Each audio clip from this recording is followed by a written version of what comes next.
has been planned for 5 days.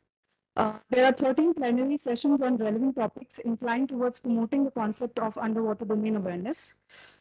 Some of the attendees of the workshop include dignitaries who are part of the MRC Strategic Security Advisory Board. We have with us Commodore Vasan, who is the Director General of Chennai Center for China Studies and the Regional Director for National Maritime Foundation, Tamil Nadu. Welcome, sir. I would like to thank Bharat Heavy Electricals Limited BOL for being our main sponsors for the 5-day workshop, and Larsen and Toubro for being the associate sponsors for the high-level dialogue on strategic security.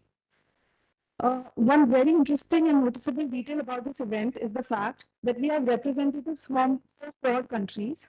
Because this year's Quad Leaders Summit is scheduled to take place in India, the views and insights become all the more relevant for all of us.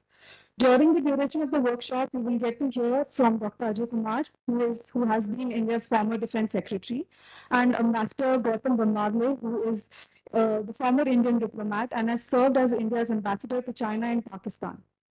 Moving on, I would like to call Mr. Mukesh Malhotra, who is the chairman of the Indo-Pacific Center of Excellence, for the welcome address. Welcome, sir. Good morning, everybody. Welcome to this special workshop. And on behalf of the Indo-Pacific Center of Excellence, Pune, I would like to actually take this opportunity to welcome you all and to thank all of you for being here, including the dignitaries on and off the dais who have taken the time to be with us and to, give this workshop the importance that it deserves. This is the second workshop being held under the auspices of the Indo-Pacific Center of Excellence. Last year, we held a 3-week workshop, which was on general underwater domain studies.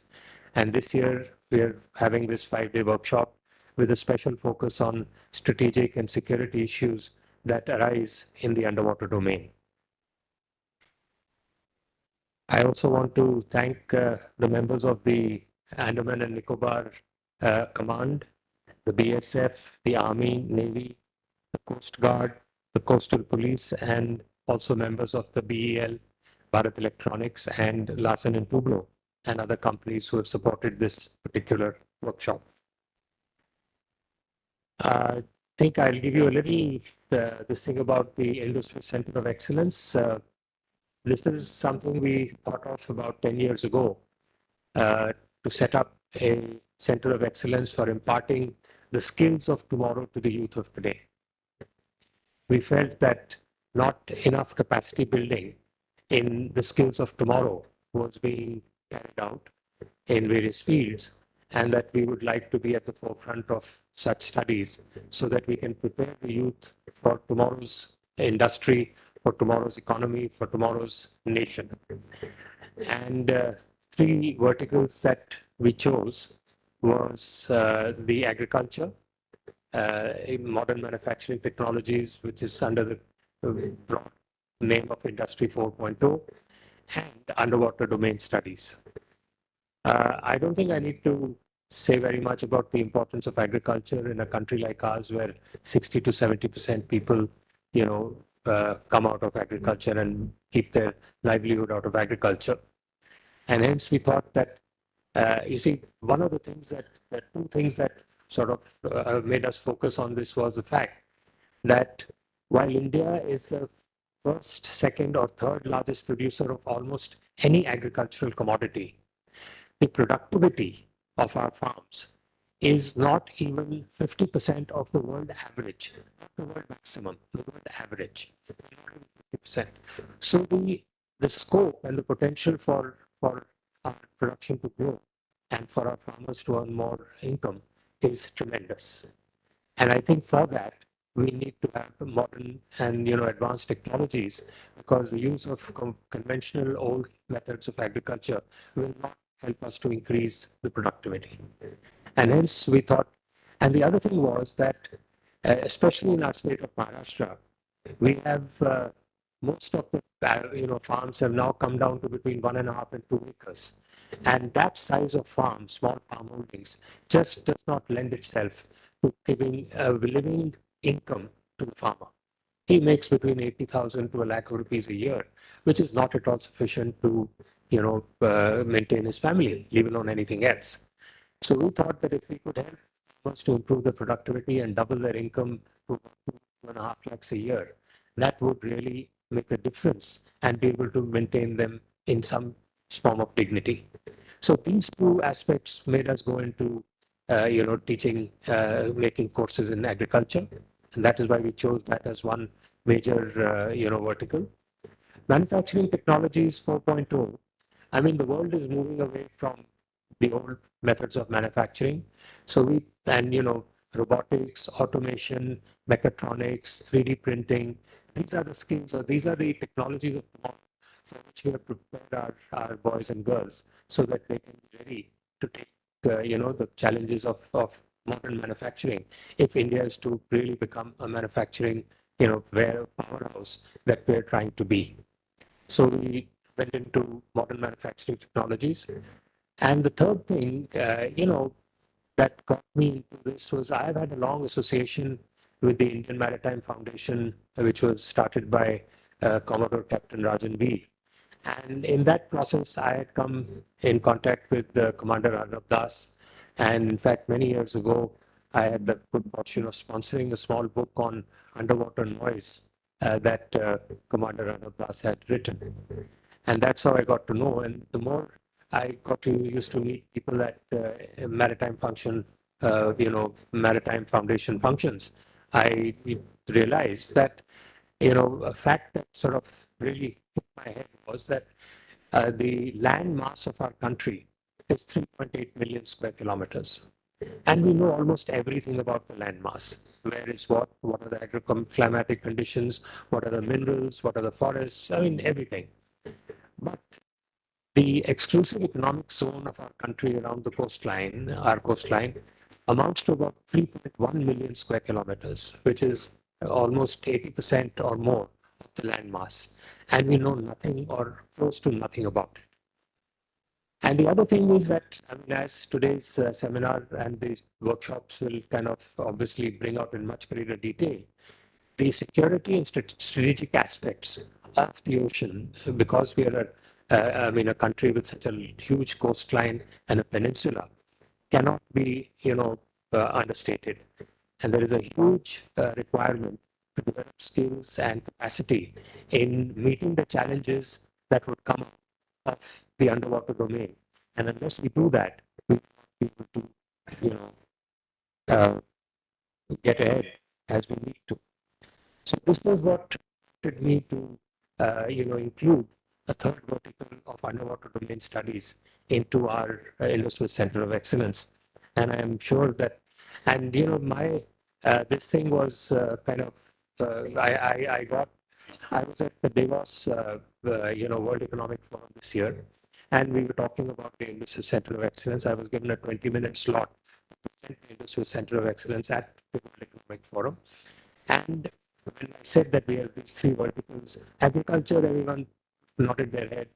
Manufacturing technologies, I mean, yeah, of course, But when I spoke about studies, everyone's eyes lit up that, where is this coming from? I mean, this was the one that got the maximum, I mean, in your terms, shock and awe, so to speak, from the people that I spoke to. Everyone felt that this is something nobody has ever talked about. Nobody really looks at it. And, everyone felt something, a good initiative that we've actually gotten into this particular field. So, as I said, I mean, this is our attempt at building some capacity in our country. And I think that the security and strategic aspects of underwater domain are where a lot of capacity needs to be built.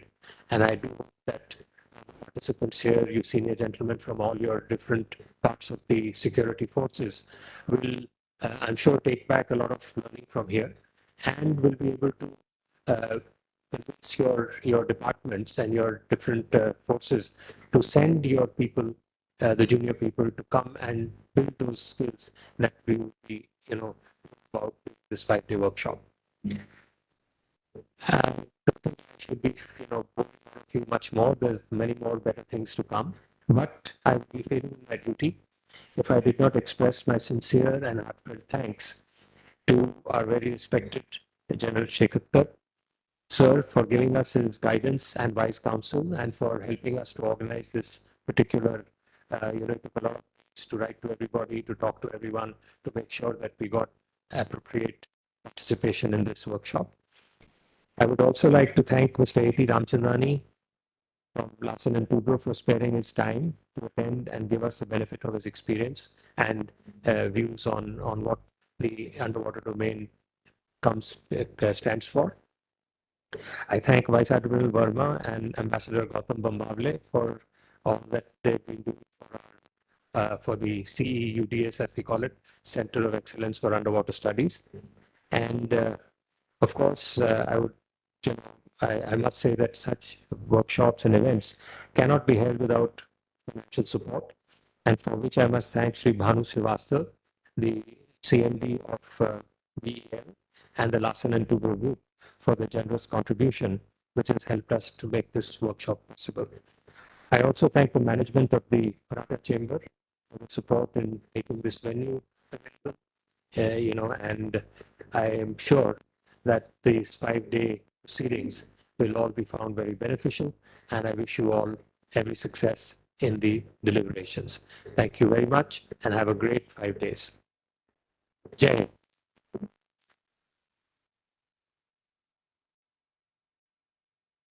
Thank you, Mr. Mukesh Malhotra. Now I would like to call on stage Lieutenant General Shiketkar, sir, who is the chairman of the MRC Strategic Advisory Board, to give us the opening address.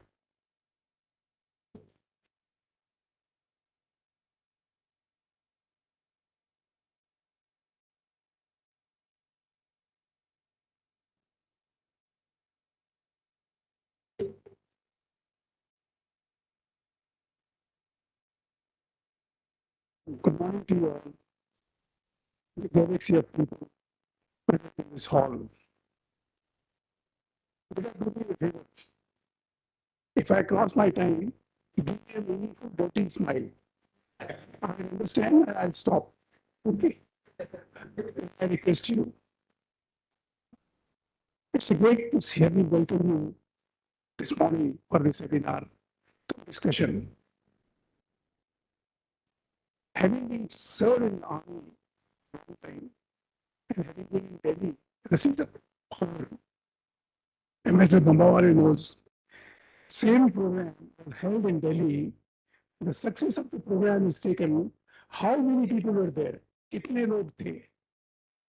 The educational capital, the academic capital, the intellectual capital of India. It is not how many were there, but who were there. That is more important. And we are thankful to you all for having come this morning. We will be listening to a number of experts on the subject. And this topic particularly, the underwater domain security, or the security of the sea, has not got its importance for some reason. The last Mughal emperor of India left India, who died 1147, Prithviraj Chauhan. Thereafter, all the invasions took place through land routes. All the invaders came through land routes. In the battle of Panipat, where the Marathas fought, people from this part of the world, country they fought. It is then, when land invader came to India, the invasion of India started through the sea routes. Came Dutch, came Portuguese, came Britishers. And then those who came through sea routes not only ruled us, they destroyed us, they divided us, they partitioned us, they suck every inch for land, or money, or expertise. So lesson to be learned is, if any nation in the world does not protect its sea, it is bound to be doomed one way or the other. That is the biggest lesson Commander Arnab Das is trying to say, we use our sea to make somebody else. It is we use our sea for our own progress, our own economy, our own security, and our influence in the world. I have a theory that future has a very nasty habit. It always comes unannounced. You only know when the future has become present. And that is why such discussions, such seminars are useful. They will caution you about the future, what can future hold for us. And it's right for us to prepare for them. And then people say, oh my God, ye kaise ho gaya? I never thought of it. You didn't think of it. But somebody else who brought this situation to you was thinking about it. That is the point. Similarly, we always say, we never expected this to happen. And therefore, the lesson to be taken is an idea whose time has come. The importance of the sea, it has always been there. But there is a philosophy of 70, 80, 90, probably the commandant of the National Defense Academy will speak more on this. There are naval officers, there are Coast Guard officers. Not 70, 80, 90. It is 70% of the world is sea, only 30% the land mass. 80% of the world population is living or sustaining itself in the 200 nautical miles away from sea coast. Look at this, Sir will know it, Charlie will know it. Look at the density of population on the sea coast, which is Sir will know it, he is from Chennai. The density of population is increasing. Our own people who are in the hinterland are coming to coast, and the people from outside, they are coming to coast. So that is another problem which is going to take place in the point. And 90% of the world trade is passing through ocean. 90%. It is only 10% which goes by route, by air. So the 70, 80, 90. Everything is revolving around the sea domain. And any threat to any nation normally comes from the sea routes only. Look at the world today. There are 68 nations in the world which are undergoing conflict or war. 68. The Ukraine-Russian war which is going on. What it is for? What is the aim behind it? Why has Russia launched the, I have served in Delhi in the army headquarters, strategic planning, so therefore, and not that I give the strategy, but why do they behave the way they behave? The Ukraine-Russian war is nothing else but for the control of sea. Azerbaijan took place recently, control of sea. The entire Red Sea, which is now under threat, is control of sea. And if two ships get stranded in the Suez Canal, the loss in 6 days results into $130 billion. Those two ships can block the Suez Canal. That is what the nation has suffered, the world has suffered. Just 2 years back, the Suez Canal was stopped. It was blocked. Just yesterday morning, you see, a day before yesterday, Iran blocked the Straits of Hormuz. Nothing can move now. If they decide whose ship will cross that area or who will not cross. And the entire oil supply, almost 1/3 of the world, is coming from there, including China, including India, including others also. So sea is having a problem. It is not only the invasion through the sea, but the control of the sea itself has become a problem now. They control the sea. Can the nations who are around the Suez Canal say they control the Red Sea? Is there any nation? It can be Yemen, it can be anybody, Saudi Arabia, it can be anybody else. Do they control? No. The control is somewhere else. Those whom we don't even see, we don't even know, we can't recognize. They can just fire through drones on any of the ship and the ship get destroyed. We don't even know from where it has come. And these are the new challenges which are coming for the world. And then we have the color to the economy. It's a blue economy, it's a red economy, it's a green economy. The economy takes its own color or shape depending on the maximum earning of that nation. Like India is a agriculture-based economy. But now gradually it is shifting to the blue economy. Sea is now going to control the economy of the world and the economy of the nation. The blue economy, when the blue said, what is blue?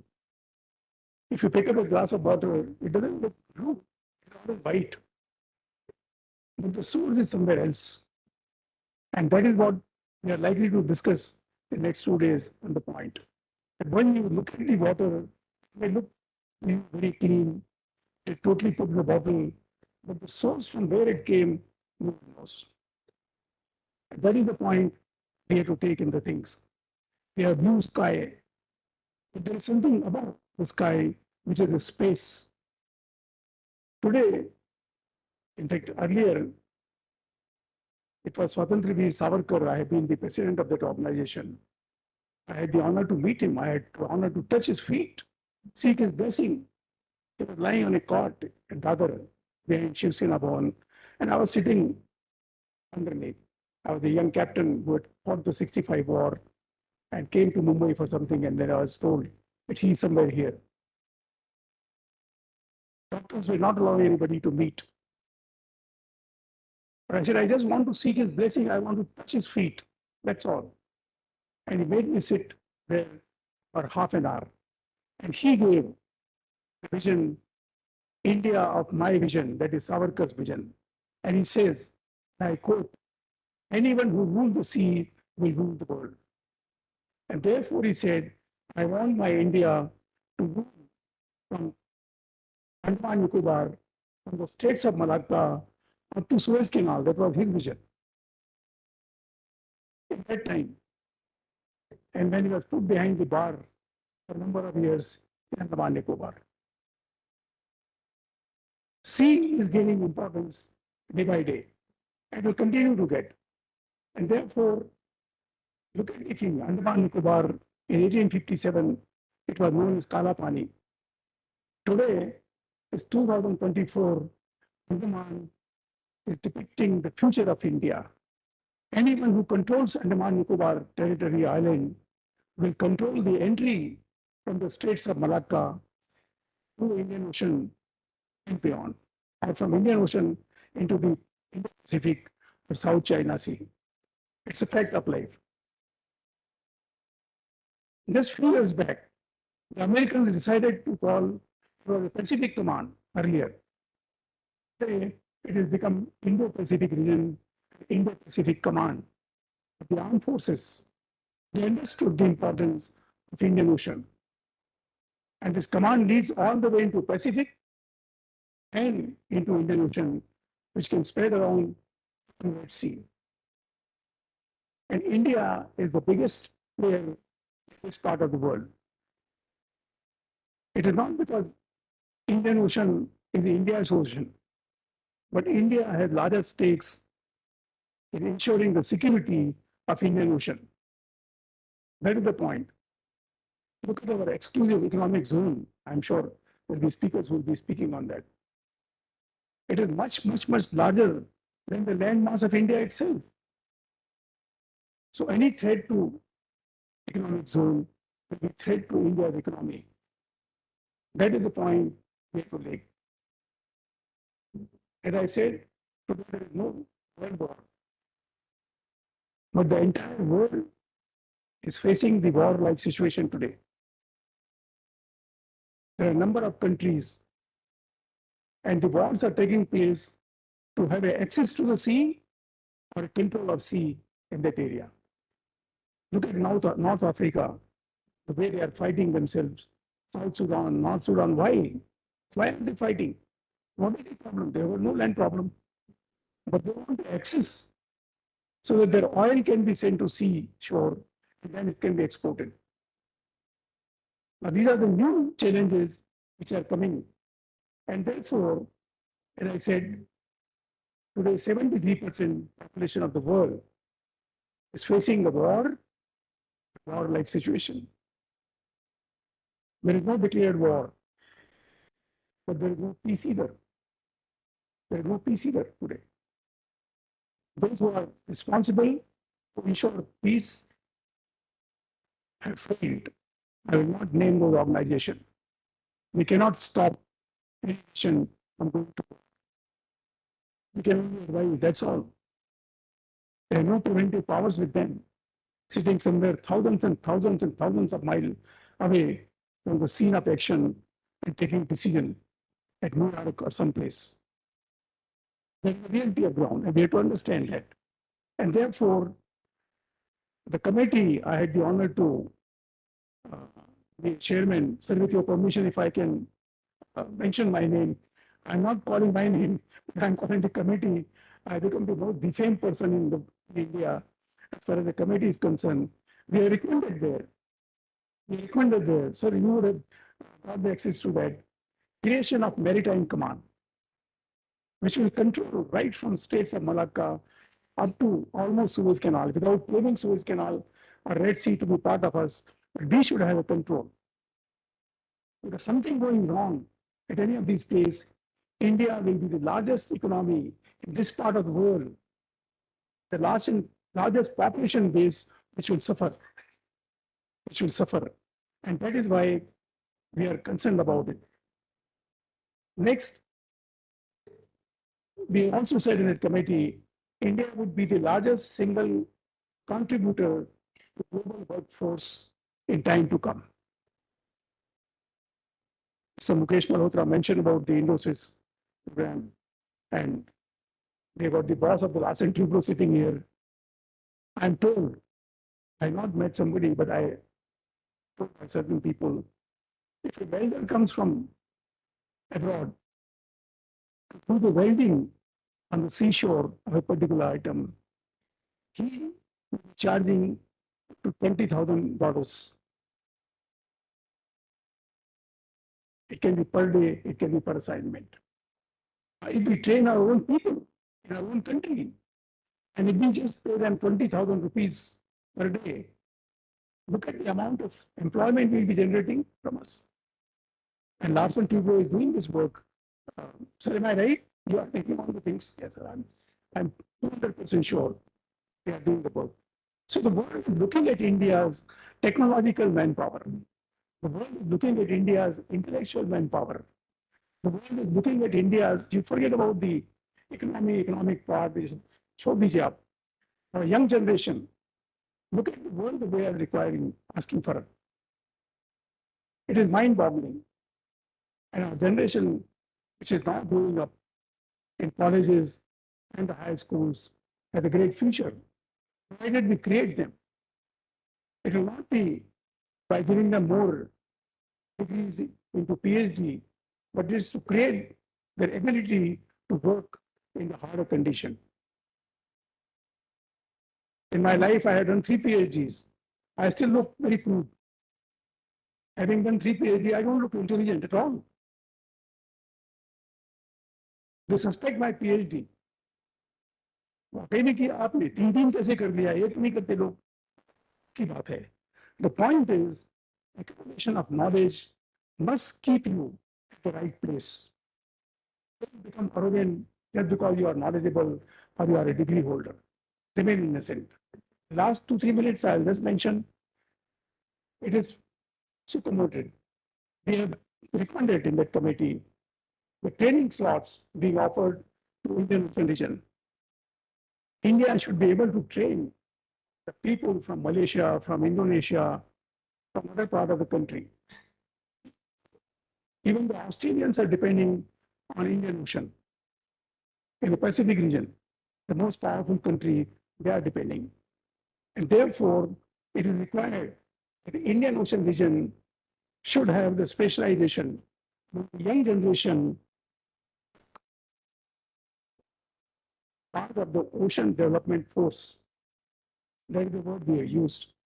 Look at Maldives, look at Sri Lanka. When they are in trouble, who comes to help? Americans don't come, the Russians don't come, the Chinese will never come. In fact, they will create the problem for us. They will not come. It is always India which is there.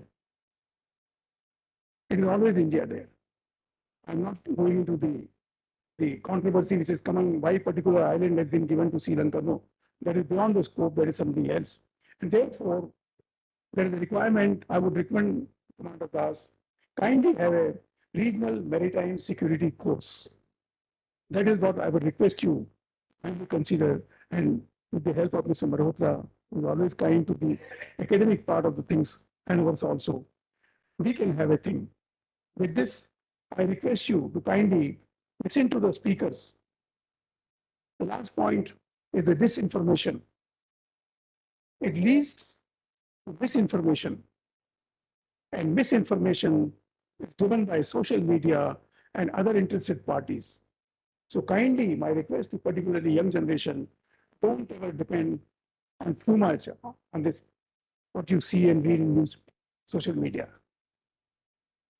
My third PhD is in psychological warfare in 21st century and the role of social media.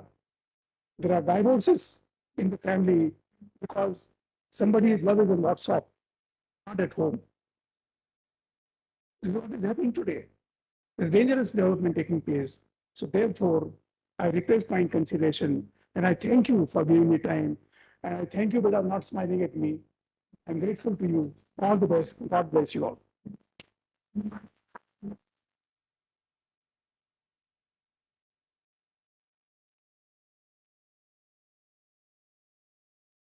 Thank you so much, sir, for your kind words. I'd like to thank Bharat Electronics Limited for sponsoring our event and L&T for being the associate sponsors for us. Now I'd like to call on stage Dr. Commander Arnab Das, who's the founder and director of the Maritime Research Center, for his kind words. Thank you, Nishta. Thank you, dignitaries on the dais. I'll not make my normal presentation, although I had prepared for it. The participants will get to hear me for the next 4 or 5 days, so I think that will be enough. And people on the dais and the dignitaries, they know what is UDA. I'll just take 5 minutes. I'll just talk about 3 specific points. General Shekarkar sir has been my mentor for a long time. Admiral Verma is here. He's been my mentor for a very, very long time. And Mukesh Malhotra sir has been very kind. So 3 aspects, I just want to connect how different dots get connected. Verma sir has been supporting me for almost 25 years now, I can say. I was in IIT and he was DGATV. And that's how my journey started in the research field. He got me connected to L&T, and we did a lot of work, technical work, research work, and got a lot of support from various organizations. That slowly grew, and my relations with IITs also grew in a sense that now we get 800 applications from IIT Delhi, Bombay, Chennai, and Kharagpur for internship. And I think as of now, we have trained more than 100 IIT kids on the UDA framework. And I think that is now speaking for us. Even there are young kids who have now joined universities in US for their PhD, and they give us some credit for it. There's a non-IIT student who's worked with us for a while, and she is now working in Carnegie, doing her postgraduate in Carnegie Mellon. So that journey, I think, requires mention. And this relation has grown very strong. And a lot of things that we are trying to do and trying to work on is taking the next level because we have the best people working with us. That is one aspect. General Shekarkar has been pushing me. Once I met him long back, he said, Arnab, this is a forum magazine, why don't you write for this? So I said, will they accept? Because I was still a technocrat trying to work on strategy, but taking his instructions, I wrote 2 papers for forum. And so you'll be happy to know this time when I was invited for a security conference, the US think tanks and a couple of think tanks in Australia, they found a lot of value in what we are saying. And it is also because it requires a little bit of time for people to be aware. They had read my papers in magazine published by the Indo-Pacific Command of the US. And that is now taken to the next level. And Mukesh sir will be happy to know that there is a lot of interest in the e-learning modules that we have developed for global audience. So there is, as sir, you mentioned about the regional training, I think these US think tanks are very keen to work with us for training across the Indo-Pacific. So, and I think we as an organization is ready. We have a lot of e-learning modules that are ready. I mean, it doesn't require too much of resource deployment now. And these e-learning modules have been uploaded in the government website where we got a lot of appreciation from very random people. I mean, random doesn't mean, as sir said, people who matter. A very senior CSIR scientist wrote to me saying that your thing has been well appreciated and it covers a lot of dimensions. So I think in terms of, we run a lot of platforms also, which I will talk to you a little later. So that's something I would like to mention. The third thing, very important, is, as Mukesh sir said, my interaction with him started in 2014 when he supported a book that I wrote. That book was on, I mean, when I talked about UDA, I thought the first thing to start is working on the environment or the eco concern. So that's how I wrote a book on acoustic habitat degradation. That went to the next level. We won a Global Innovation Challenge in 2019. Our paper, I mean, our work was selected in France, and we met a lot of people there. The European Union people said, have you gone to the International Maritime Organization? Frankly, I had no clue that such a possibility exists. So, and they said, we will take you to IMO. So I didn't say yes, I didn't say no, but it takes, you know, for a system, a government of India to kind of clear your thing, takes a lot of, you know, process. But after 1.5 years, my paper was sent by government of India to IMO as India's paper. Based on that, IMO nominated India as a lead nation for underwater noise in the Indian Ocean region. And they allocated $2 million for that. Now, based on that, now it is a very proud moment for us that, you know, our work has given that kind of recognition for India. Now for that, India has to now form a national task force. And one of the tasks of the national task force is to do capacity building for the entire region. So now I will be probably heading the task force, or even if I don't head, that's not important. But I think we will have a very major role to play in this. And probably there is no specialized organization in this country which can drive this. So that gives us an exposure to IMO countries. And I'm also part of the IMO delegation from India. So now immediately we are ready with everything that is required for underwater noise management. And whether it is for acoustic stealth or it is for acoustic habitat degradation, the same capacity is important. And we have now, our research fellows have done a lot of work in the digital transformation. So we are ready with the entire thing. Our backend infrastructure has become quite strong that they can take it up in that manner. So thank you. And even for the participants, I'll just take one more minute. We have senior officers from all the important organizations, and I'm so happy to see senior officers from BSF also now.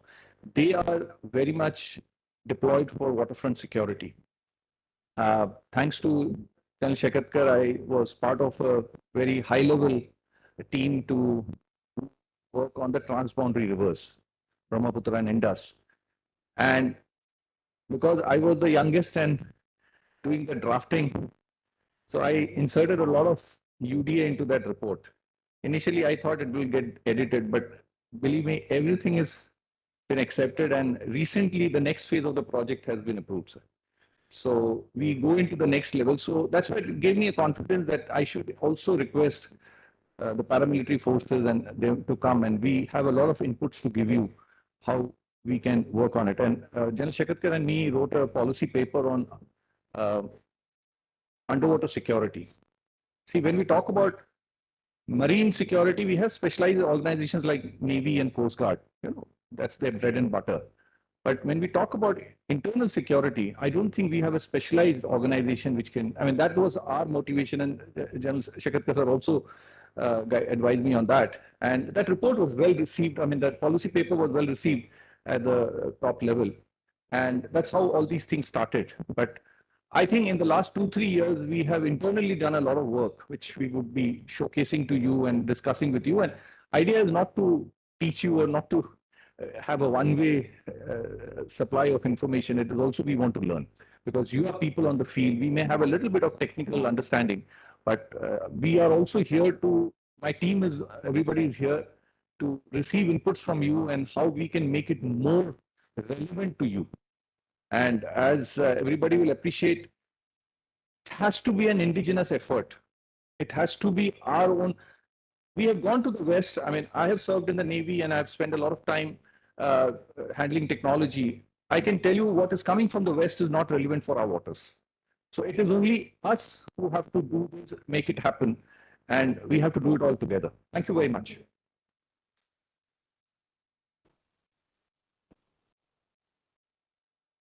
Thank you so much, sir, for your kind remarks. Now I would like to call on stage Shri A.T. Ramachandani, sir, who is the Executive Vice President and Head at L&T Precision Engineering and System IC, for his remarks.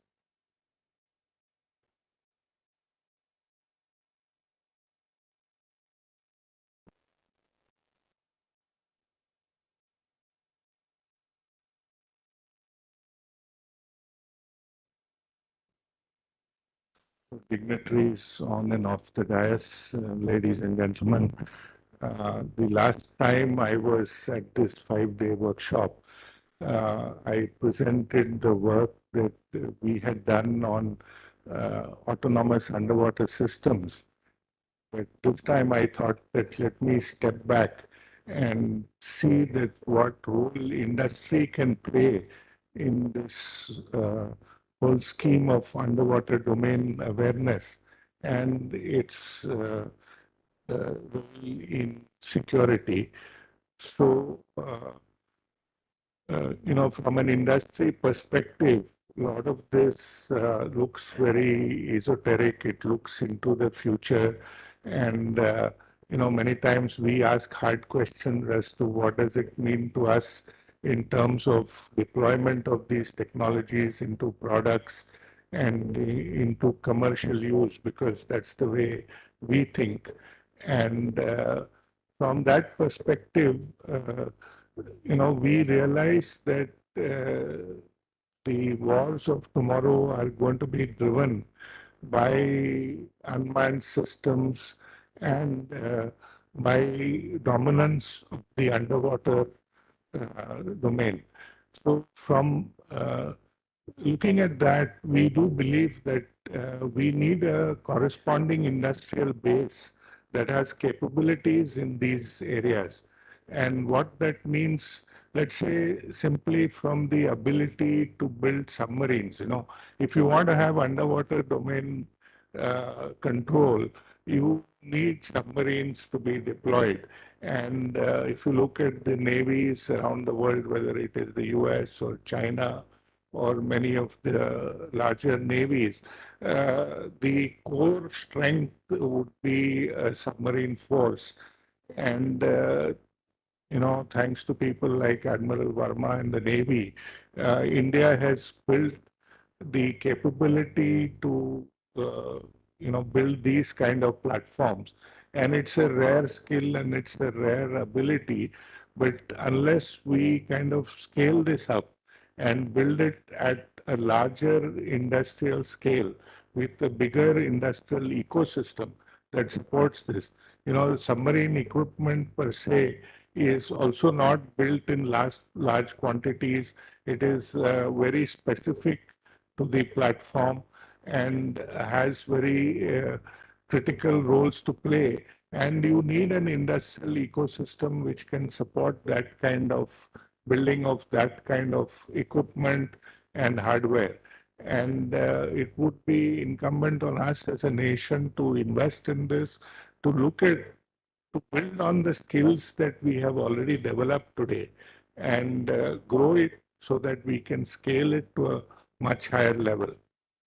Coming to the domain of unmanned and of underwater awareness, clearly the ability to sense things underwater involves various technologies, whether it is sonars, lidars, underwater communication, the ability to deploy underwater sensors and then communicate onto the surface with low detectable surface objects, which can then use various forms of communication to create underwater networks, to create underwater intelligence, really requires capabilities in these areas.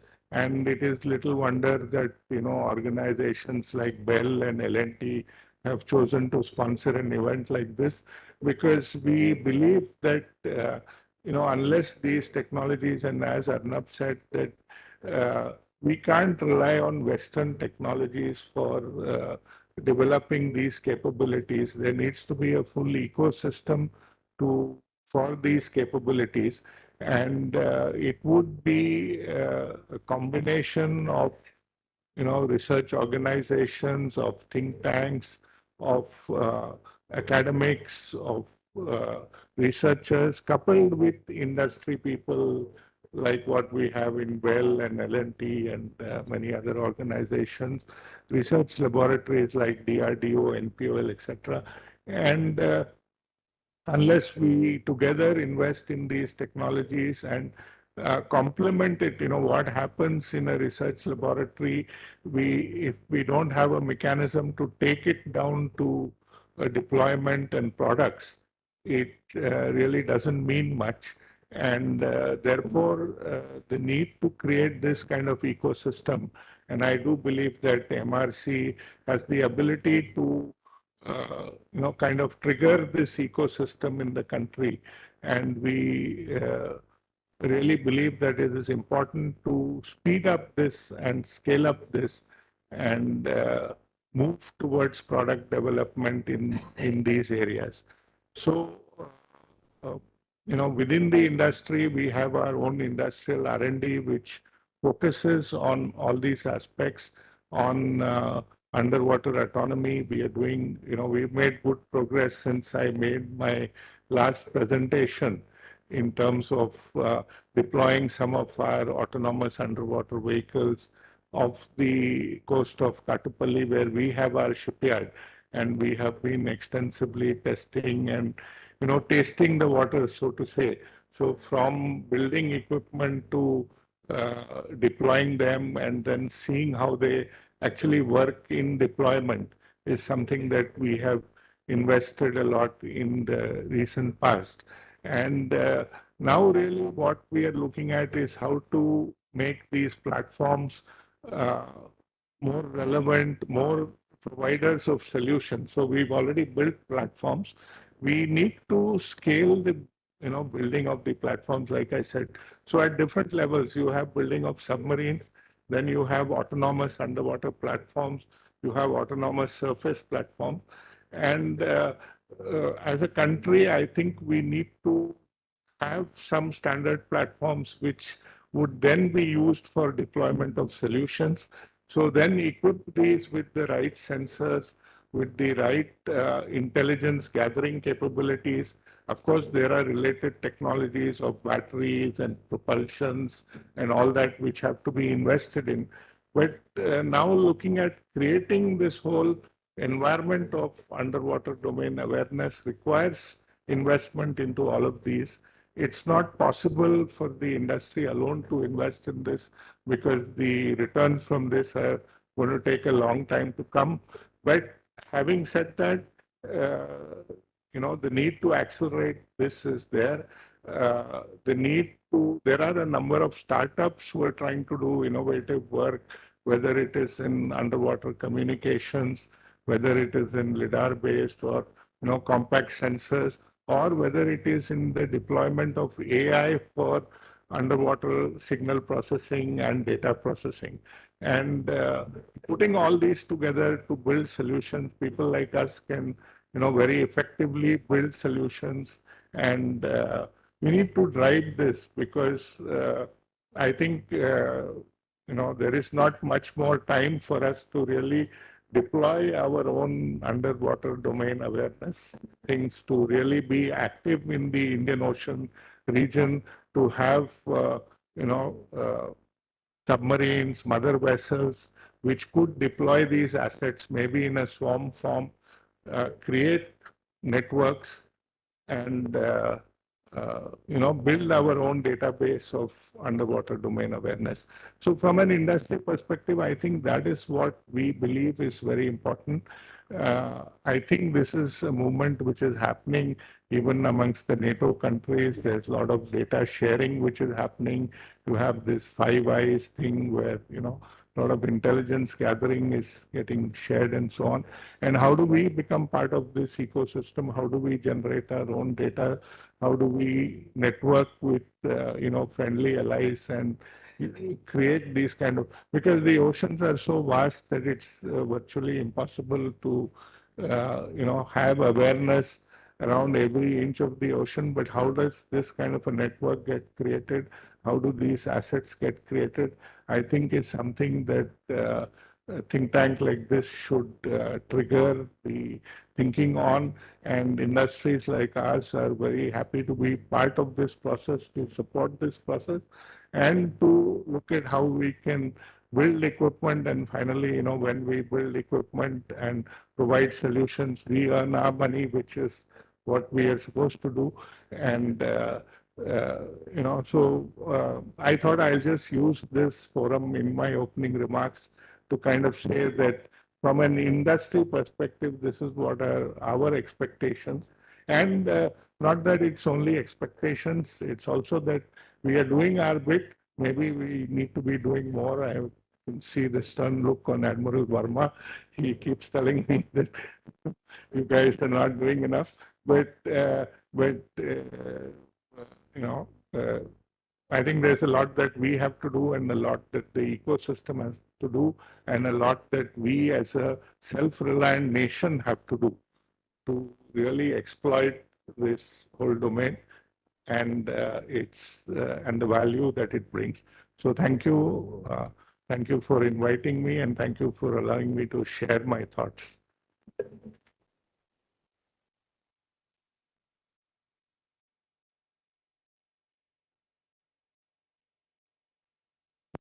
Thank you, sir, for sharing the industry perspective with us.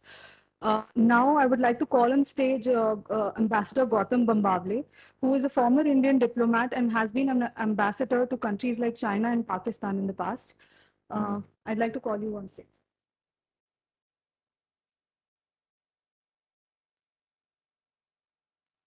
Thank you very much, dignitaries on the dais, off the dais, and also all the participants. Let me say what a great pleasure it is to be with all of you, at least for the inaugural part of this 5-day workshop on underwater domain awareness. And you're going to get a lot about it over the next 5 days. So what I'm going to do is I'm going to try to give you a macro perspective of how the world of today looks from Pune. And I make this a very special point. This may not be exactly how the world looks from Delhi. It may not exactly be how the world looks from Chennai, but I'll try to give you a perspective of how the world looks today, how international politics, geopolitics, geoeconomics looks from Pune. There will be, of course, a lot of overlap between the perspectives from Pune, Delhi, Chennai, but there may also be some differences of opinion. Now, over the last few years, as all of you know, there have been several shocks to the international system, not just COVID, but even post-COVID, there have been the war between Russia and Ukraine. There's been the more recent flare-up in the Middle East, including now the Iran-Israel spat. And all of these shocks have always impacted countries across the globe. I remember very clearly that 2 years and 2 months ago, when the Russia-Ukraine crisis hit the world, the price of edible oil, the price of sunflower oil in India doubled immediately within a few days of that having started. And it was only then that many of us common people realized that India imports a lot of its sunflower oil from Ukraine. Today, I think it's settled down a little bit, but still that shows the impact that these events have on economies across the globe. Now, as we move ahead, one of the characteristic features of the international system is and will continue to be the competition that exists between the number one and the number two powers in the world, namely the United States on the one hand and China on the other. Now, India plays a very important role in this because today we may be the fifth largest economy in the world, but on the trajectory that we are going to be the third largest economy. So there's going to be an interplay between these three big economies, these three big countries, these three big powers, which is the United States, China, and India. But you have to keep in mind that today, in 2024, the United States is a $25 trillion economy. China is an $18 trillion economy. India is a $4 trillion economy. So what is it that India should be doing? One, India should not be taking sides. We should try to maneuver between the various powers, just like we have done on the issue of the Russia-Ukraine war, where we have kept our national interests at the forefront and done everything in our power to steer a course between both Russia and Ukraine, between the West and Russia also, so that our national interests are promoted and protected. Similarly, in this competition that is even heating up today, including a competition on technology between the United States and China, we should continue to play a role where we steer between the two major powers, between the two big powers. And if we can do that successfully, we need to focus our energies and attentions, not only of the government of India, not only of the state governments, but also the people of India, domestically, internally, within India. And what is it that we should be doing? We should be growing the economy, like many of the other speakers have said, at a rate of 6, 7, 8, 9, maybe even 10% per annum over the next 20 to 25 years. And it is only if we are able to do that successfully to make India a manufacturing hub, to make India a product nation, that we will then also narrow the gap with the other big powers, and we will be able to play a role in achieving some kind of balance with the other two big powers in the world, namely the United States and China. Now, how do we do that? That is a big question, and perhaps here there may be some differences of opinion between the Pune perspective and the Delhi perspective. We started our economic reforms as far back, or economic restructuring, if you want to call it, as far back as 1991. We are how many years down the line? We are almost 30 odd years down the line in 2024.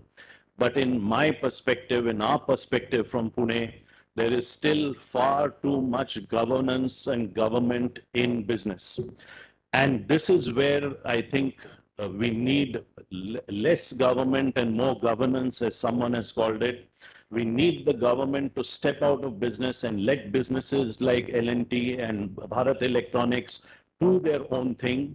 They can continue to have an overall look at how business is done. You can continue to have some entities which ensure that business is done ethically and is done properly, and competition is enforced. But I think it is high time that we have much less government in business than we have even today in 2024.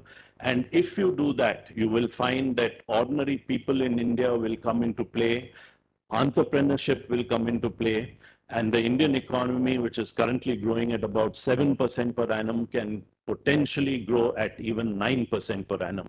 And if we're able to do that, even though the United States and China have a healthy GDP growth rate themselves, we will be able to narrow that gap with the two major powers in the world and become a player in the world ourselves. So that, ladies and gentlemen, is the macro perspective that I wanted to lay out for you, at least from Pune. I don't know if people in Delhi will agree with me. And since I'm no longer in government, I can say what the hell I want to. You know, this is, I think, the direction that India should take, that India needs to take. And if we do that, then the energies of our people will ensure that India grows at a rate which will reduce the difference between the two major economies that exist today, which is China and the United States and India. So I'll stop there and hope that you will enjoy your 5-day workshop. But thank you very much for listening so patiently, and thank you for inviting me.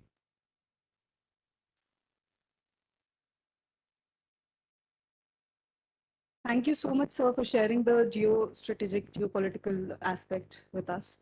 Now I would like to call on stage DSP Verma, sir, for the vote of thanks.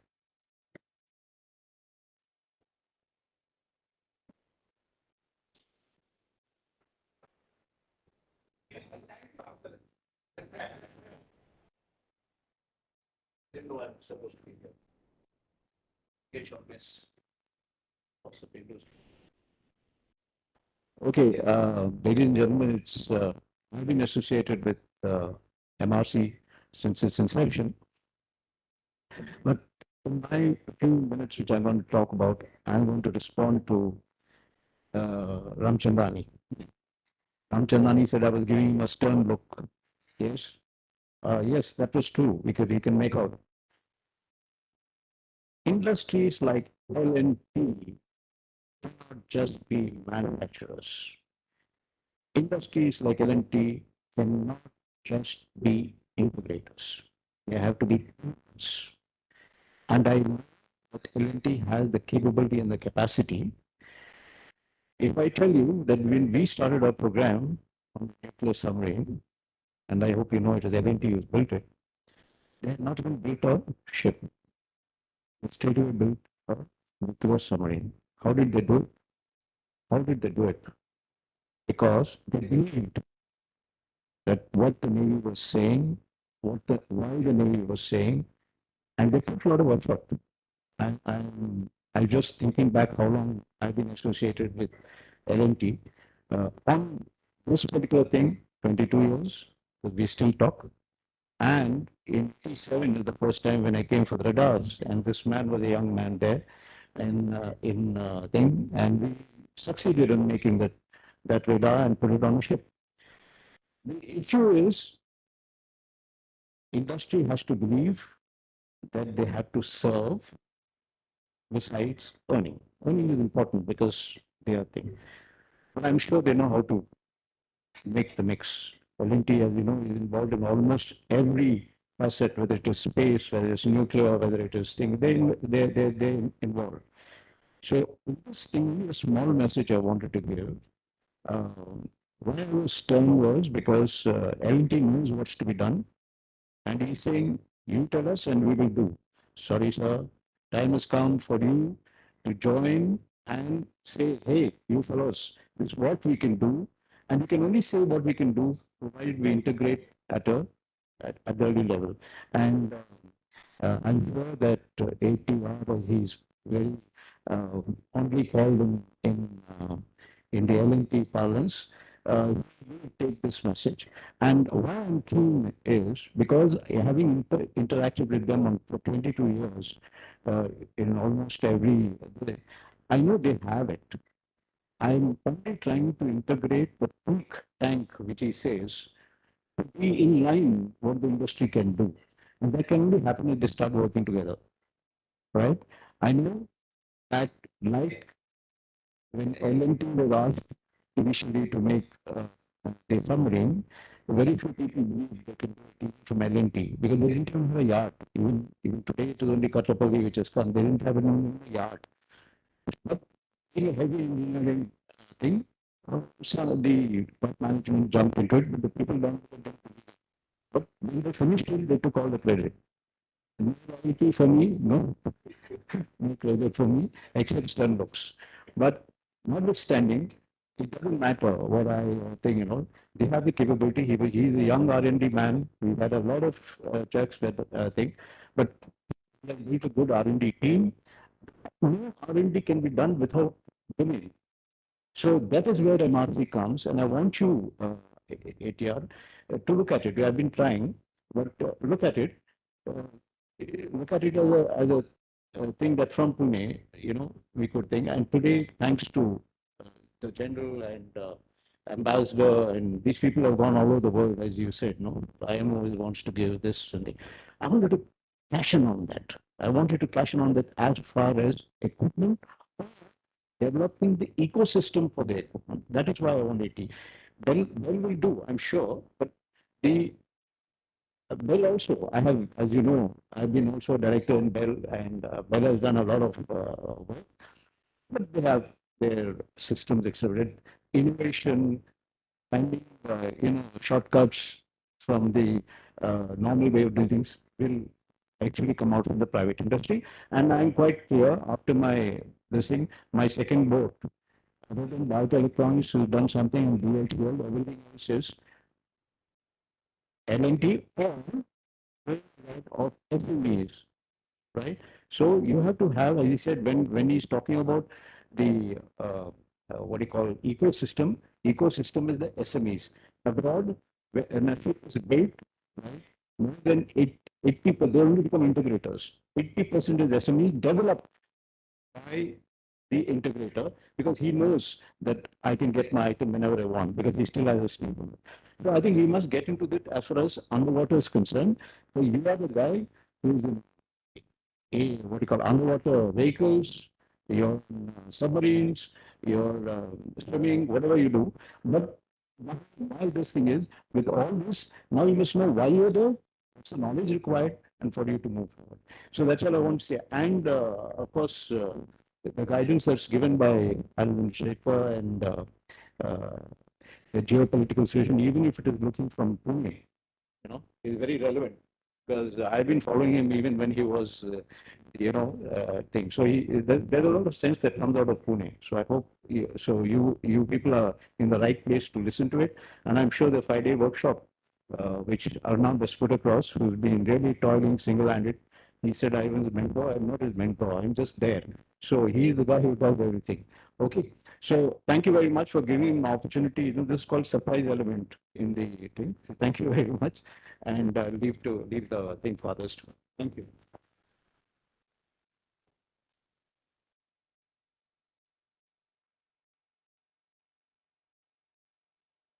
Sir, with your permission,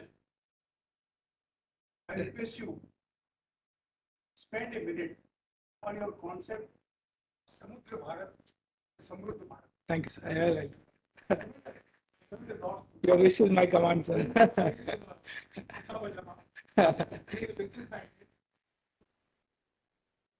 And continues to be a Kota Bajava despite being Lok Sabha election announced. Please, 1 minute. Thank you, sir. Thank you. Yeah. Thank you, sir. No, no, sir. I'm going to. Good morning, ladies and gentlemen. It's been an honor. It's an honor for me to present this vote of thanks. I've been associated with the Maritime Research Center right since inception, and one day out of the blue, I got a call from. That's how I got roped in, actually, from Commander Das, and he said, "Sir, I want to meet you." So I met him, and being a person from the Navy, I couldn't say no. So I just met him. And he said, no, I want you to be my advisor. I started this Maritime Research Center and I want you to be an advisor. I said, what does Maritime Research Center do? So he told me a whole lot of things about underwater domain awareness, which I didn't understand anything at all.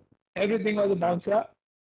And I said, how did you come to me? How did you get my name? I mean, it was really a mystery for me, and it still remains a mystery even till date after 7 years. Why did he approach me? And he said, no, you are a member of the IISS. IISS is the International Institute for Strategic Studies. So I am a student of geopolitics, and He said, "No, I want you to be a member." I said, "Sir, I don't understand anything of what you're talking."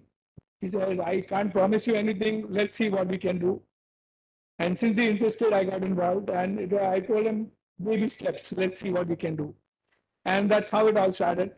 See, I want to tell you all that MRC has been built by him out of his pension. I mean, he retired, took voluntary retirement, and that became the seed capital for MRC to be built. And he's put in, like Admiral Verma said, he's not just a mentor, he's more than a mentor. Commander has worked under him, with him for many years in the Navy. So he doesn't like to take credit when it's given. That's what he was blaming L&D for, that you didn't give him credit. But when we give him credit, he says, "No, I don't want credit." That's not fair, sir. But anyways, so that's how it all started, from his pension, from the, that's how MRC was built. And it's been very heartening and very satisfying for me to have been associated. I learned a lot over the last 7 years. I met wonderful people like Admiral Verma, with whom I've been working very closely as well. So, like respecting General Shekhatka's request, I firmly believe that unless India becomes a Samudra Bharat, now he mentioned that the last conquest of India was by the sea. We forget that.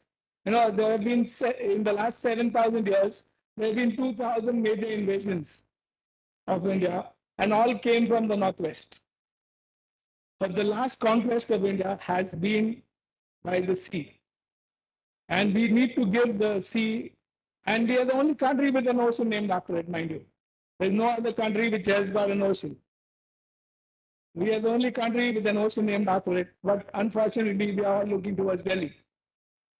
Delhi looks towards Pakistan and China. That is the problem. But coming to what Ambassador Bambawale said, the Pune perspective. I'm very proud to be a Punekar. I was born in Pune, and Pune has a very different perspective. Pune is a cerebral city, and that is the reason why Admiral Verma chose Pune to settle down. And Commander Das has chosen to be in Pune. He's an Assamese from the Navy who chose Pune. And for a reason, Pune is the cerebral capital of India. Pune is the cerebral. Pune has been a thought leader right through history. The father of the Indian Navy, the modern Navy, which we have, the medieval Chhatrapati Shivaji Maharaj came out of this land. So Pune has had a very different perspective. Pune is a blessed city. People said, "What is Maritime Research Center doing in Pune? There is no sea there." See, you don't need the sea to work. You see, there are a lot of other things. It's more digital work which we have done. See, I would like to share with this concept of commons. So there is this concept of the global commons. There are 3 global commons. The first global common is outer space. We all know that. And see, the peculiarity of these global commons is that no country has sovereignty over them. No country can have sovereignty over them. So they race for space. Every country is trying to put someone on the moon, the Mars mission. India is ahead in that area. The second global common is cyberspace. That's part of our hybrid warfare as we live in this world as of now. And the third is the blue waters, the international global waters. That is the global common. It's a global common which is very badly neglected, even in India. So this thing about the global commons, we have chosen in MRC to work with the global common of water and especially underwater. मैं तो सबसे कहता हूँ कि जब से मैं commander से मिला मैं डूब गया. No, but it's been very heartening, very satisfying to have been associated here over the last 7 years. So I'd like to thank General Shekhatkar. He's been a great godfather, mentor, whatever words. I'm at a loss for words. He's been very kind. And when we went to him, people said, "What are you going to the Navy, the army for? Why are you going to an army man?" Yeah, you're working in the Navy with the Maritime Research Center. See, security is a far larger concept than just the armed forces or the Army, Navy, Air Force. See, like Ambassador Bambale said, see, security encompasses economy. Economic security is very, very important. And that's what will make, like he emphasized, will make India a superpower. Second thing is energy dimension, the energy security, water security. Like Admiral Commander Das has said, the transborder rivers, the Indus and the Brahmaputra. Now that's where the border security force, the CISF, so many other agencies will come in. So security is a far more encompassing thing than just armed forces. And that is why we have invited everyone, the whole spectrum of people involved with the paramilitary, the military, and the other forces to come and attend this workshop.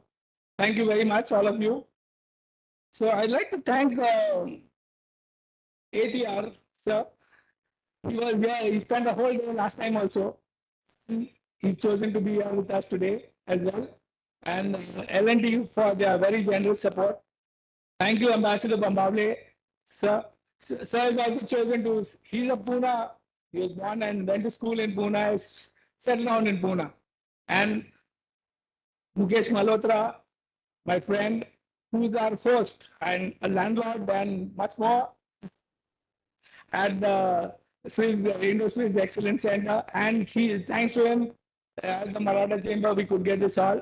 And thank you everyone who has been the supporting team from MRC who's been working with us. And thank you one and all again for being here. Thank you. I wish you all the best and 5 days of good deliberations. Thank you.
The Indian Ocean region, IOR, has become a theater of geopolitical and geostrategic interactions in the 21st century, and various nations, both from within and the extra-regional powers, are deploying the strategic assets in the region. Marine spatial planning, MSP, is probably the most effective tool for governance and management for challenges and opportunities in the marine as well as the freshwater systems. The precise mapping of the resources, the quality and availability, concerns of security and sustainability, and many more can really help in their effective and efficient exploitation. All kinds of policy and technology interventions can be deployed using MSP in vast marine and freshwater systems. The UDA framework proposed by the Maritime Research Center, MRC, and Nirthalani Technology Private Limited, NDT, is a unique concept to address multiple challenges and opportunities in the tropical waters of the Indo-Pacific and beyond.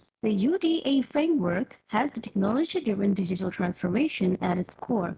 Thus, MSP is better served by the UDA framework to manage the Indo-Pacific construct. Let's dive deep into what is marine spatial planning. MSP is a data-driven process of generating a spatio-temporal real-time application of marine areas to optimize the human interactions to achieve ecological, economical, and social objectives that have been specified through a governance process.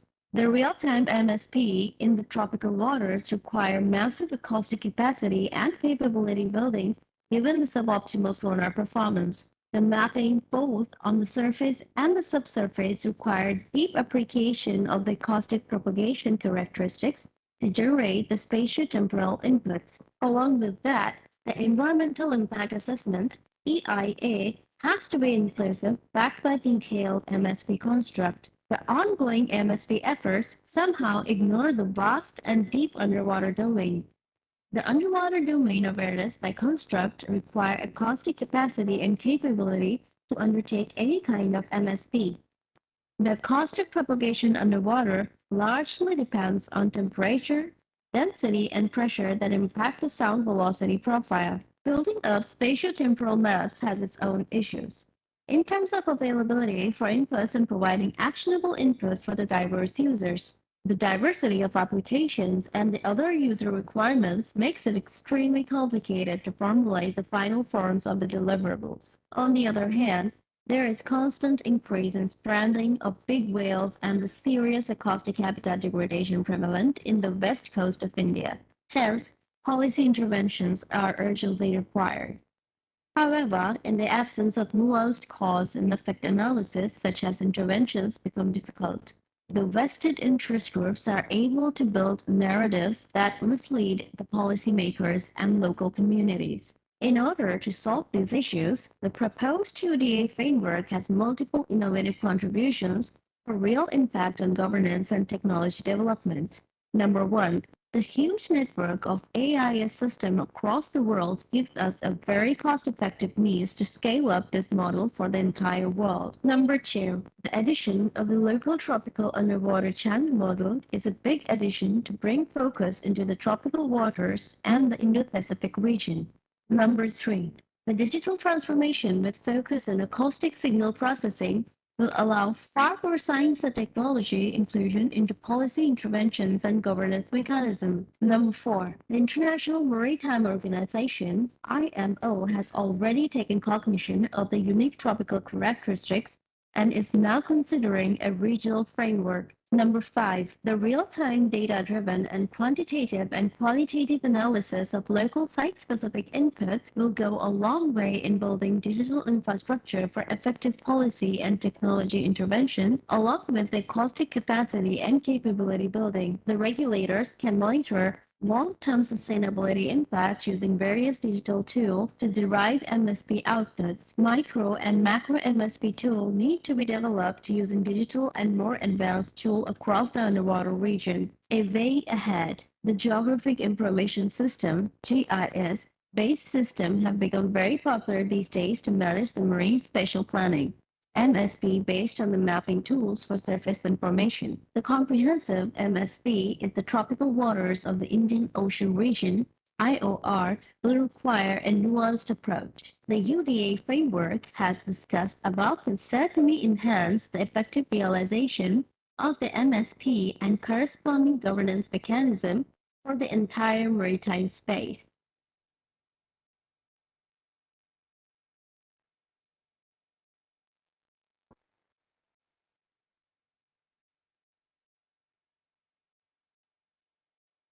Here's presenting our very first newsletter for quarter one of 2024.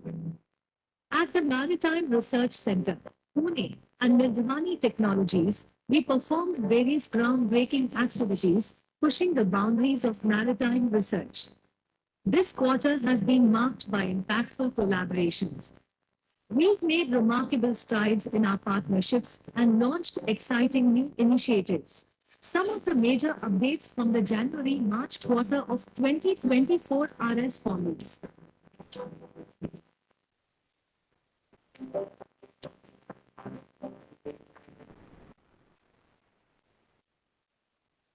None of these remarkable strides would have been possible without you, our valued supporters. So, we invite you to check out our latest newsletter. Learn about our latest projects, groundbreaking discoveries, and upcoming events. Stay informed, stay engaged, and be a part of our journey towards a better, more sustainable maritime future. Thank you for your continued support. Together, we are making waves.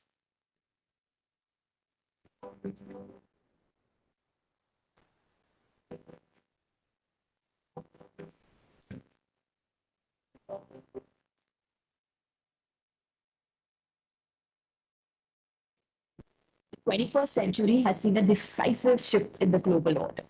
The Indian government has demonstrated significant maritime intent with the SAGAR vision of the Honourable Prime Minister. This maritime focus has resulted in multiple mega projects by the government of India, like the SAGAR Mine, Bharat Mail, inland water transport, multimodal transport, the deep sea mining mission, International Seaway Authority allocation. With this strong maritime intent, India is well positioned geographically and geostrategically to play a leadership role in the region. The tropical littoral waters present unimaginable living and non-living undersea resources. The economic opportunities in the Indo-Pacific of the global commons as a facilitator for economic growth are waiting to be explored. It also comes with its fair share of challenges. The Indian Ocean region today is at the risk of facing political challenges like volatility, fragmentation, instability, lack of synergy among nations in the region, over-dependence on extra-regional powers, economic challenges like inequalities, growth challenges, lack of big investment, and technological challenges. There is one promising solution. The Underwater Domain Awareness Framework proposed by Maritime Research Center provides a solution to these challenges and opportunities. Let's understand the UDA framework in its horizontal and vertical construct. Four stakeholders of UDA are maritime security, blue economy, environment and disaster management, and science and technology. The horizontal construct looks at resource availability in terms of technology, infrastructure, capability, and capacity. The vertical construct gives a hierarchy for establishing underwater domain awareness. Ground level looks at setting underwater domain for threats, resources, and activities. The second level makes sense of the data gathered for security strategies, conservation, and resource utilization. The third level formulates and monitors regulatory framework at the local, national, and global level. In this way, the Underwater Domain Awareness Framework provides a comprehensive program for stakeholders to interact with multiple challenges being faced by the nation today.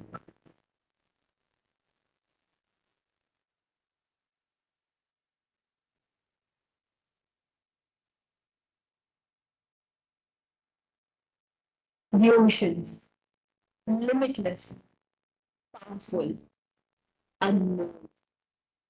They have long awoken a sense of awe and wonder. But today, we must ask a question. How much do we really know about our oceans? To what degree are we harming them? To what degree are we utilizing them? Oceans have been protecting us for millennia. What can we do now to protect our oceans? Today, let's talk about underwater domain awareness.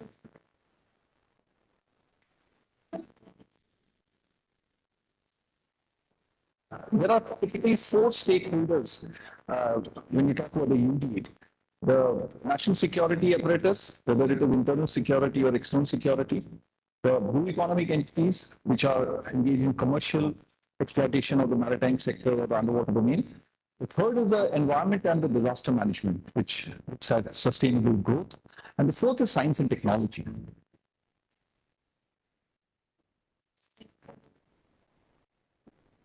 National security apparatus is a key stakeholder of underwater domain awareness framework. External security helps prevent an adversary coming into our waters and creating disruptions. Internal security focuses on avoiding disturbance from non-state actors.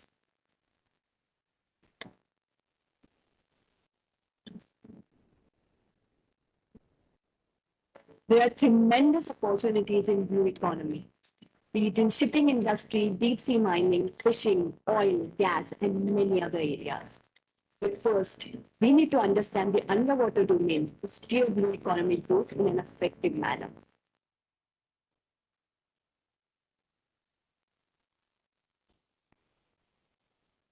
Increasingly, we've been seeing a lot of disasters originating from the oceans. What is our preparedness to this threat? Environment and disaster management aspect of underwater domain awareness looks at sustainable growth.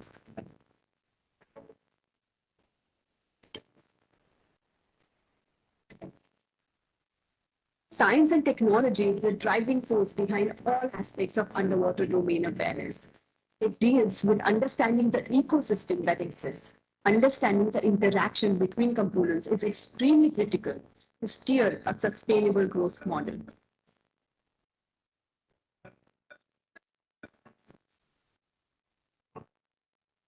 When we look at the Indian Ocean region, the blue economic growth has been really very, very slow. This also gives us an opportunity now that we can really explore and exploit the resources that are, or the undersea resources that are available to us, or use the global commons, that is the maritime domain, for our benefit. So there is tremendous potential, but now when we are taking it forward, we need to be very, very careful to make it sustainable.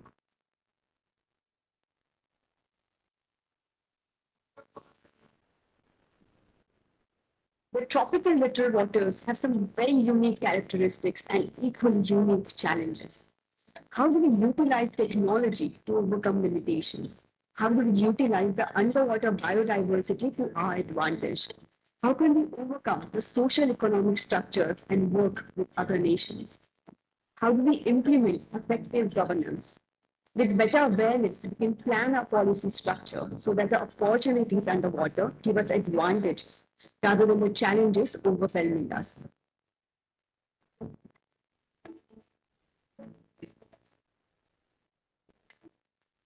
The UDA framework developed by MRC has two main focus. One is pooling of resources and synergizing of efforts by the stakeholders. So the UDA framework that we are focusing on looks at acoustic capacity building in a very, very comprehensive manner so that the governance can be improved.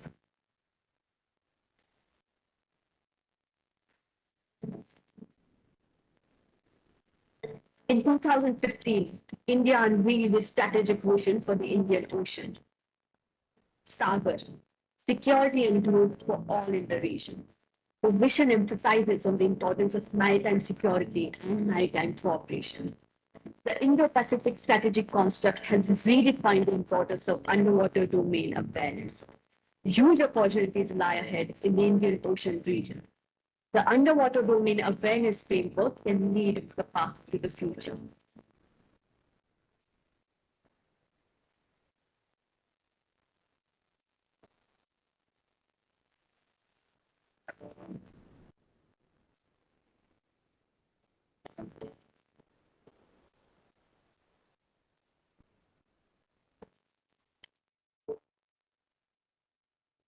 India is home to over 6% of global marine diversity. Over a 7,517-kilometer coastline, Indian oceans have been protecting us for millennia. Now, it's time for us to protect our oceans. Let's start conversations, strive for innovations, and vote for protection of Indian Ocean region. Introducing Maritime Research Center, Foundation for Underwater Domain Awareness. The concept of the Maritime Research Center, I thought of as a technology-driven think tank because I feel there is a gap in terms of strategy not being backed by sound technology. And particularly when we talk about the Indian Ocean region, there are significant differences in our understanding of the underwater domain. And the tropical littoral waters have their very specific challenges which need to be addressed. And that's how I thought of this organization where we are going to be working on the policy, technology and innovation, and the human resource development. So going forward, when we look at the underwater domain awareness framework, it's going to be a huge opening, and there is tremendous opportunity that are going to come. But to have a coherent and a comprehensive way forward, all the three aspects are important, and that's how we are looking at all these things. MRC is driven with a three-pronged mission to engage with decision makers and policy formulators, to facilitate technology and innovation, to spread awareness and start conversations on underwater domain awareness.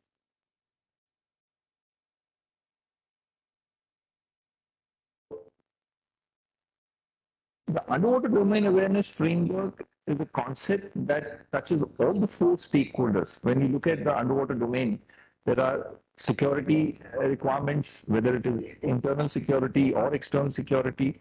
Then there is the blue economic requirement. There's tremendous opportunities in terms of shipping, undersea resources, a whole lot of other things.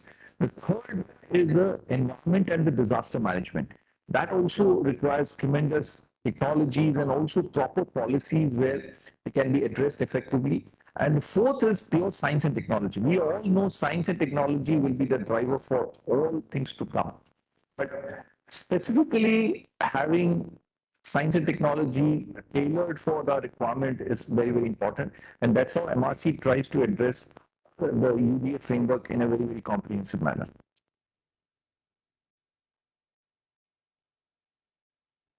MRC wants to be a nodal agency dealing with the UDA framework. We want to look at all aspects of policy. We want to look at all aspects of technology and innovation, and we also want to be a nodal agency for the human resource, multidisciplinary human resource development. Here, when we look at human resource, we are like looking at two distinct communities, if I may use the word. One is people who are already in the domain, people who are part of the stakeholders. They have a reasonably good understanding of the domain, but they need to be given the right academic backing and the theoretical understanding or the research background so that they can contribute. So maybe stakeholders can go into the policy level with a sound understanding of the domain.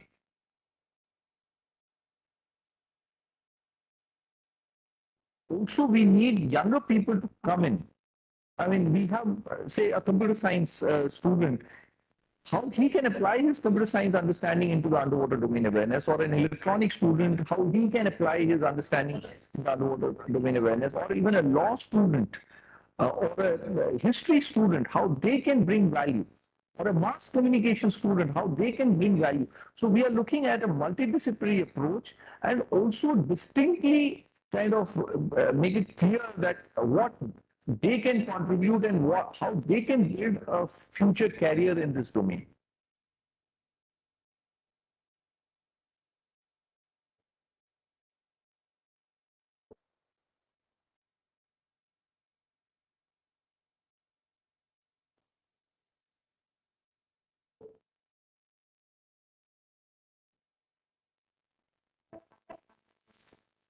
Indian oceans have been protecting us for millennia.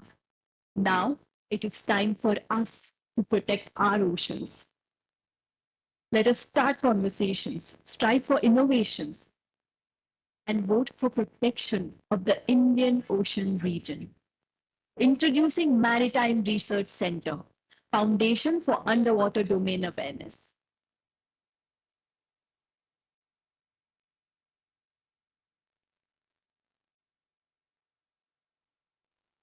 The Maritime Research Center is a technology-driven think tank with a clear focus on the underwater domain awareness framework. Typically, what we look at in the underwater domain awareness framework is the pooling of resources and synergizing of effort across the stakeholders. We see in our region, particularly when we talk about the Indo-Pacific region or more closer the Indian Ocean region, the significant fragmentation across the stakeholders. So how we can bring them together to address the challenges and opportunities of the tropical littoral waters is what we are looking at. Here we try policy interventions, technology interventions, and also acoustic capacity and capability building so that this niche domain can be taken forward in a very, very seamless manner. MRC started with a mission to spearhead the UDA framework. Today, Maritime Research Center has carried out milestone projects, trained students and young professionals, hosted policymakers, leaders, experts on the MRC platform, set up centers of excellence across the country, gained nationwide attention, and started conversations on issues that matter. I mean, the point actually is that when you are talking about something which is not yet in the foreground of our national consciousness or in the consciousness of our strategic community, when somebody actually has to start ringing the bell. And MRC is doing that. I think the Prime Ministerial speech in the UN, in my view, will also be taken as a directive for the implementation of whatever what has been envisaged in the SAGAR project. I think this is an unexplored area, a sunrise sector, and it's of great strategic importance that this actually, this kind of evangelical work needs to be further strengthened and further accelerated. So I compliment MRC for this. Especially in the light of the Indo-Pacific and the Indian Ocean having become the fulcrum of global power. We have to understand the underwater domain. I wish the UDA initiative with success in the future. And I'm very happy to see that the government agencies of India and international agencies have all taken note of this initiative.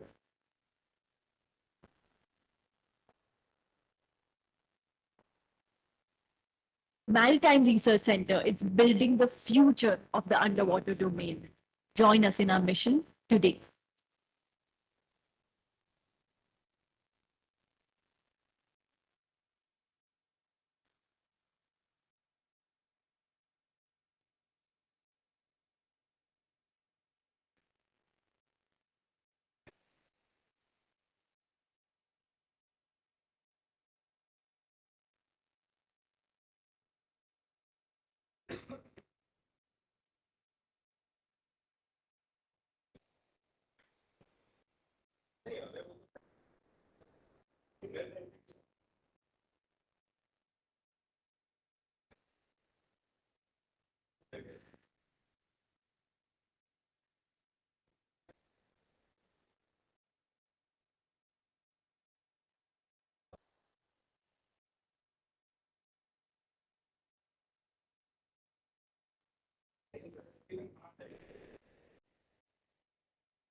That's for the WhatsApp group.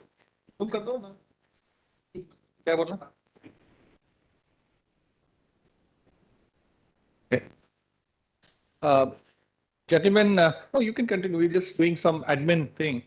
All the participants, this is a QR code.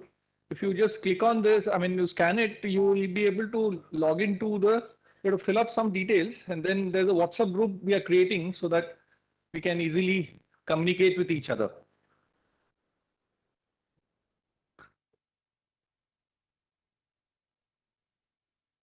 The program and everything is available, and we'll just give you the uh, delegate kit also.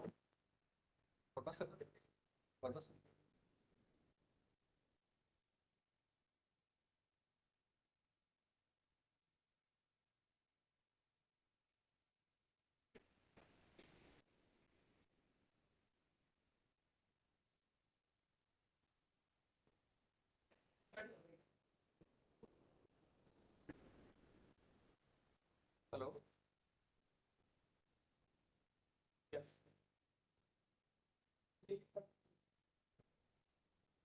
Can you call me in the evening? I'm in the middle of a workshop. Call me in the evening, after 7. Thank you. Okay.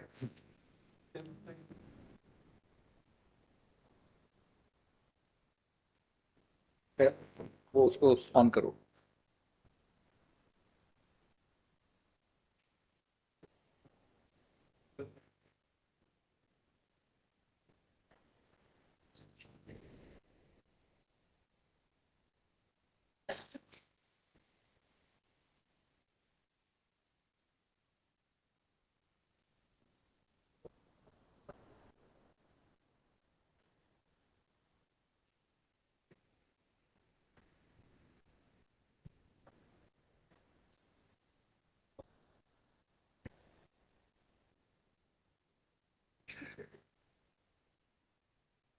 What the first one?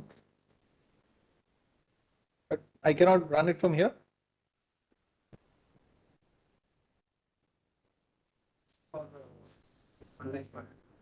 Huh?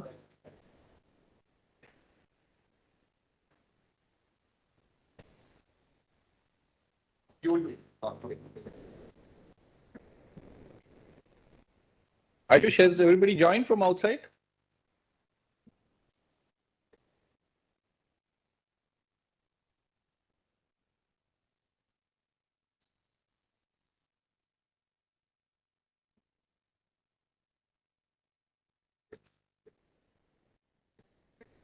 Okay. Good morning once again. Thank you very much for joining us as per the program.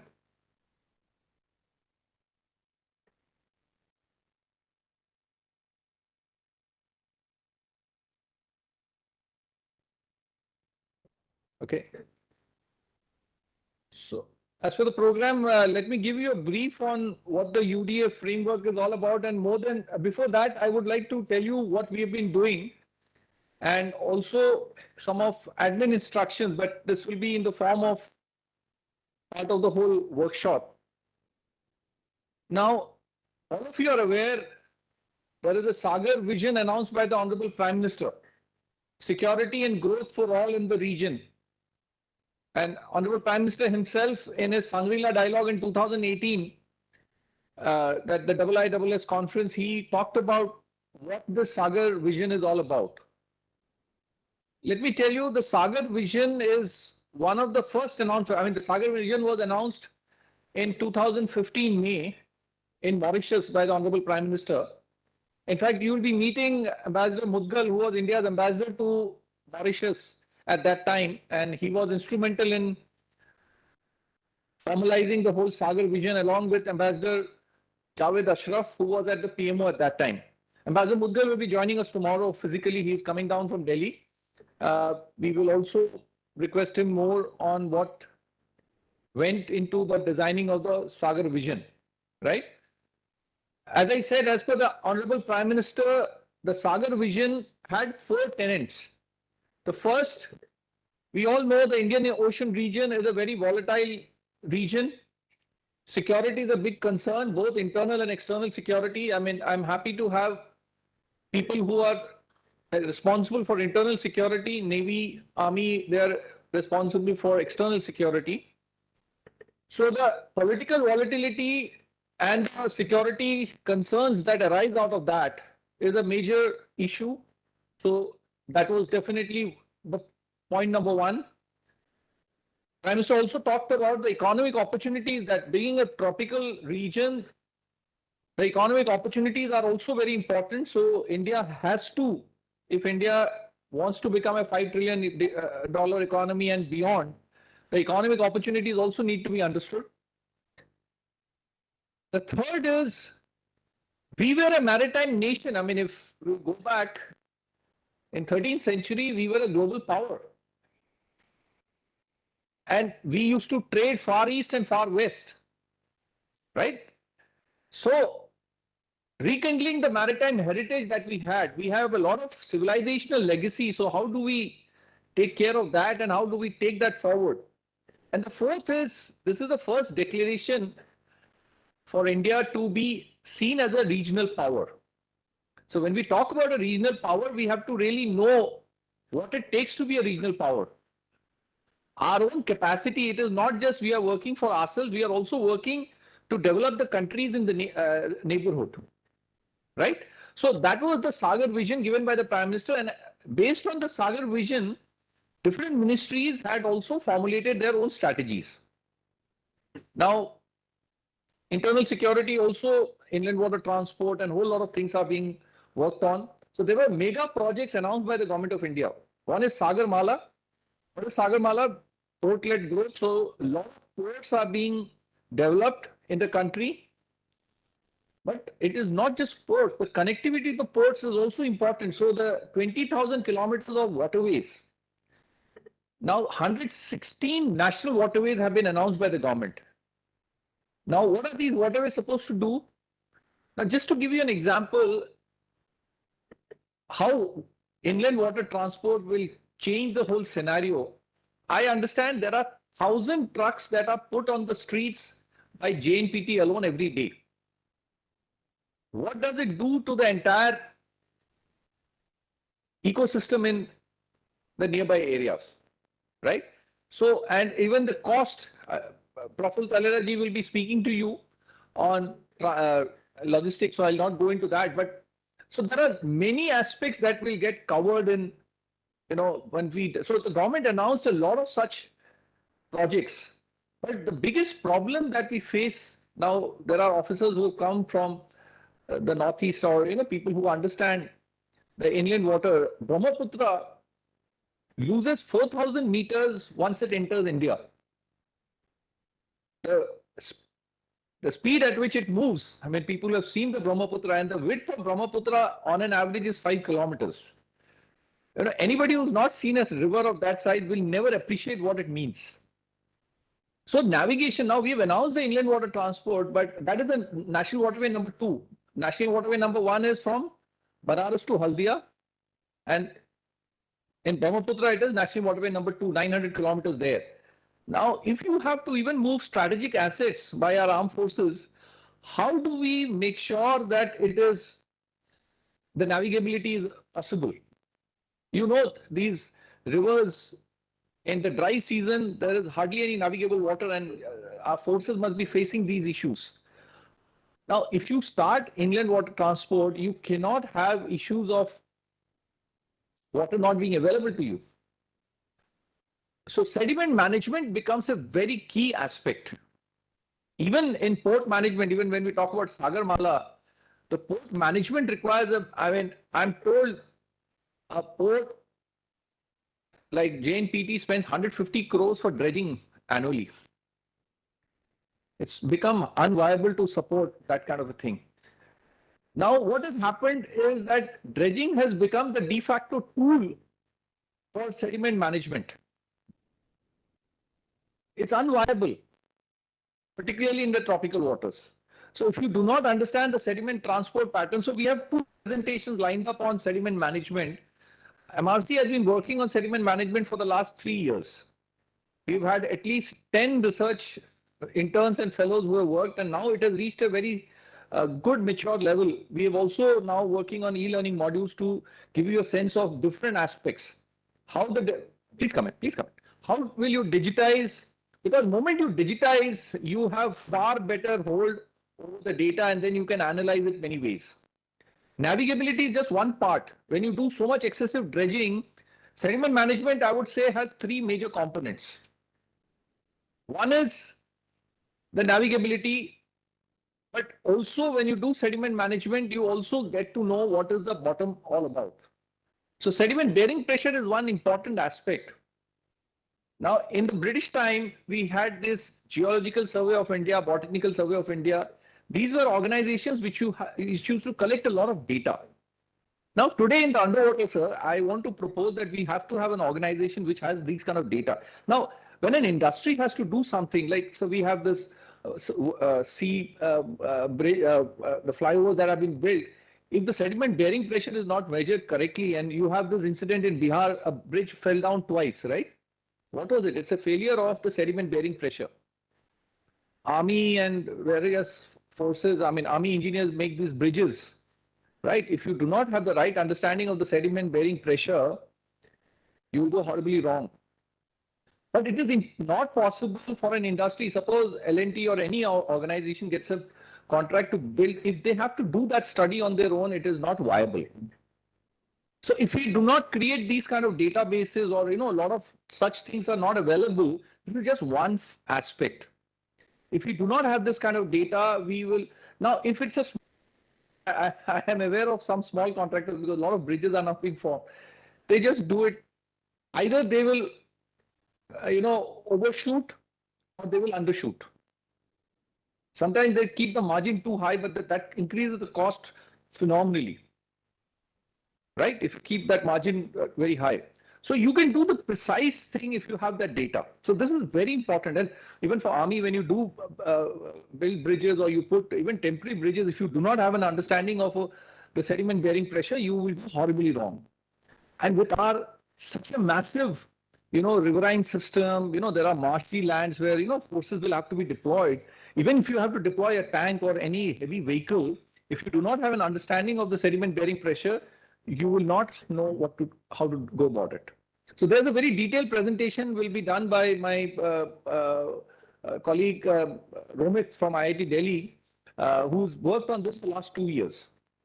So you will get a very good understanding what are the applications, how to go about it, and how that data will be digitized, right? So, and there is also e-learning modules that have been created by us, which can be available. Concerned people can just subscribe to that and go through it. The second aspect of sediment management is benthic ecosystem. This excessive dredging that we are resorting to today, mindless, I mean, allow me to use that word, it has completely destroyed the benthic ecosystem. Our rivers are going to become dead if we do this. I mean, now with so much inland, virtually every possible river has been put into this inland water transport. Now, if our rivers are dredged to an extent the way we are doing, they will all become dead. I mean, I'll give you an example what kind of richness in biodiversity these river beds have. I saw a picture on social media. Somebody was trying to ride a vehicle, a fancy looking vehicle on a beach. And he had put some pictures. So some activists really wrote something very important. There is such a huge ecosystem that exists just beneath the beach. So if you run a vehicle on top of it, you are actually going to completely ruin the ecosystem that exists. So if we do not have this understanding, when we are talking about development, we will go in some very different direction. So sustainability has to be understood in a very different. So whenever you are working on a project and you talk about environment impact assessment, benthic ecosystem has to be understood and it has to be kept in mind. And here, this heritage that we talk about, or traditional knowledge that we talk about, becomes very important. We have managed in this country inland water transport for centuries. And dredging was not used as a tool. Today, dredging has become the de facto tool. I'm not saying you eliminate dredging. When you understand the sediment transport pattern of a river or any waterways, You can do, because you only want the channel to be available to you. Now, what are we doing? We're removing it from here, putting it here, and it goes back there. There's a mafia that works. I mean, that's a different thing, because there's a constant contract. And the worst part is that we are going to the Nordic countries, right? I mean, every project we are going to the Nordic countries to get help. But Nordic countries do not understand tropical waters. Please understand that. But what they have done is they have built a lot of heavy engineering. And this is return on investment for them. So it is good to push those equipments and continuously use it. And, there's a complete ecosystem that works or economy that works. It doesn't work like that. It will be very bad for us. The third part is the abiotic content. Now, the abiotic content that is available, whether it is plastic or anything else, there's a possibility of a lot of wealth also. A lot of minerals may be available in the the depths. So if we do a proper analysis, again, acoustics will be a very important thing.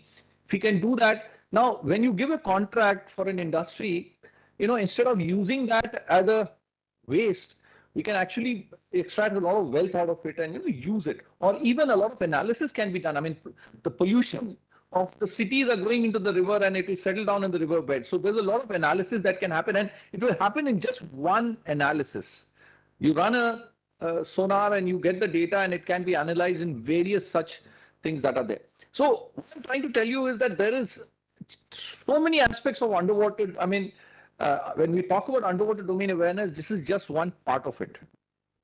If you do not understand the ecosystem, if you do not understand, what is there below, you will not be able to manage it properly. So this is just one dimension that I'm looking at. Next. Yeah. Next slide.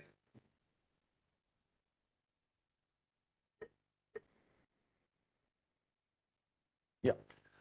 Now, very important, if you have to manage anything, it has to be first measured. Anything that has to be managed has to be first measured. When you say measured, you have to really understand every dimension of it. If you talk about underwater, whether it is threat, whether it is an opportunity, whether it is some resource, you have to measure. Now, to measure that, you need a certain instrument. The only instrument that works underwater is a sonar. Naval guys will know, but others may not be so familiar with it. A sonar is a device which processes sound to draw any information. Now, there is a problem when we talk about a sonar in the tropical waters. Now, today the new global order is operating in this region. That is the tropical waters. In the last century, this was the theater of operation. And a lot of investment happened during the Cold War period. A lot of investment happened to develop the right kind of technology, right kind of know-how. And these are the countries that we are talking about who are now trying to push their hardware or products into us. But they do not have the bandwidth to customize it for our waters. Now, to give you, I have a lot of my naval seniors and Ramchandani sir understands this much better. A sonar that was tested here gives you 32 nautical miles, and the same sonar when it comes here gives you 6 nautical miles. So when you are buying this technology from the Nordic countries, you're getting 60% degraded performance. They do not have the capacity to come and customize it for you here. They will claim whatever they want to claim. But they don't have the demography, they don't even have the manpower to deploy it to come and customize it here.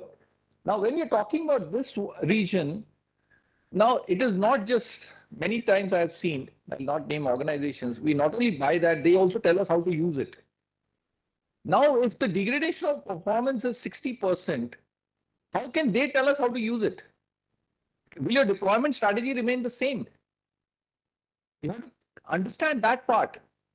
So we have to really, next slide. So today we talk about the Indo-Pacific, and any strategic discourse, everybody talks about Indo-Pacific. Indo-Pacific by definition is the tropical waters of the Indian Ocean and the Pacific Ocean.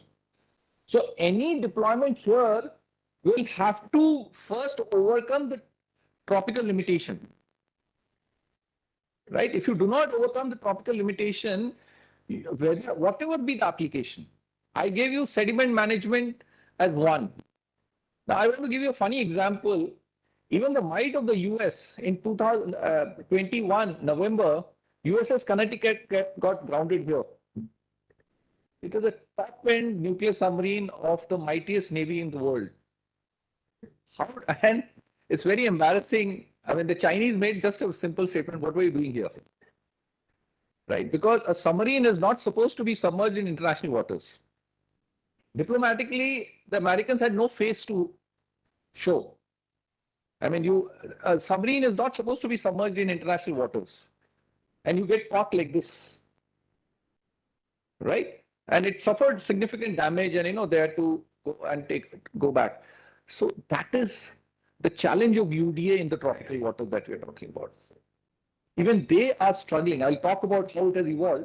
So the tropical waters have to, and let me tell you today, even in the Quad, India has the advantage to tell the world how to manage the tropical waters. Are you with me on this?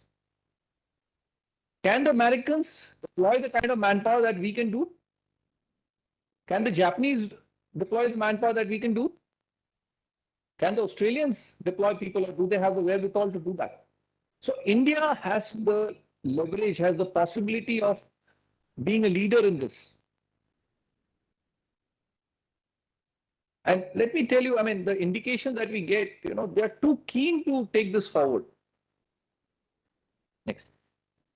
Now, let me, see, typically what happens is when we talk about UDA, it is completely, fragmented. Defense is on one side, non-defense is on the other side. Can the capacity building be done by just one stakeholder?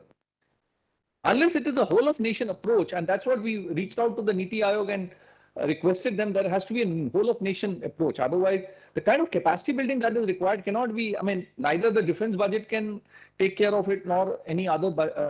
And typically what has happened is that UDA or MDA, as we call it, that remained security driven. And it actually prevented the others to come in. Now, any strategic perspective must have the three components: people, economy, nature. When I say people, livelihood of people should not get affected. People have to be part of the development process. Many times, all our big projects exclude. I'll be visiting Virinjam Seaport end of this month. They found value because, we proposed that the community, coastal community or the displaced community can be engaged in the digital transformation that we are talking about. So the Adani Group and Virinjam Port is organizing a one-day workshop on how we can take this forward. Now, the coastal and riverine communities, fisheries, we'll talk about all this in details. Aquaculture, a lot of digitization is required. Like Mukesh sir said, 50% productivity in agriculture. In the marine and the fishery sector, it is even worse. So how do we bring that into this whole framework? Now, economy, of course, in many places we are far below the world average. So we have to really take this into account. A lot of resources are there.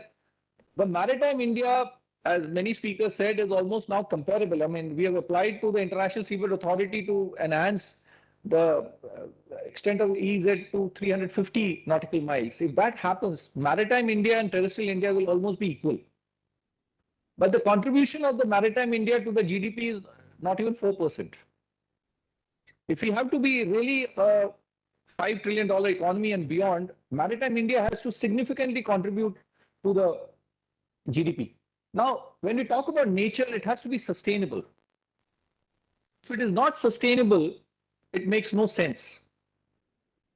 So, climate change risk also is now being talked about, but I mean, in 75% of the earth is water, and we talk about climate change risk management, or we talk about sustainable economy.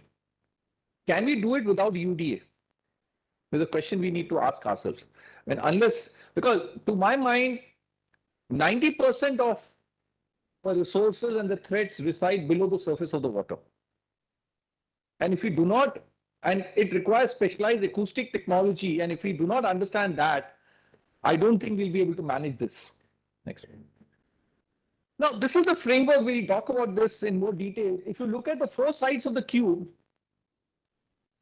strategic security, both internal and external security, blue economy, sustainability and climate change, and science and technology or digital transformation. All four stakeholders may have their own specific understanding of the requirement of UDA, but the core will remain the acoustic capacity building. If the sonar that you're deploying to look below the surface is not giving you the right performance, what are we doing? As a nation, we have to all come together to first build acoustic capacity. You have to first understand what it can do for you. Then only you can make sure that it is really of use to us, right? So focus has to be on acoustic. So if you look at this cube, all of them must come together, pooling of resources and synergizing of effort. Then only we can build this. The second is the vertical construct. We have very little understanding of our own waters. I just talked about the Geological Survey of India example, but there is so much to be sensed, there's so much to be analyzed, and then only policy. There are areas which are over-regulated, there are areas which are not regulated at all. So this gives you a very structured way. So I call it comprehensive, structured, and inclusive. Comprehensive is it looks at all the 5 pillars of research, skilling, academia, innovation, and policy. It takes care of policy intervention, technology intervention, and capacity and capability building. And inclusive because it not only talks about the corporate, but it also talks about the communities. How do we make it inclusive? And it is very structured. You can see how the various stakeholders or policymakers can interact with each other. Now, we talk about demographic bulge. Now, each of the, these smaller cubes can be populated by thousands of projects. So as we said, we get these IIT kids, but we also get kids from other organizations who are multidisciplinary. I mean, right from international relations to humanities to everything, and they work on different types of projects. There's a lot of data that is available. We can share that. Now, this is the marine spatial planning that we talked about. Now, the West, as they do always, they are pushing MSP in a big way. But what they are trying to do is they are trying to deploy sensors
accumulated impact and there is a preventive thing.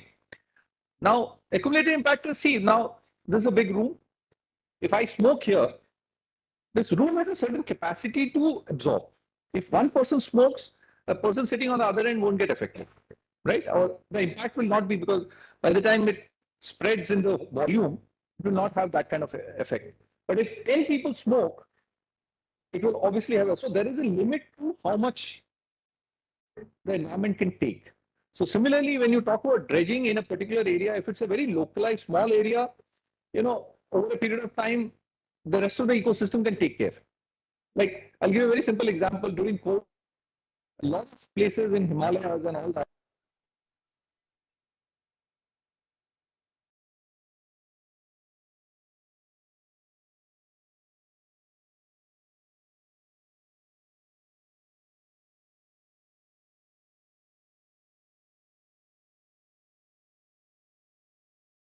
a very important question what you raised.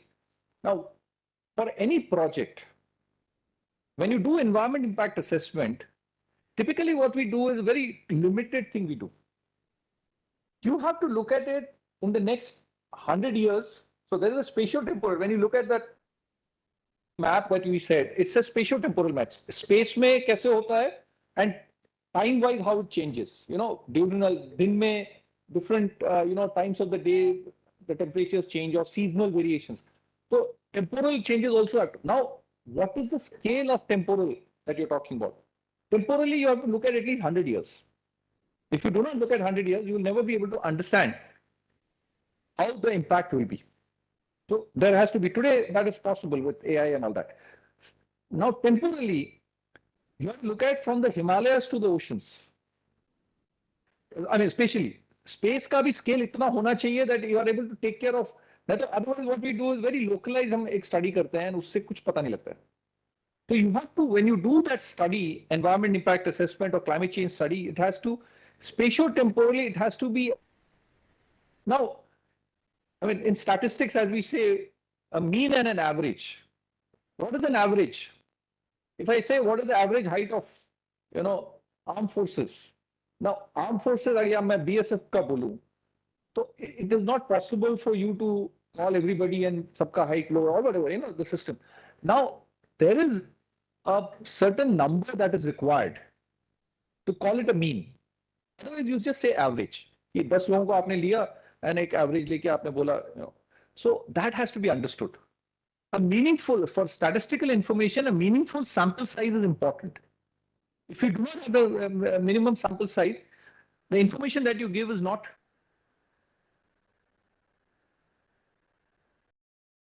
work on it. So in this case also, we have to look at it in a very, precise manner, right? Yeah.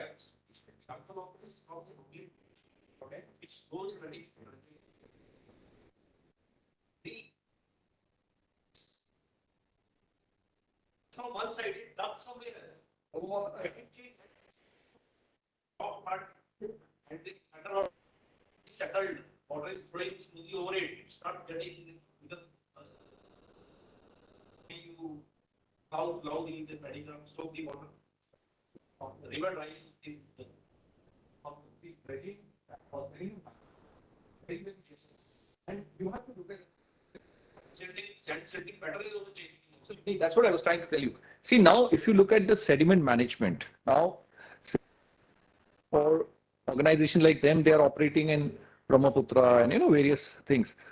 अभी ब्रह्मपुत्र में भी आप देखेंगे या आप Indus में चले जाइए, the sediment pattern is different, and it has to, you have to understand the local dynamics, otherwise आप नहीं कर सकते. अभी असम में inland water transport को बहुत push कर रहे हैं, but कुछ नहीं हो पा रहा है. You understand what I'm saying? अभी गुजरात में we did this, Prime Minister went and inaugurated, जो connect किया ना वो Bhuj to the other side they connected, वो नहीं चला ना. Reason is dredging. No. See, the problem is that there are two things. One is people don't understand. See, where are we going? We are going to the Nordic countries. वहाँ से कोई company वाला आता है देता है. Does he understand, or do they have the understanding of our local things?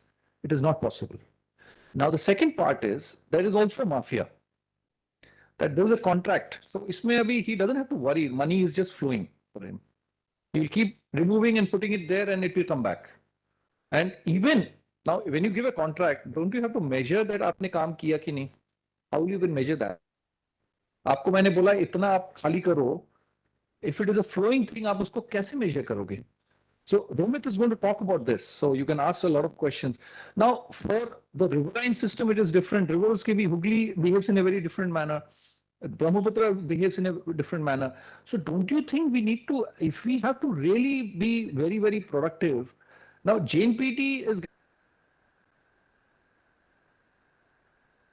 flagship port hai. So these are very serious issues we need to really understand and talk about it. Otherwise, we go horribly wrong. Now, I'll give you one example now that you brought this question. Khadakwasla Lake in Maharashtra, Pune, city of Pune, we are supplied water from these 4 dams, Panchet, Khadakwasla, Pavna and all that. Okay? We did a study in 2017 on the Khadakwasla. Khadakwasla is 500 square kilometers of water. I mean, the entire lake size. We did the study, the silt is soft.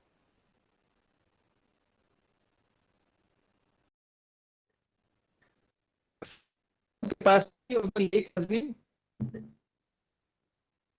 silting. As a result, during the dry season, आपके पास wind कम है, so the capacity is reduced by 50%. Now in the monsoon, पानी वहाँ पे overflow होता है.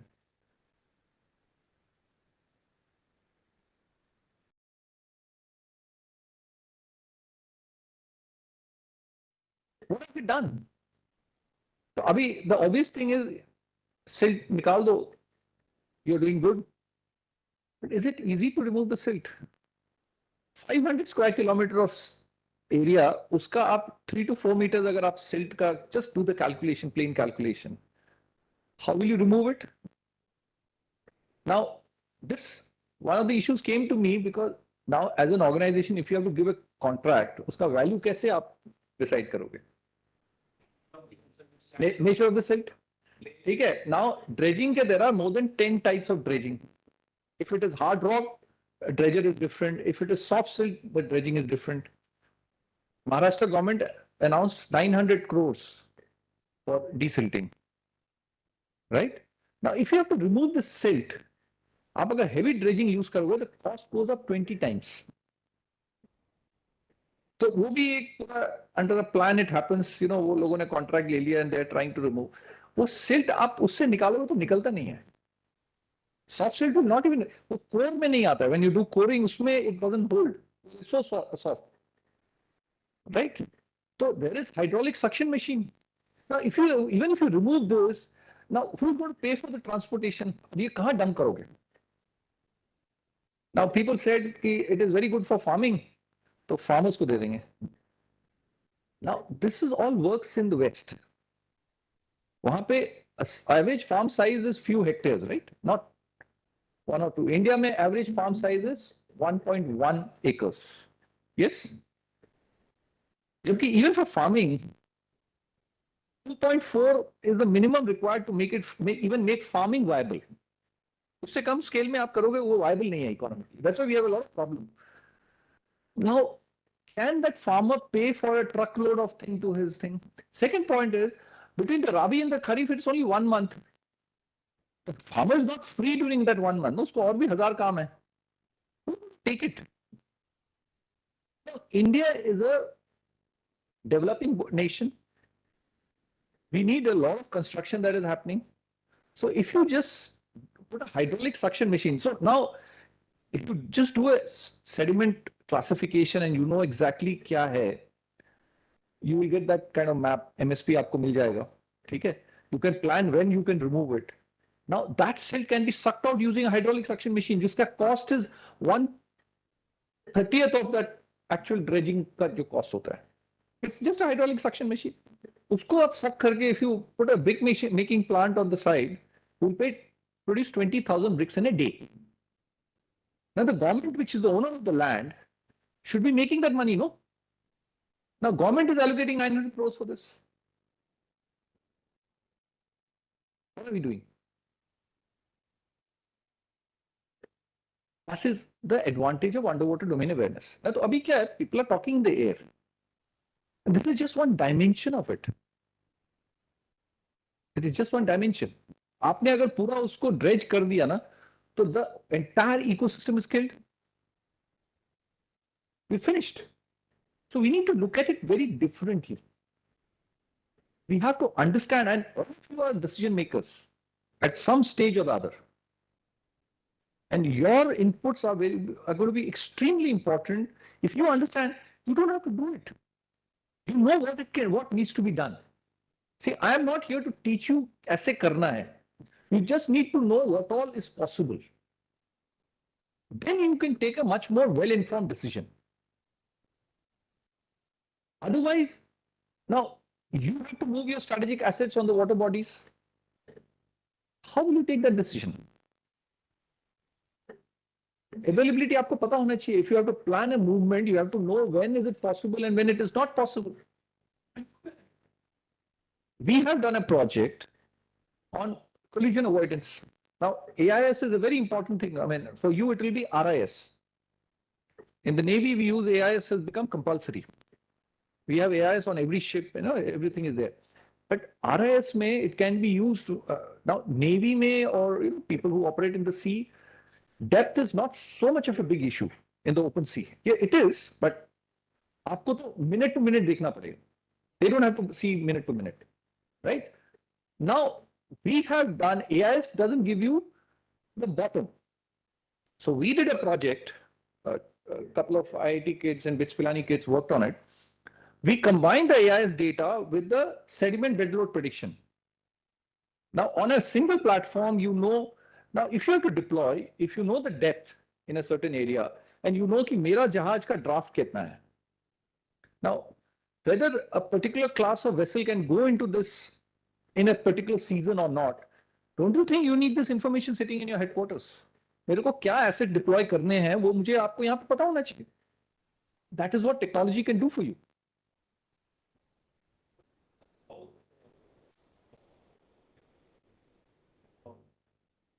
Either we are able to dominate the Yes. because shallow. Yes. नहीं तो आपको तो both at your strategic level and at the tactical level. Strategic level की आप जब acquisition कर रहे हो, what you should acquire for what region. But even there are diurnal and seasonal variations to it. You have to take care of that also. वो आपके tactical level पे आपको manage करना पड़ेगा. There are no data there. Precisely that I'm saying. Absolutely. नहीं खाली data से नहीं होता है. See what I'm trying to tell you. Can you go to that MSP slide? Now I'm talking about this. Now, if you're talking about this area. Yes. जो भी है, मतलब whether it is here or either here or here, even BSF operates here. Read this. How will you manage? I mean, right from people at your seniority who are sitting at the headquarters and you need to plan your missions. You need to get an information on your laptop. Keep what is the condition there, and you cannot be seeing the way we used to do 10 sheets of paper. No, that's not required. You click here and say, now if you have to plan during summer or you have to plan during autumn or winter, jo bhi hai, you just put, Jay will show you the map we have made. You feed the data on top, आपको उस दिन का मिल जाएगा. Today, sitting here, you are on 15th of April, you want to say, कि 15th of May, I want to go there, or I want to plan an operation. Don't you want to see a map like this there?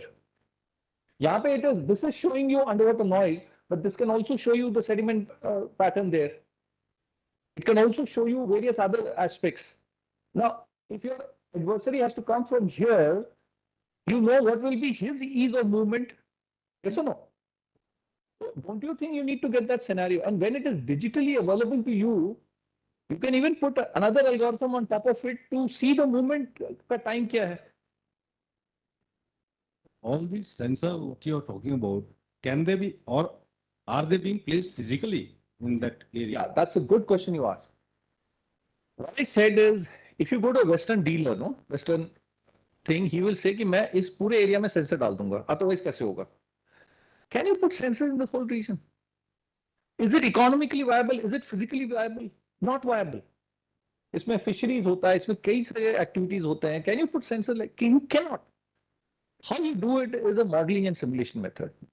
There are different types of data that is available. Satellite से भी आपको picture आता है, but it has to be mapped. But satellite cannot give you very precise information. So you base your model based on certain other data and only validate in certain areas. ताकि once you have full confidence in your, now when I'm saying कि आपको 15 मई का मैं picture दे रहा हूँ, it's a very precise information that I'm talking about. So that particular information has to be, so you have to have very precise data on the model itself. Your model has to be very accurate. If your model is accurate, which has to be validated, 2-3 iteration में आपका model validate हो जाता है. Now once the model is validated, you can do it in any place. And so if you say मुझे यहाँ चाहिए, I have to first go there and deploy sensors. If you tell me here, that's not possible. The model-based thing will give you a complete sense of anywhere. Now, this is not the only area. If you come here, then what do you do? And this is going to keep changing. So over a period of time, when the database gets a little mature, you will have precise information. आज जो हमने ये बनाया, this has got about 5 dB का gap. Now, if I get, I mean, this is without too much of validation. But if I get 3 iterations, I can assure you that it will be less than 3 dB, which is huge. Which is huge. So you just validate in some areas. Other than that, it is just that, you're paying money to somebody that is good. That's all. Are you with me on this? Yeah, next. Please feel free to, yeah, please. I know what parameters. Okay, great. Know what the parameters. Go back to that picture. Yeah, this one. Okay. Good question. I think that will explain. See, the way we have built this, no? We have divided this entire area into grids, 1 lakh long. 1 lakh long is about 12 kilometers by 12 kilometers, right? 11 point something, right? Now, for each of those grids, we calculate from the AIS, Automated Identification System, we found out at that particular instant what are the ships that are there in that grid, right? Now, for each of those ships, we go back to the Lloyd's database. Lloyd's database gives you the complete details of the ship's machinery. AIS has got 2, dynamic and static data, right? Now, we also take the dynamic data, what speed that ship is making, what course that ship is making. Now, using all that data and the, different, Akshita will be talking about it in more detail, but now that you've asked that question, it will give you a better time. Now, for each grid, we know what is the underwater noise of that particular platform on that grid. Now, How we are measuring it, sir? we're not measuring it, we're calculating it. It's not possible to measure. See, how many ships will be there in this region? Unimaginable number of ships. But AIS gives you that precise information. So that's what I'm saying. We'll measure it later. Now, my model has to be validated. That's where we do the measurement. So in this, for each of the grid, we have calculated the ship's noise, underwater noise. And then in a particular grid, we bring it down to the center of the grid. Whatever, spreading losses will be there. Now, for each grid, at the center of the grid, we have the noise at source. Now, there is another algorithm parallelly that works, which takes input of the underwater parameters, temperature, salinity, various other parameters, bottom type and all that. Because when it has to propagate from the source to the receiver, there will be a certain modification to that data, right? So that is calculated using another set of algorithms. And that gets also online data.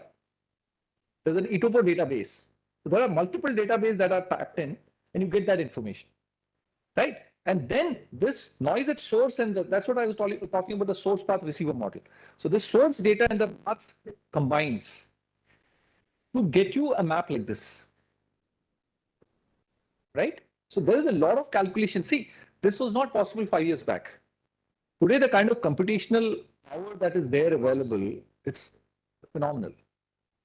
You won't even, you don't even have to blink an eye, it will be done. That kind of computational powers are available, and we also optimize our algorithms. See, either you have a very fabulous hardware, processing power that can give you, but then you also optimize your algorithm so that otherwise sometimes, you're just doing multiple calculations for nothing. Then, there is a lot of AI goes into even reducing the computational load. So there is a lot of work that happens there. So every part is divided into smaller parts, and I have a massive team which does that. So this is how it is calculated. Now, once you have got this, this is only predicted. Then what we do is now, see, you can't put sensors all across. So you know that these are critical areas. These are critical areas.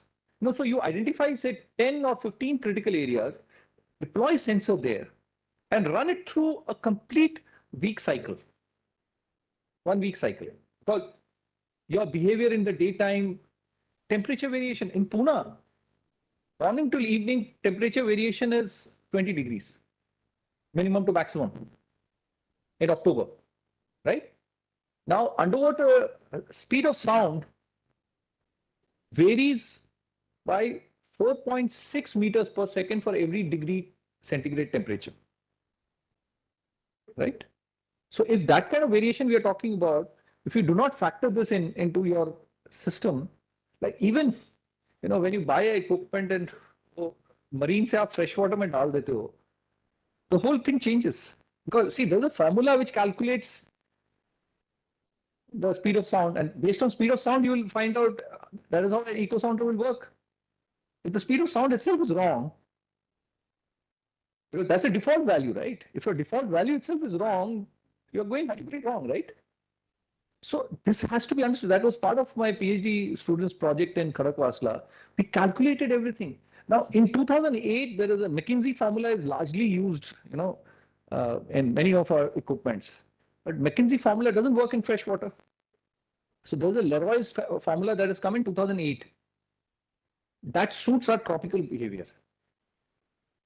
I mean, these are too much detail, but I just want to tell you that you need to understand that there are certain nuances. I don't want you to remember everything, but you need to know. Now, to a vendor, what kind of questions are you supposed to ask?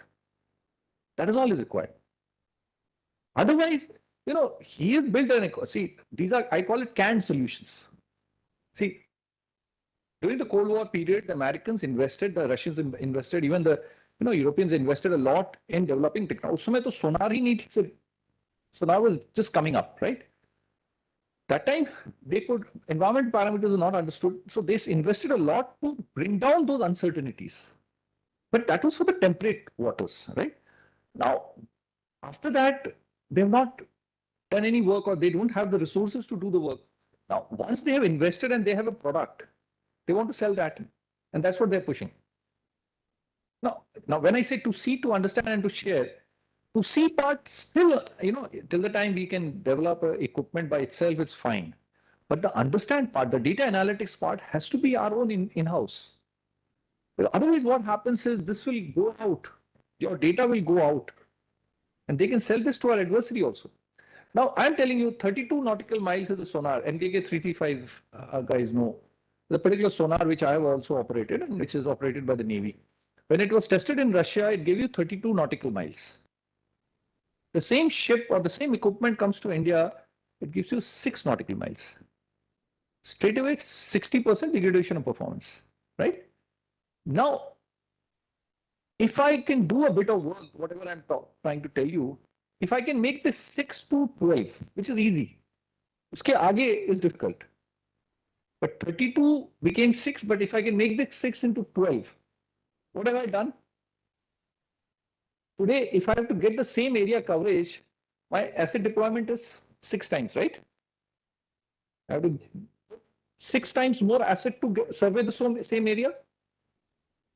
If you have to deploy a submarine in this whole region, just to ensure underwater security, you need 2 fleets put together. Yes or no? Now, if I have that kind of asset intensive deployment, it is going to be very difficult. If I can do this 6 to 12 with whatever I'm saying, it is not only the twofold advantage that I'm getting, I'm denying my adversary the same thing, right? So I have a fourfold advantage. Are you with me on this? So the strategic advantage is fourfold. And that's what the Chinese are doing here. And this across various dimensions.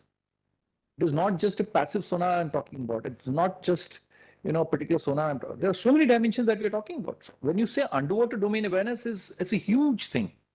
We need to appreciate that. Next. Yeah. Okay.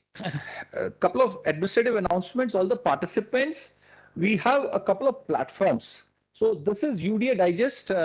When you look the diary which has been given to you, at the backside, you will have some QR codes. You can just scan that, and you will get at the backside, I think. Yep. So there is a QR code. You can access the UDA Digest is a platform which is today evening. Nishtha will be giving you more details, so you don't worry about it. So please go through, and I would like you to talk about 5 minutes on the last day. Each one of you will request you to talk for 5 minutes. Pick up anything that you want to talk about. It doesn't have to be, I mean, this is just a cue for you, but you can talk about your own, some problem that you have in your thing. And I'm available all the days. Please, if you want to discuss with me, you need some inputs, please feel free to do that. We just want to, we are also learning from you. I mean, let me be honest with you. So UDA Digest is one platform, more than 100 articles are there. These are all written by our own people.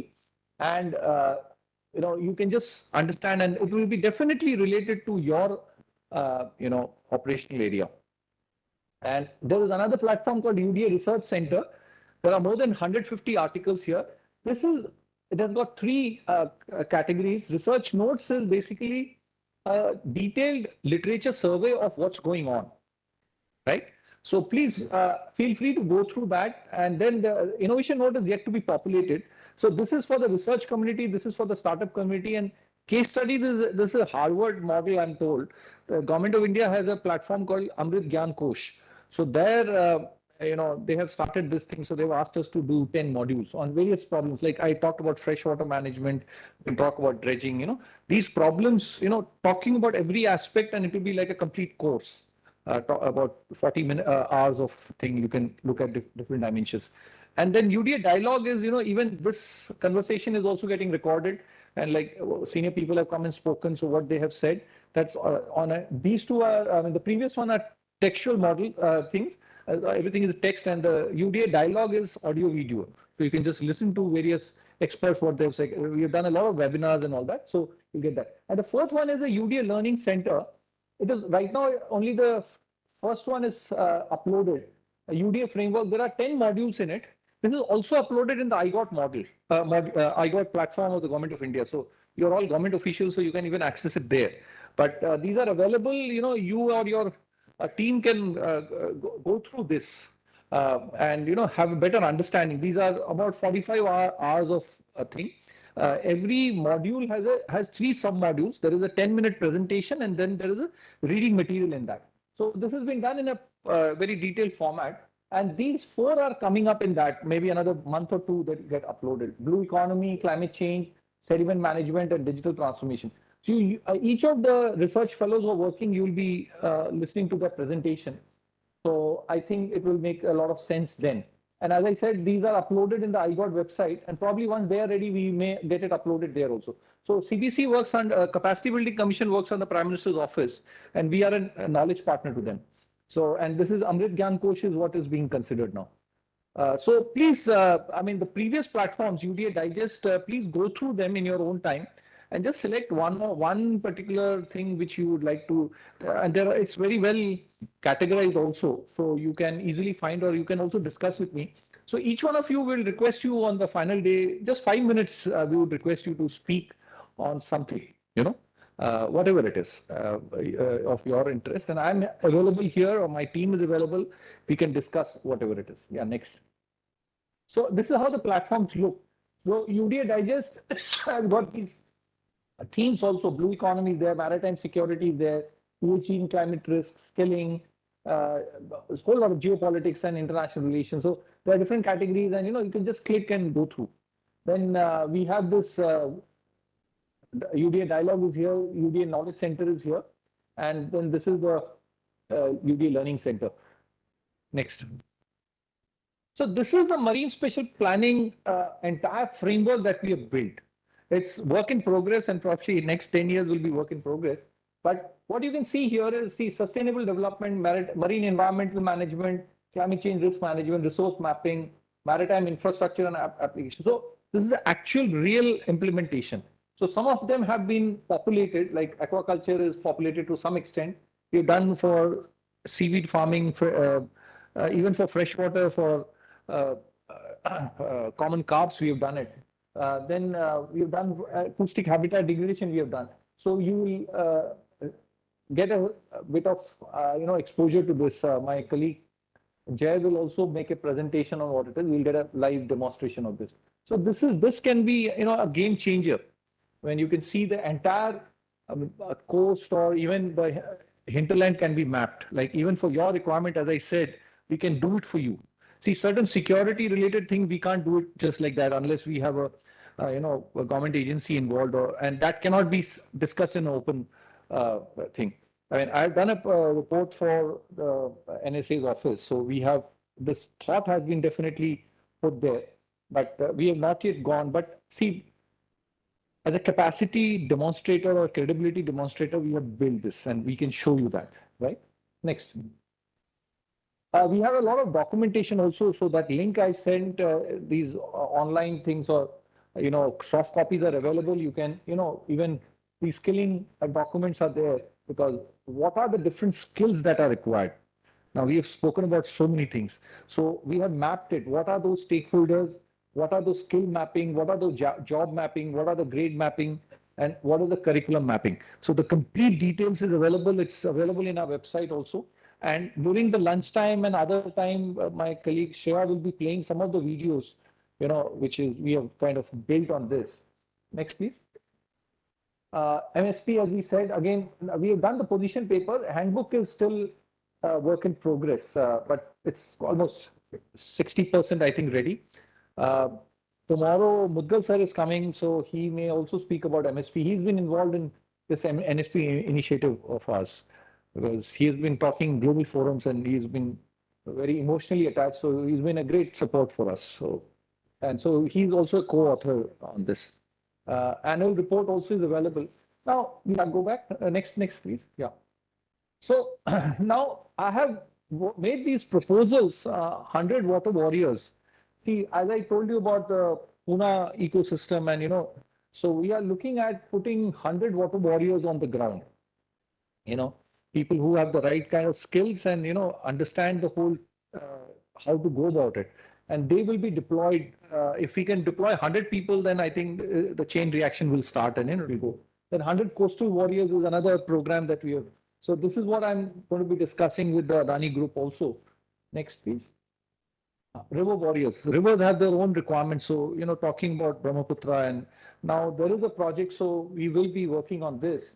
Brahmaputra and Indus are the focus area now, but there is so much more to be done. And then this people affected, project affected people, PAP warriors also. So a lot of these displaced communities, they need to be kind of, rehabilitated, but rehabilitated in a more respectable manner. And in a thing that, their traditional knowledge and traditional practices are carried forward.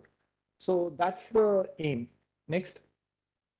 Now, in terms of global outreach, Indian Ocean Security Conference, I was in Colombo in February last year, and the Honourable President was also there, and a lot of people were there. So they did find a lot of value in what we are saying, and there was a special session on UDA. So I got about 40 minutes to speak, and there was a lot of people from all over the world who saw that, and there was a lot of media coverage also. Then this 10th of April, I was part of an innovation summit in Croatia. Jadar University had organized this. I was supposed to have been physically there, but because of this event, I decided not to travel. So I did an online presentation. So they are also now keen on working with us. That was a consortium of Croatia, Italy, Norway, and a couple of EU countries. So again, I think UDA can become a very important, instrument there. Then Indo-Pacific Security Conference. This is a conference happening in Bangkok. This is driven by NMF is also involved in this, and the US NISA is there, Northeast South Asia Institute, and I'm pitching for a IORA Center of Excellence with MEA because all the IORA countries need to be supported. National outreach, Niti Aayog, we have submitted a report on what should be the nature of capacity building. MOES is a partner to us, Ministry of Earth Sciences, the Digital Ocean Initiative of the government, we are partner to them. MEA has been in talks with us and we are definitely discussing various projects. The Capacity Building Commission I have mentioned to you, and FICCI Blue Economy Task Force, I was a member and my team has contributed 3 sections out of 7 in that. NSA and DG shipping. So IMO project I mentioned, even to the NSA's office also we are pushing. Next. So this is, he is Admiral Pereira, former naval chief of Sri Lanka. Ambassador Gunatilake is here. And this was my session. And he's a Rear Admiral, I'm forgetting his name. And then this is the conference picture. This is Sri Lankan President and Ambassador Shiv Shankar Menon, our former Foreign Secretary and National Security Advisor.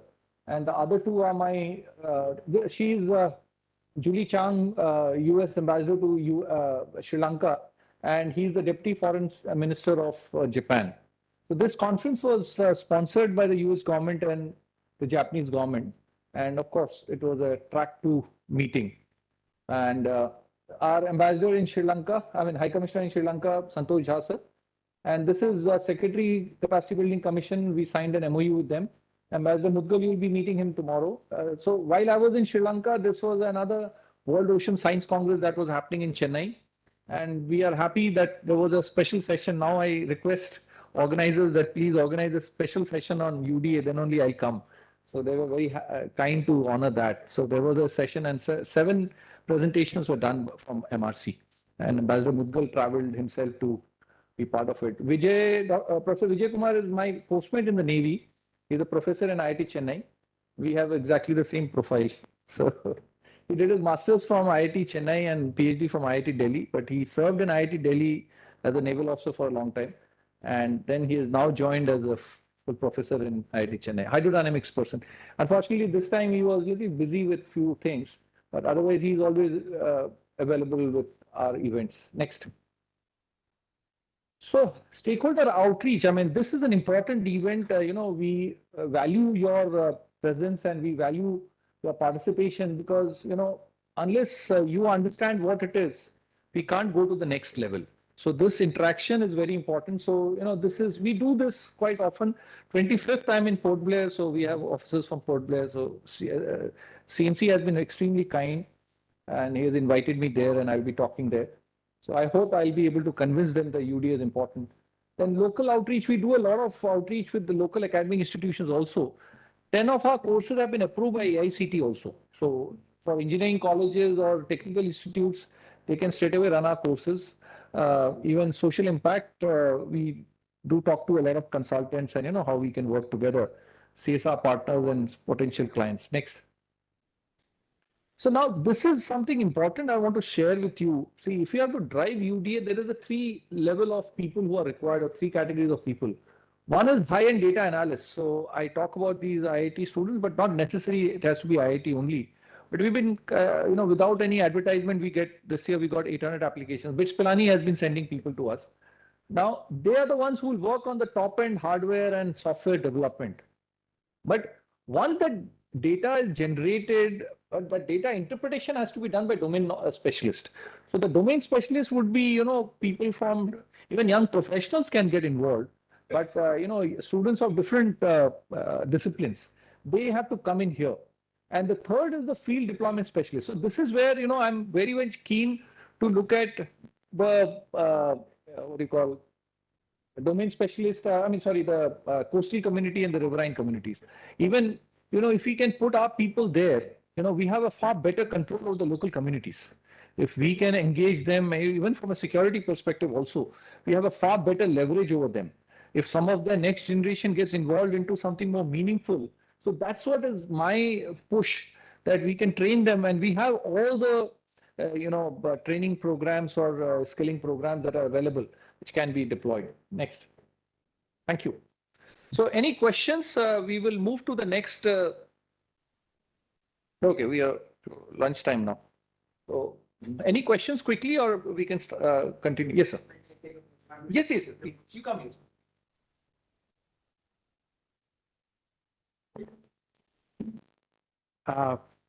I know I'm between you and the lunch session, but first of all, I must compliment Commander Das and his entire team for really going out of their way, and these are some path-breaking initiatives that we have seen.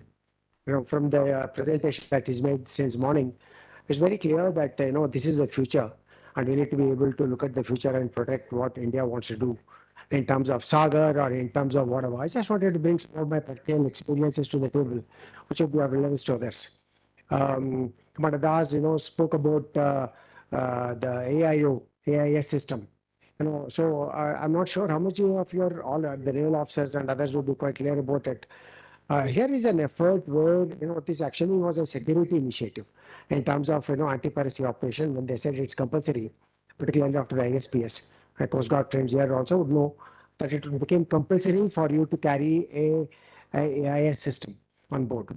And it's nothing but a transponder responder kind of a thing, which gave you the complete details about the ship movement parameters, its cargo, its manifested destination, etc. So the fact that this institute is able to squeeze that data out of it from the models, which he explained as 1 square kilometer, within which there's a lot of traffic that's going on there. But there's something which is already happening to sustain the global economy. And from all of that, you are trying to say, okay, this is the traffic pattern, what impact it would have on the underwater environment. But it is not complete unless you have the database that's required.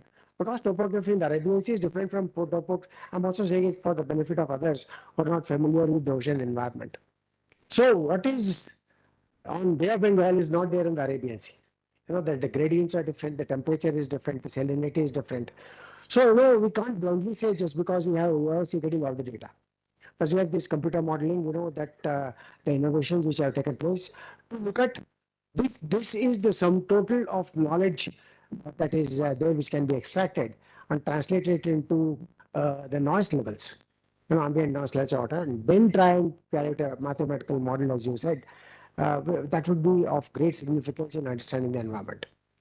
I will also talk about the security environment tomorrow, so I'm not going to talk about it. This was more about, some of the dimensions that he covered today. Dredging. I was Chief Staff Officer Operations in Southern Air Command, and as you rightly said, we gave this contract for dredging to a Nordic country. I forget the name now. And so, but the point here is that for them it is a revenue earner, and they know it happens on year on basis, and therefore there's a lot of money out there. So where is it dredged? Of course, in the contract we say you must take all this, put this material some 10 meters away or 20 kilometers away or whatever.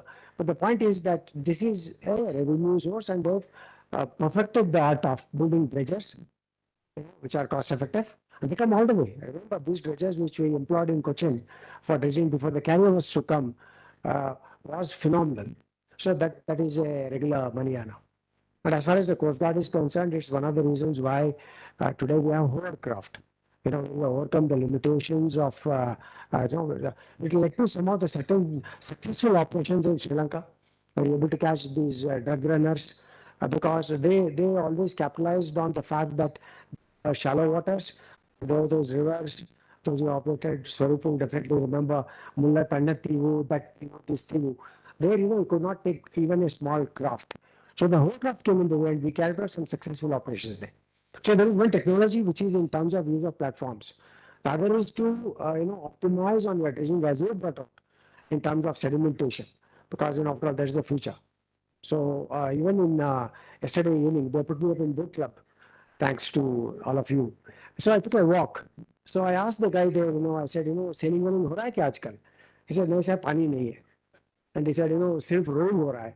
So I stood there for a few minutes and saw that. So, all the point that you brought about product Wasla, in terms of bridging the sedimentation. What do you do about it? Are phenomenal kind of areas that you need to invest in. So the only other point which I'm sure you are aware, but was not brought out, was about the work that's being done by National Institute of Ocean Technology. This real data that you want is coming from the data by program. Because in the Coast Guard, as Saurabh would know, we are constantly supporting the data by program that the NIOT has invested in, both in the Bay of Bengal and also in the Andaman Nicobar areas. So because there was constant, the fishermen will come and tie the rope, and they're spoiling the sensors. The Coast Guard is immediately called, and you go. So this is real data in terms of currents, in terms of tides, in terms of temperature, in terms of salinity. So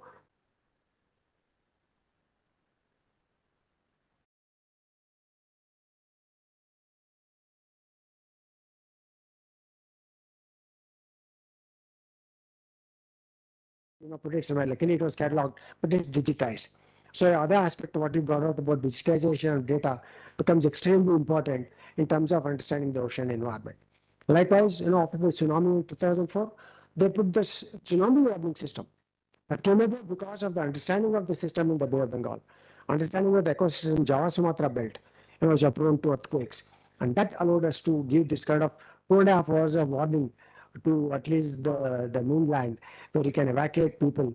So, there is so much that is already happening out there in terms of what NIOT has done or NPL has done. The point that you brought out about the sonars, in a degradation of performance for Russian. I commanded Russian vessels mostly, and the sonars which were there, were peculiar. Suddenly on an odd day you would get 6 kilometers or 6 nautical miles, and then it would go down. So the NPL and the NSTL have invested heavily. Arnab knows all about what I'm saying, but I'm sharing this for the information of others because there are many of you are not from the marine background and not necessarily aware of what is the kind of work that's going on in this. All the torpedoes that the NSTL was designed, including the heavyweight torpedoes, were tried out off the East Coast. And also, you would have seen in the newspapers about this initiative. I think L&T spoke about it briefly. And one more gentleman, I think it was Admiral Verma. So they brought up this kind of initiatives that are taking place where NIOT is involved in carrying out this thing up to 6 kilometers. They want to take these remotely operated underwater submersibles to 6 kilometers plus. And that, as I was living in Chennai, I was reading those reports about they're trying to do it off Katapalli. That's where L&T involvement was there. So, the future as far as the researchers here are concerned, and for the practitioners who are from the Navy, so happy to see so many of them in white uniform because I want to go back and serve in the Navy again. That's what happens to you when you are in the Navy for 34 years plus. As they always tell me, it's oft repeated is that, you can be out of the Navy, but the Navy within you will never get into. So that's the reality. So I thought I'll mention some of these pointers which are related to it because some of these, while we know very well, the Coast Guard, the Navy, and some other people who are in the maritime domain, the rest of the researchers need to have a clear understanding of even why the AIS came into being. AIS is mainly a security device. As you remember, when Chinese research vessels were operating off Indonesia, they had even switched off the AIS. But the point is, the moment he switches off, it's switched off. So, बदमाश है कुछ कर रहा है क्यों कर रहा है why did he switch off? So Indonesian Navy was very concerned about the fact that the research vessels were switching off the AIS. Even the pilot vessels, the mother vessels which are operating off the African coast would switch off the AIS. But that was a giveaway. The moment it switches off, you come to know, and that's through the IMAC which is in Gurgaon, which is there. So there they have a complete picture today. But we are looking at it from the wrong side, which is the surface. Now, the emphasis of the NDA is to say, don't look from the thing above, look from the bottoms of the ocean, which are as important as Chandrayaan or Gaganyaan or whatever. So, I'll cover some of the security dimensions tomorrow, but on the presentation that you made today, which was outstanding, because it exposes us to new areas, new realms of ocean surveillance, etc. I thought I'll give you some of these small inputs for whatever they were, more for people who are not in whites. So because that's where there is, because some of them when you say AIS, may have understood or may not have understood as to what is this IAS all about. Automated identification system is the full nomenclature, where you said RIS is what they use for thing. But this was mainly security driven. Security driven after the ISPS was implemented. ISPS stands for International Ship and Port Security Code. And that was brought in on 1st June 2004. And this was again as a result of not just the attack on WTC, World Trade Center, but before that on USS Cole and on Limburg. Details of which our Navy and Coast Guard officers will tell you. So, it was a security-driven environment. Now there is again a requirement to go back to the oceans and the depths to understand the security dimensions and challenges that are going to be posed in this so-called century of the seas. Thank you for this opportunity, Arnab.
What is underwater domain awareness?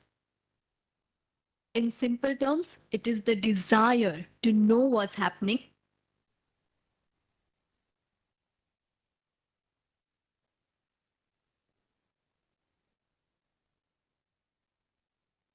beneath the surface of the ocean.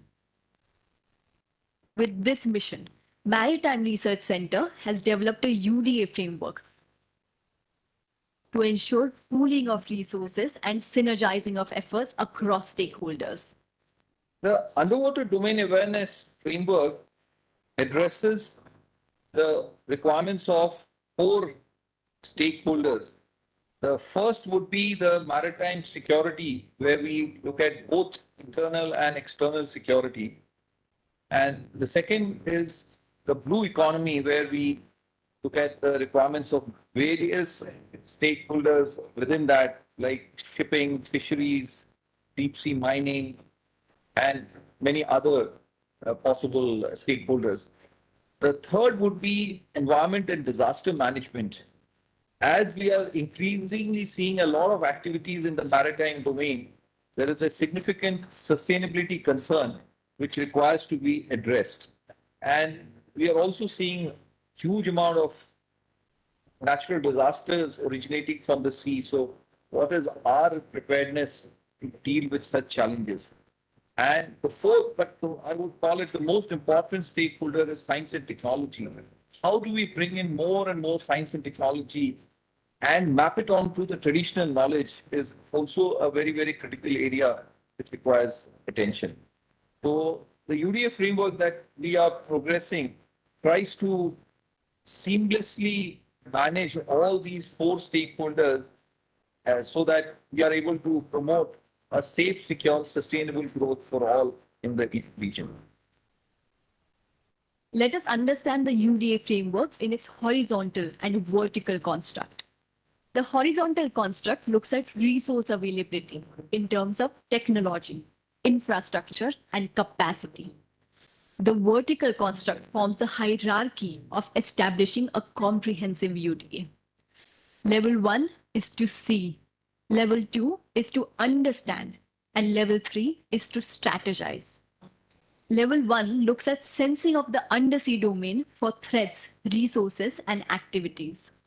Level 2 looks at analyzing the data generated to plan security strategies, conservation, and resource utilization.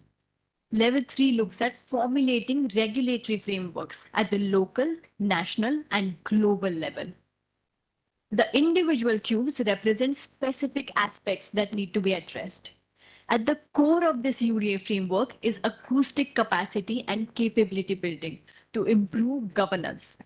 The UDA framework proposed by Maritime Research Center minimizes fragmented approach across stakeholders. 21st century India is emerging as a maritime nation. Huge opportunities lie ahead in the Indian Ocean region. The underwater domain awareness framework will lead the path to the future. MRC is dedicated to the mission of underwater domain awareness. Oceans had an important place in Indian thinking since pre-Vedic times.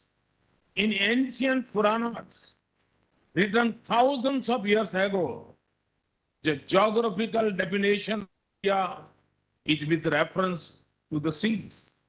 The Indian Ocean has shaped much of India's history. It now holds the key to our future. The ocean carries 90% of India's trade and our energy sources.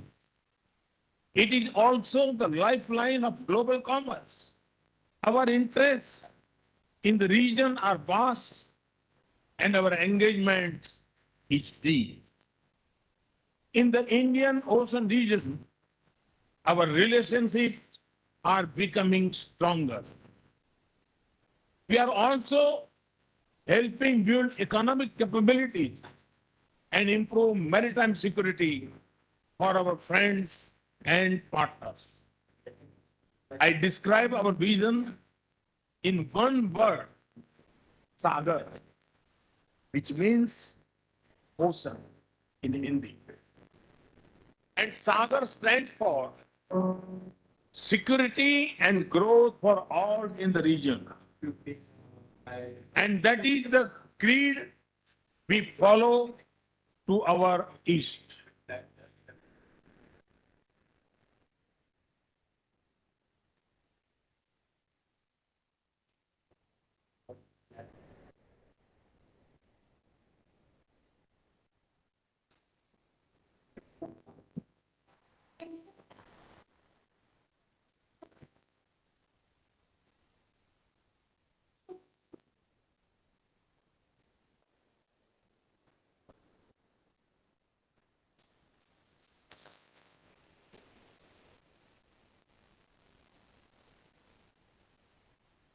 Who said modern warfare is only about firepower? Modern warfare is all about smart electronics, be it land, air, or sea. Military operations is all about bits and bytes rather than sheer firepower. Modern wars are fought with radars, radios, and computers. That's the impact of electronics. BEL is continuously pioneering innovation in electronics as a potent weapon for the defense forces, delivering military electronics of the highest quality.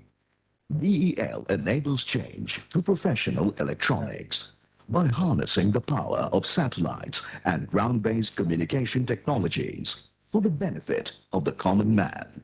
Armed with 9 high-tech manufacturing plants, rolling out over 350 quality products, BEL has grown into a multi-product, multi-technology company. In any strategic army operation, timely and efficient communication brings success. Thanks to our secure handheld mobile radios and manpacks, vehicle-mounted equipment for ground-to-ground, ground-to-air, and ground-to-sea communication, which enable efficient communications during critical missions and situations. Modern warfare relies on intelligent electronics to counter the impact of enemy weapon systems. All electronic warfare systems for signal and communications intelligence, electronic countermeasure, and electronic support measure have become the most important weapons in the arsenal of the defense forces. BEL's Command Control Communications Computers and Intelligence Systems, popularly known as C4I systems, enable optimal management of firepower through artillery command control systems and secure communication via integrated secure digital communication networks. What's more, when you have to hold ground during enemy aggression, battle tanks take center stage. And our tank communication systems help achieve higher reliability while gunning for victory. The Indian Navy relies on BEL for efficient communication during war and peace. P4I systems as well as radars, sonars, decoys, and sonar buoys help the Navy achieve control over the high seas. BEL's 2 decades of expertise in optoelectronics is well known. Thermal images, night vision goggles, binoculars, and laser rangefinders meet the surveillance needs of the defense forces to resist enemy infiltration and helping in paramilitary operations. Our electronic voting machines have made Indian citizens vote with confidence, ensuring free and fair elections. A developing economy, India's various technological needs are addressed by us. Our solar technology helps light the remotest of Indian villages and, of course, manage the burgeoning traffic across cities.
Yeah, excuse me. Can I have a quick attention? Please scan this QR so that you can get quick updates about this workshop as well as what's happening in MRC also. If it's not accessible from here, each of us have that scanner. We'll come by you and share that. Yeah, once you submit, you'll get the WhatsApp link to join. It will work also, sir, for iOS. Ayush, that can work.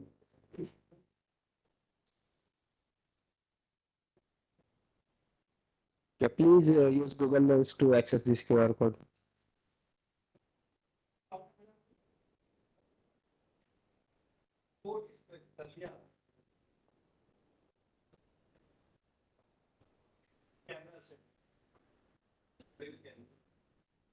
Yeah, I will repeat, after submitting your initial information, you will get the WhatsApp chat link and you have to click on that.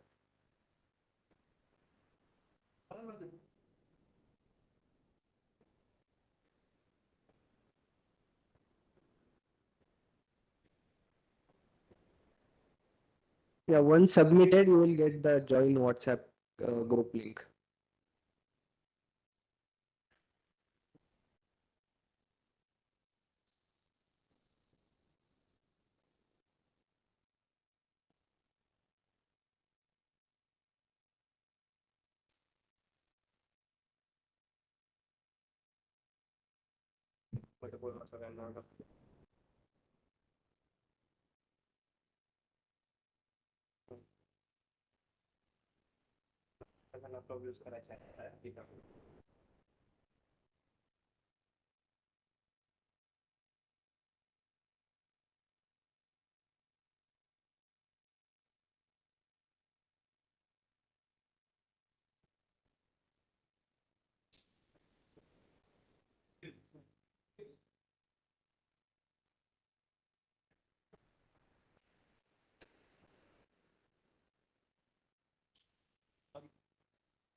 Yeah, excuse me.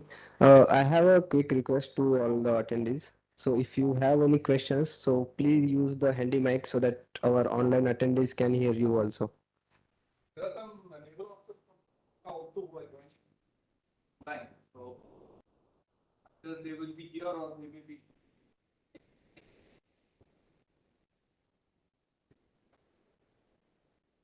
Like, because if you speak without a mic, they won't hear it.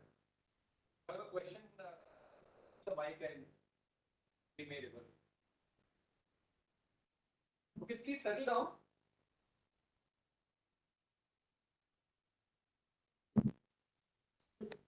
Hi, Sridhar.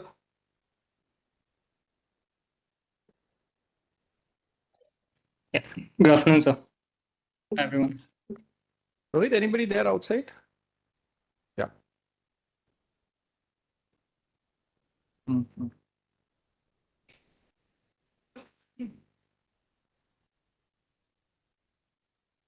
Can you hear me well, sir?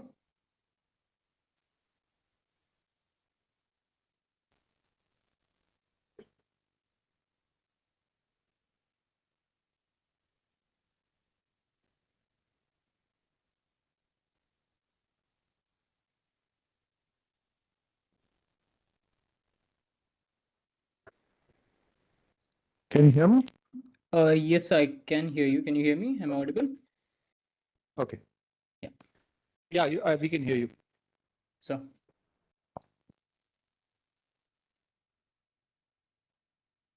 there was somebody outside.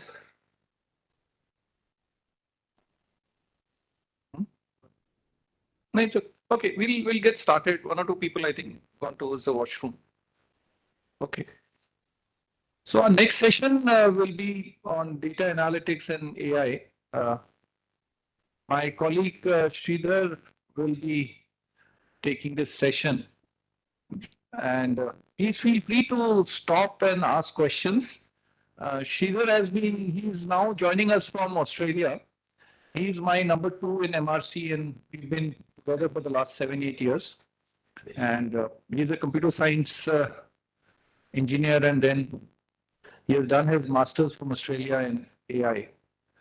And but last 7 years, he's worked very diligently on a lot of things. I mean, whatever I presented, I think most of the work has been done by him.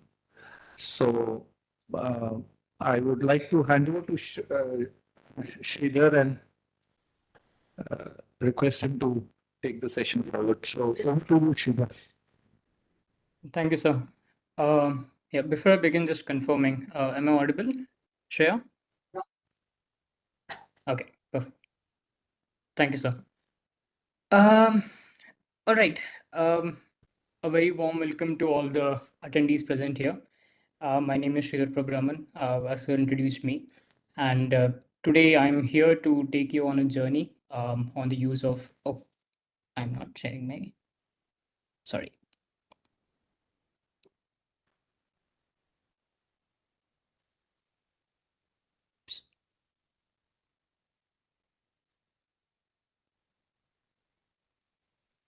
Right. Share, can you check if the presentation is visible? Okay, I can see that it's visible. All right.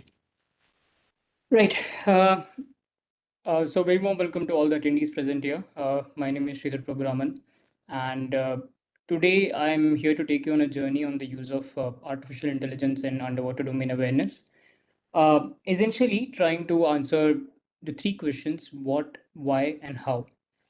Now, as sir mentioned already, my credibility on this topic essentially stems from the fact that I've specialized in AI and I've been working with MRC for more than 6 years now. So I take immense pride in being able to link the two of them together and present it to you today. Conveniently enough, I have been placed to speak after one. Sorry to stop you. Yeah, Sridhar. Can you Yes. just increase your voice a little bit? Can you hear me now? Am I audible? Yeah, a bit more. Okay, can you hear me now? Is it fine, sir? Can you hear? Okay. Yeah, continue. I'll just. All right. Right. So as I was saying, conveniently enough, I have been placed to speak after what I could possibly think of was a very heavy lunch for all of you. So I can only hope that you survive through my presentation. And if at all you fall asleep, then I have something other than my presentation to blame upon. And it's not just me who takes that thing. All right.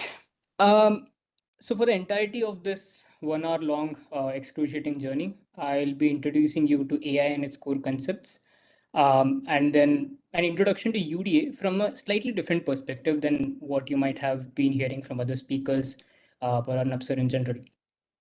And after that, we'll look at the role of artificial intelligence in the same, and we'll then go through some case studies and the projects that we are doing in MRC. Of course, you won't and you should not believe in the importance of AI just because I said so.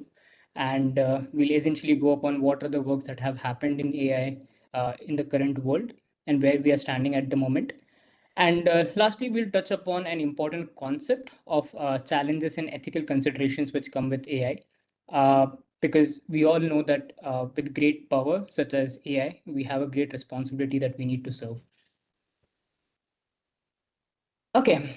Now, won't you find it interesting how AI has went from a mere science fiction to a reality that you're holding in your pockets? I still remember my early days of AI.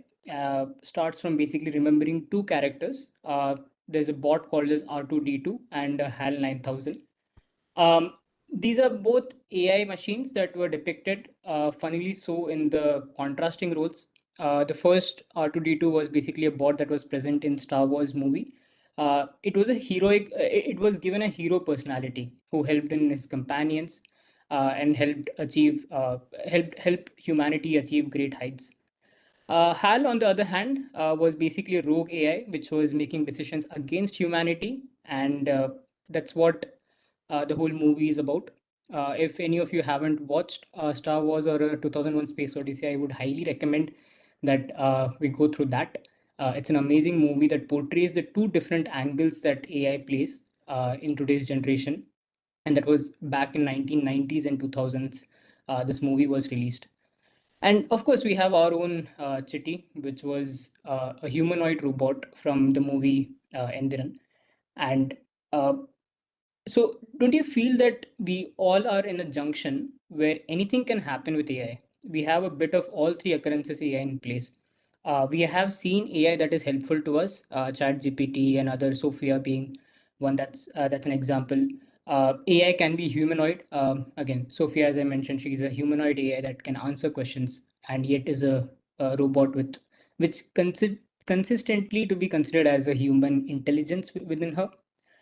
And AI can also put itself out of the regulations that are imposed upon it. Now, there are many news articles that flashed when ChatGPT came in, when OpenAI came in, depicting how ChatGPT can program itself.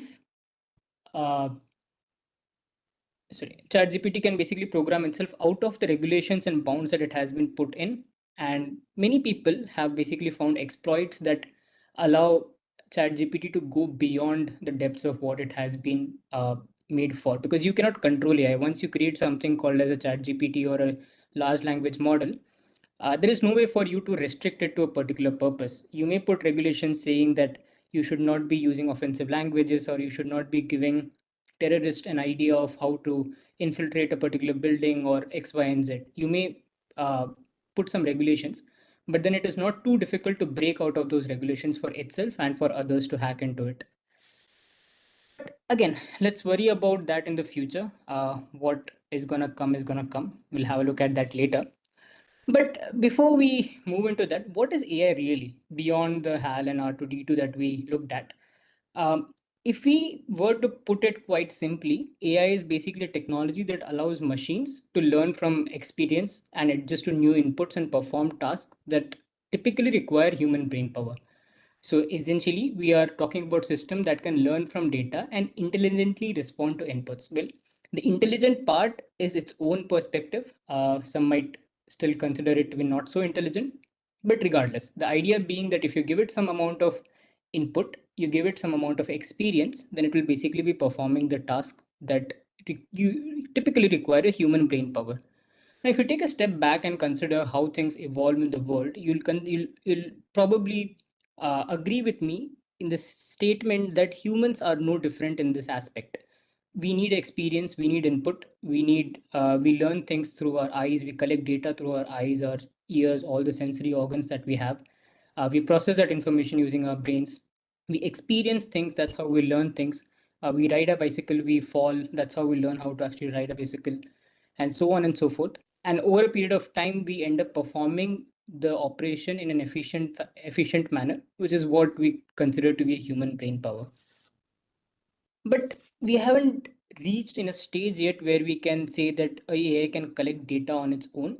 So it needs certain amount of equipments to support it. So a better way to probably describe AI in today's world is no formal definition per se, but something that I have put together. An artificial intelligence, I believe, is nothing but a combination of machine learning, robotics, IoT, and big data. Now, machine learning is essentially the core algorithm. Now, even though when we say that AI can learn itself, AI can program itself, at the end of the day, there is some program that is running behind, which is telling AI what to do on a particular scenario. Now, machine learning essentially is that algorithm that allows the machine to identify the patterns within data and conclude results while increasing its accuracy with experience. So you give it a particular algorithm, it will identify the patterns, it will then predict a particular result. Based upon how close its prediction is to the actual value, it will either retrain itself, either it will go ahead and again go work on the same input data, or it will then consider it to be a successful task and move on to the next data. IoT, as we all know, it's an Internet of Things. In today's world, everything comes under IoT. Everything that is connected by Internet is an IoT, right from your smartphone to the camera that is present in the room to the mic, everything, CCTV, biometric scanners, and all kinds of things. All kinds of information is basically being collected by this IoT and transferred by this IoT. And then to realize the dream of AI, which essentially involves using robotics or humanoids, it essentially requires robotics and big data. Now, what do we call big data? It's all the information that we have collected through IoT is what comes down as a big data, in the sense a large chunk of data that needs to be processed in some way to make some meaningful interaction out of it. So if you go to a particular ATM and swipe your card, that ATM is going to record the fact that you have swiped the card in that particular location. Now that data, along with other data that is present, that needs to be made some sense of for any kind of machine learning algorithm to give you a particular output. So huge amount of information from very different sources, combining them together and getting the output is what big data is all about. All right.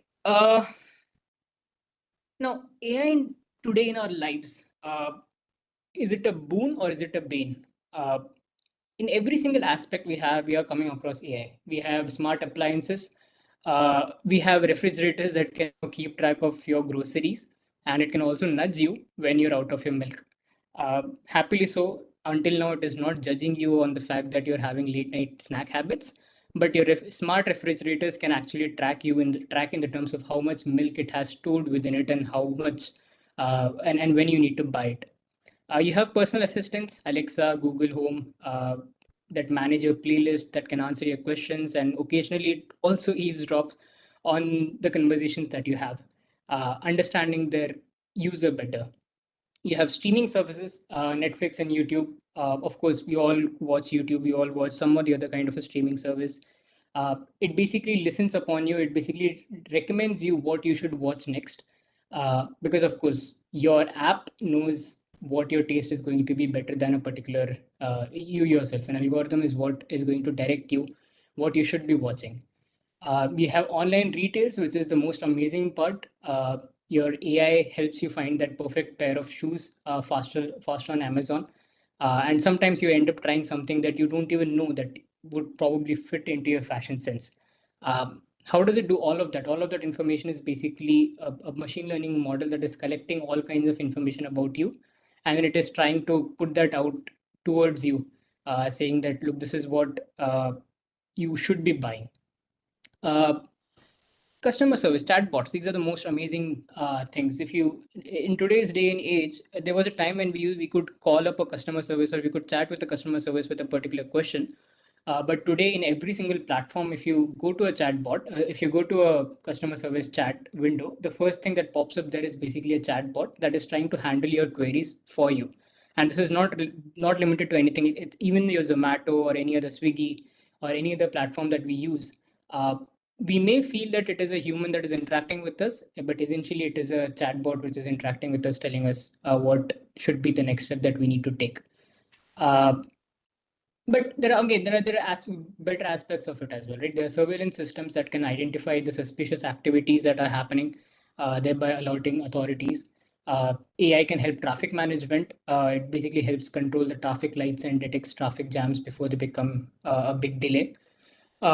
Email filters. A lot of you have been using Gmail or any other kind of email application where it automatically blocks spam email, or sometimes even little too enthusiastically filters out the email that you're receiving from your boss.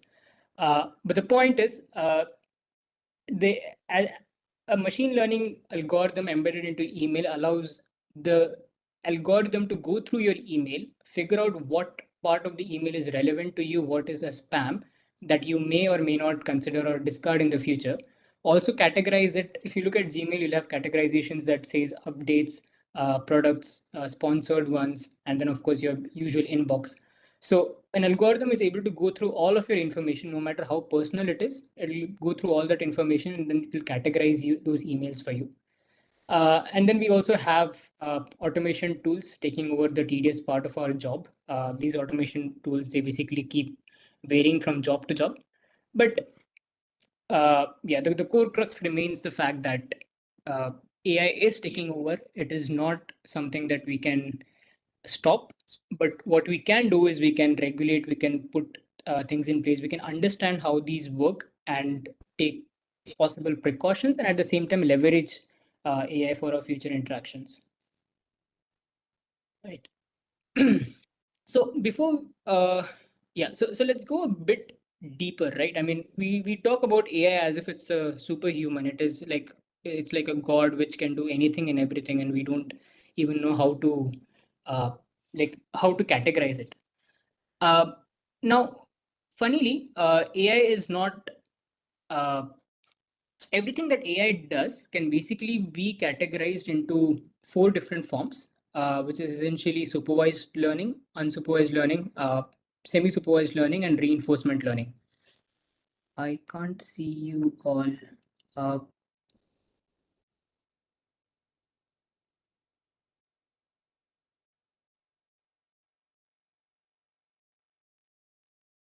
Shreya, can you hear me? Sorry.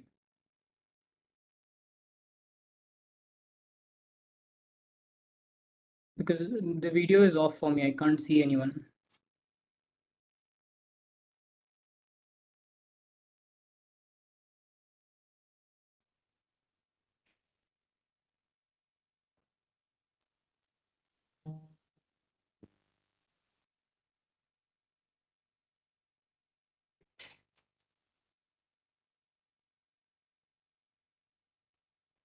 Yeah, now I can see you. Fine. Okay. I don't know what happened there.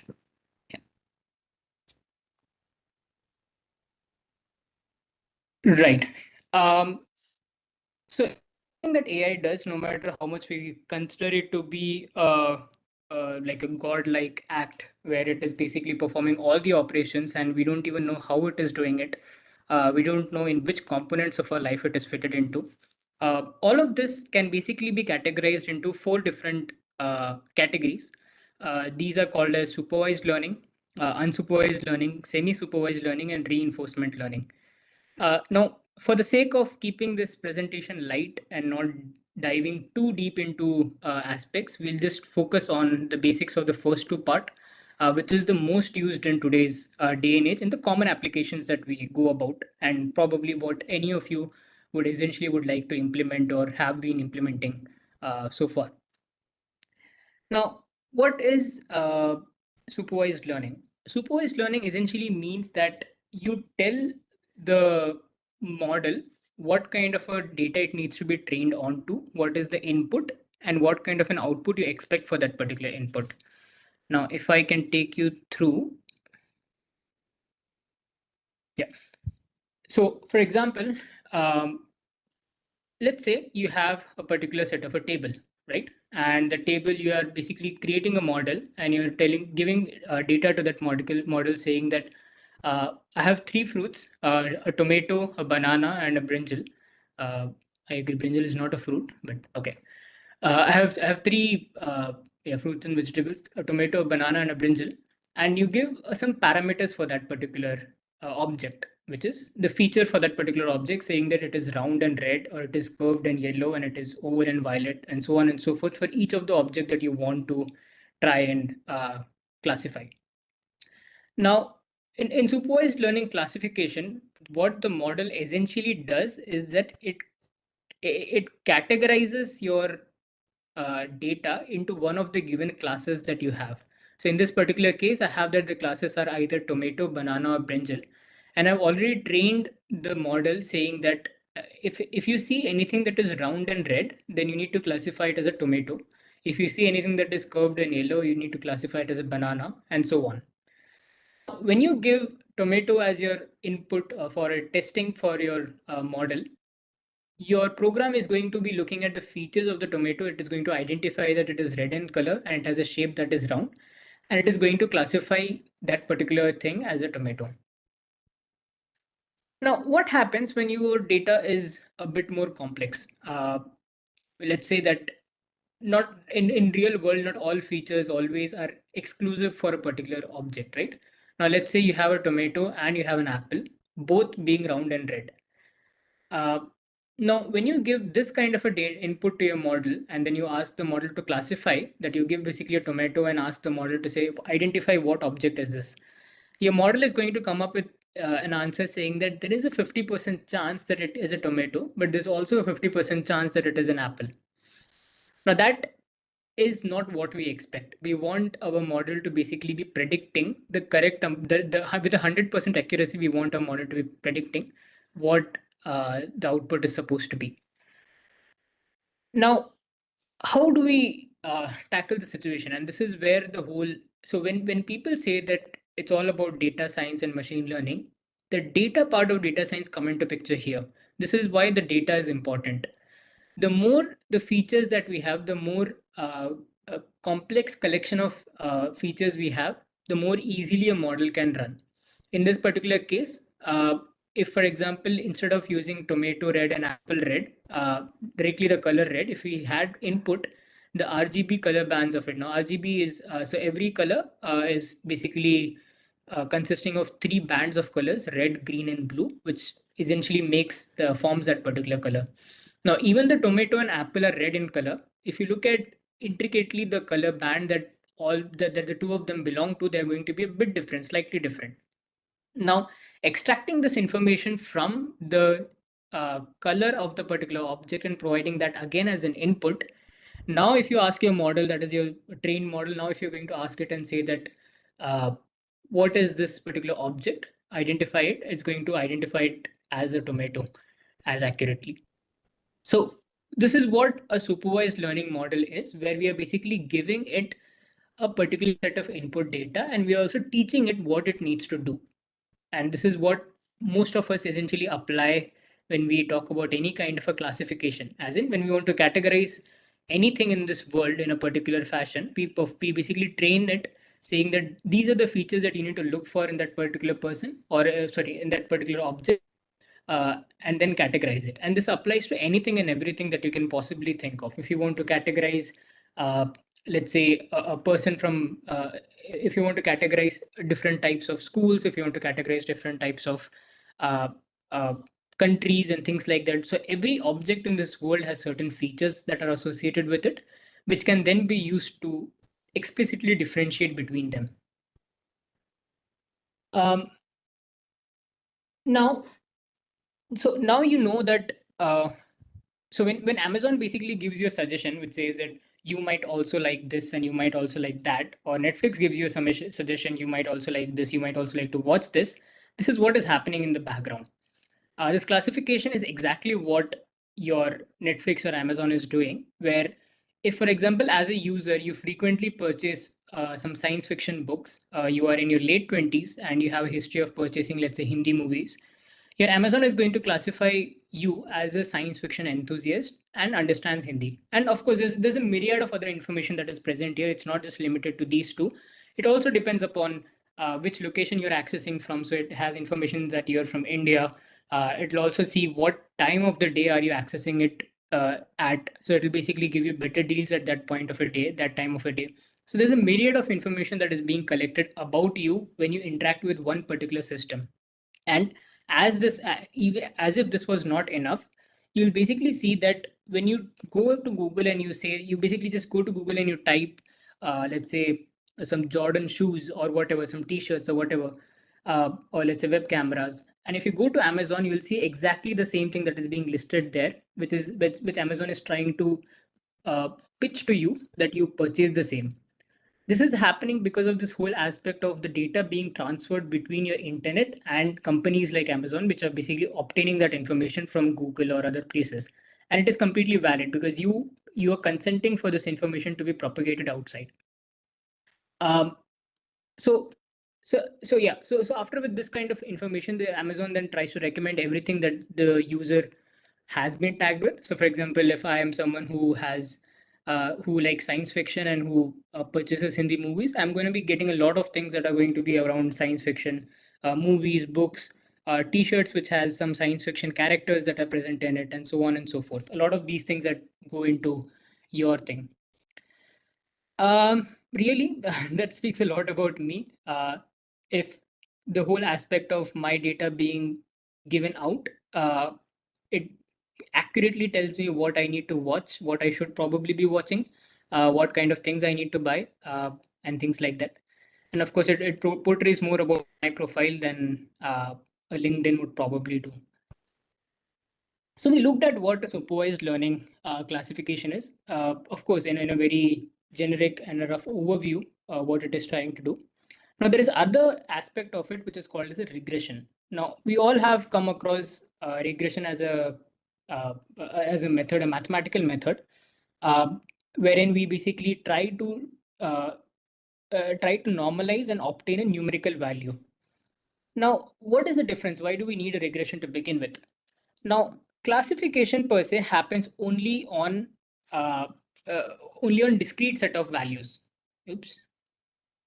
What's happening? Yeah, classification only happens on a discrete set of values. So if I want to classify, or if I want my model to predict whether it is a tomato or a banana, then classification is obviously the one that I'm going with, because it's an object and there cannot be infinite tomatoes between two tomatoes. There's just one tomato, there's just one banana, and so on. However, if you're looking at a problem which basically caters for a more continuous variable or a continuous set of data. So what I mean by continuous set of data is for example, salary of an employee. Now, salary of an employee can range from 40,000 rupees to 45 to 80, 85, 90, even 90 to 93. So it is a continuous variable. You cannot really put a stop at it. You cannot say it's discrete. You cannot say that the salary can only be either 80 or it can be 90. No, it's a data where it can be predicted as anything. The same goes with the temperature of the day. So if you want to predict what kind of temperature the today's day is, you can never say that it's either going to be 5 degrees or 10 degrees. There are values in between: 5.7 degrees, 6 degrees, 6.2 degrees, and infinite such possibilities. So when we look at this is where regression as an aspect comes into picture, where we take numerical information and we try to plot a chart which basically fits that information. Now, grabbing the salary of an employee, obviously something that we saw is one of the example. Another example would essentially be that if I say that if Nishta today says that if I want to post this MRC seminar on Facebook and on X and on time Y, how many likes should I expect? So she'll basically be taking historical information and say that on all the days that I have seen on Monday and Tuesday and Wednesday, whenever I've posted the seminar, this is the kind of audience engagement that I have. So based upon the historical data and other factors, I'll basically create a regression model, which essentially predicts for me what kind of an audience engagement I'm going to have if I post this particular post on, let's say, the upcoming week's Monday, or whatever the best suitable day is. Now, how does it perform this? Very simple. If you take now, if you remove this machine learning aspect from this whole aspect, right now, again, as I keep saying, machine learning is not a god. It's not something that already knows what to do and how to do and things like that. It's humans who teach it what needs to be done. If you take the machine learning aspect out of it, essentially it's nothing but a linear graph. So you basically plot all the data points and you draw a linear line which tries to attach all the data points together. And the where you see the topmost or the best fit that you find the line is, so that, I mean, we draw a line such that all the data points are nearest possible to that line. We draw such a line, and then we use that to basically identify what is the value that we need to predict. So in this particular case, if we draw a line with the given data, if we draw a line, we see that at 9.5 years, which comes somewhere around this. So this 85 to 90 is what I need to provide as the salary as to stay consistent with the flow of the data. So this is what a linear regression does. Of course, there are multiple other forms of regression. There is there are other logistic regression and other such forms of regression. But again, as I said, in today's presentation, we'll just go through rough overviews, rough concepts of what these things mean, and what is it that when someone says that machine learning, what are the things that we need to like be aware of in general. Now, one good question that people could ask me here is that, look, you just told me that everything that can be done I can do it using a pen and a paper, or I can write a simple program that does it for me. Then why do I really need machine learning in this aspect? Now, the machine learning comes into picture when you want to identify best fit and you're looking at a big data. Now, again, we go back to the aspect of big data that we tried to understand initially, which is that the information that is being collected is myriad. So here it's a very simple plot where I'm saying that there are only two aspects, the experience and salary. And I'm saying that salary is directly related to the experience, but that might not always be the case. There might be other aspects that come into picture when you want to look at salary of an employee. You want to look at his age, or if you want to look at background, or if you want to look at his grades, X, Y, and Z. There could be myriad of such kind of things that you need to take into consideration. So what then? So you're looking at a million possibilities for best fit. Now, with a simple data, of course, you can draw a chart, but with a huge amount of information, you're looking at a million possibilities where if you see those red lines that I have drawn, your best fit can actually anywhere be between these two red lines. So then how do you predict that this exactly is the best fit? So that is where machine learning as an aspect comes into picture, where it basically tries to find the least residual. A least residual essentially means is that the line in which the error between your predicted value and the observed value is minimum. So if you predict your point to be here, then the machine learning is going to basically try millions of combinations trying to put the data points all across the graph, and it will basically then figure out that, okay, this is the place where I'm getting the least amount of residual, and at the same time it is sticking to the whole linear graph that we are drawing so that it is still in that path, because that is what linear regression is all about. So usage is widespread. We have looked at two algorithms here. We have looked at classification, which basically says that hey, you can classify things. You can put people under a certain set of classes, class A, class B, using a machine learning algorithm, and you can also basically predict a numerical value that can be associated with a particular object. As long as the data is continuous, then that's a regression as a problem that we're looking at. Now, to give some understanding of a real world implementation, the US Army has been using predictive maintenance to reduce the mishaps and improve the maintenance schedules on its aviation assets. So what they do is essentially by analyzing historical data and sensor information, the Army can anticipate the maintenance need for a potential part failure. So you look at when did we renew the part, or when did we perform the maintenance for the part, how long it has been, what is the amount of so using the sensor we figure out like what kind of a performance it is giving at this point, and then we use that to basically perform that regression. Again, the same thing we talked about earlier, except that the parameters are a bit different now. It's not about experience and salary. It's about the number of years that how long it has been since it was last maintained, what is the performance of it, and other such factors, how much noise it is making, and other such things that might indicate towards a part that needs a maintenance. So using this kind of an approach, they are able to anticipate the maintenance needs, and this essentially reduces the overall mishaps and the accidents that are that come along with it. Okay. All right. So we looked at what a supervised learning is, right? Supervised learning, wherein we told that, hey, you need to teach the model what it needs to do. You need to teach the model what how it needs to predict for any given input. So you have your text or training data, you label that particular data, you tell the model that anything that looks red is basically a tomato, anything that looks green is basically a pear or whatever, and then you basically train the model. But in real world, that doesn't often happen, right? I mean, in real world, when we are dealing with real set of data, it is often not possible for us to uh, label them. We cannot because it's a huge amount of information that we are looking at. We cannot essentially be labeling all that information and possibly train the model. So we want a method wherein the model can in itself learn the pattern between the data and then perform the operation. So that is where unsupervised learning comes into picture. And unsupervised being there is no human intervention. A human does not intervene and supervise how the model is performing or why it is performing so. Um, so let's take an example. Suppose you want a system that continuously studies satellite images and it wants to, let's say, identify unusual patterns. For example, a new construction in an area or some military activity or a vessel that is going off track. So any such kind of things, if you keep feeding if you take satellite image and if you keep feeding a unsupervised learning model, a machine learning model, that kind of a data, it will essentially end up clustering that information and saying that what is according to it a normal behavior and what it is an abnormal behavior.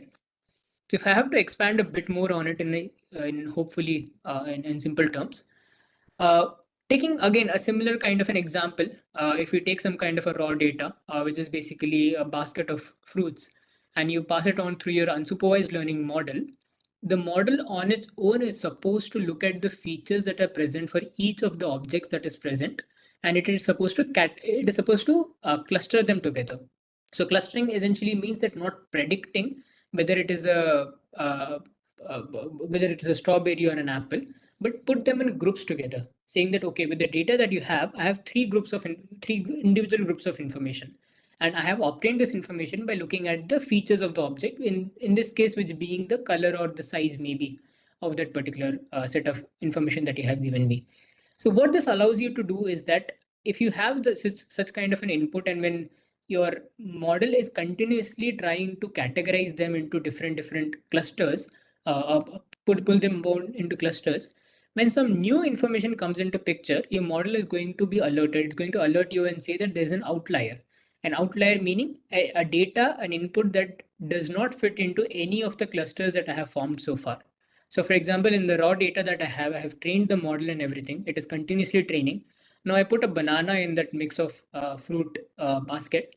Now suddenly the model is going to scream at me and say that there's an outlier, there's a banana, and I don't know where to put this banana in because I cannot, there's just one individual object and I cannot put it as a cluster I cannot assign it any kind of a cluster possibly.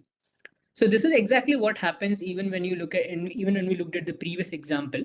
If in your mind, if you replace the fruits with row houses of different, let's say, colors and stuff like that, and the banana is a newly constructed home which was unknown till now.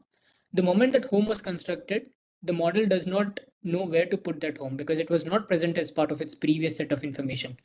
And what that means is that it is going to scream at you and say that this particular house is new. From all the images that I have received over the past, let's say, 6 months or 8 months, this was never part of this whole image thing. So that means that this is something that's come up you and it's going to alert you. Now, although this is a very basic application that I'm trying to explain here, the importance of this is huge. Uh, as I said, when you're looking at satellite images for various applications in terms of vessels that are being that are going a certain route, if the satellite image finds that vessels are placed in an area where they are not supposed to be, or over the past, let's say 2 years, there has been no vessel in that particular area, but then suddenly the satellite can spot a vessel in that area, it's going to automatically shout at you, say that this is an outlier. This data point does not exist in this area. I do not know what to do with this kind of data point. Either you keep supplying me more information, or I'll keep putting it as an outlier being something that is abnormal, something that I do not expect it to be there.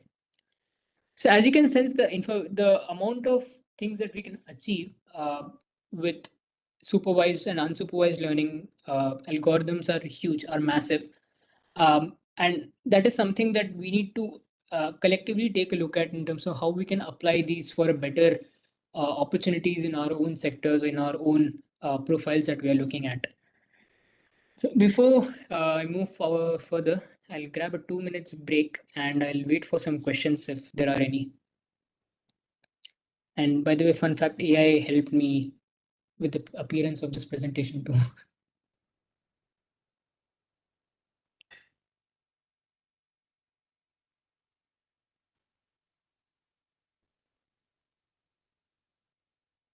Okay.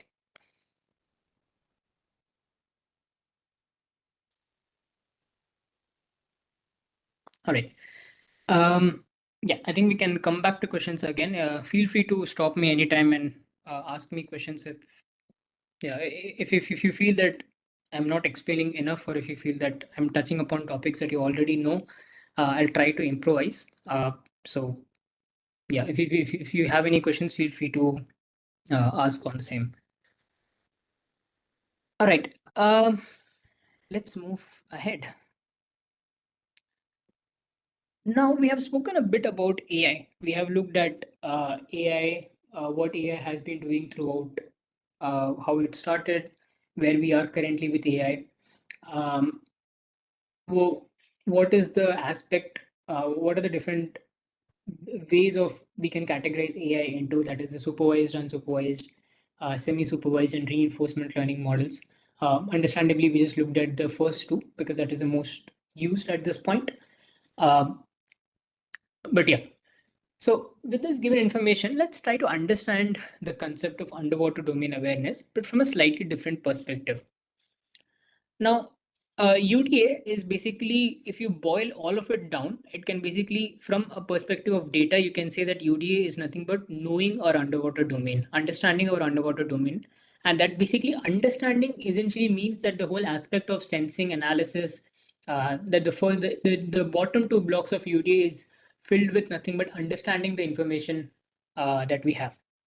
Now, for understanding information, we need to generate a significant amount of information on the local conditions that we have in our waters. So, for example, the enhancement of any kind of performance that we want in our underwater system in terms of range, robustness to medium, fluctuation, etc. All of this can only happen if we understand the local conditions that are present in the water, which is substantially different from other conditions. Like the waters in tropical regions are far different than the waters that are present in polar regions, right? And it is important for us to generate enough information on the local conditions of IOR to actually be able to analyze and be able to analyze and to be able to derive results out of it, which can help us enhancing the performance. Let's take a simple example. Effective sonar deployment. Now, this has been something that has been spoken about, discussed about in various forums. This has been something that has been of a keen interest to players globally as well, not just in India. The problem being that the sonar does not perform as good as it should when we deploy it in Indian waters. Now, a good effective deployment of sonar or good performance of sonar can only be achieved when we have a good signal to noise ratio, because only if we understand the noise component can we be able to reduce or remove the noise from the emitted signal and then identify the actual like the core data of the signal. And to get that signal to noise ratio, we need to identify the noise level and everything, that the transmission loss that happens when we propagate a noise. So we need to understand that kind of an information, that how much transmission loss is happening, what are the various factors that impact the transmission loss, and other such, what are the environmental factors that are coming into picture here. So that kind of information is required. So the study essentially involves us understanding the environment in general of the Indian Ocean region per se, because the mathematical models or the machine learning models or any model in general is not going to be able to provide accurate real-time results unless we understand the data properly, unless we understand the conditions that we are deploying the infrastructure in properly. Now, to give a very simple example, the bottom right, the graph essentially depicts a SOFAR channel.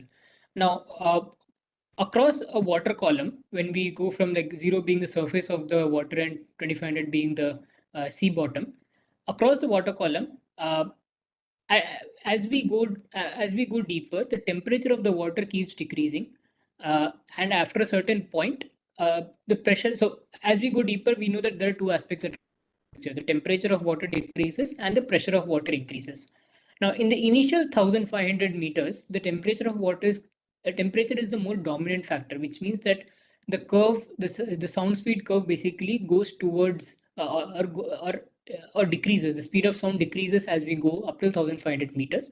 And after a particular point of 1500, the speed of sound increases because at this point, again, pressure is now the dominant force. Here, the temperature is around near to 0 degrees Celsius. And from this point, pressure is the more dominant factor. So the speed of sound will increase.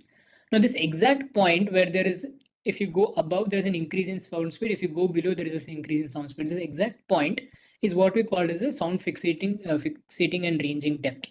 Essentially, the point being that if you put a source here, if you deploy your sensor here, and if you end up sending a signal, this is supposed to travel to a great amount of distance with least amount of transmission loss. So the SOFAR depth is the optimum depth at which any sensor, be it sonar or any other kind of a hydrophone or any sensor, should be deployed to gain maximum amount of to gain maximum amount of signal strength and least amount of transmission loss.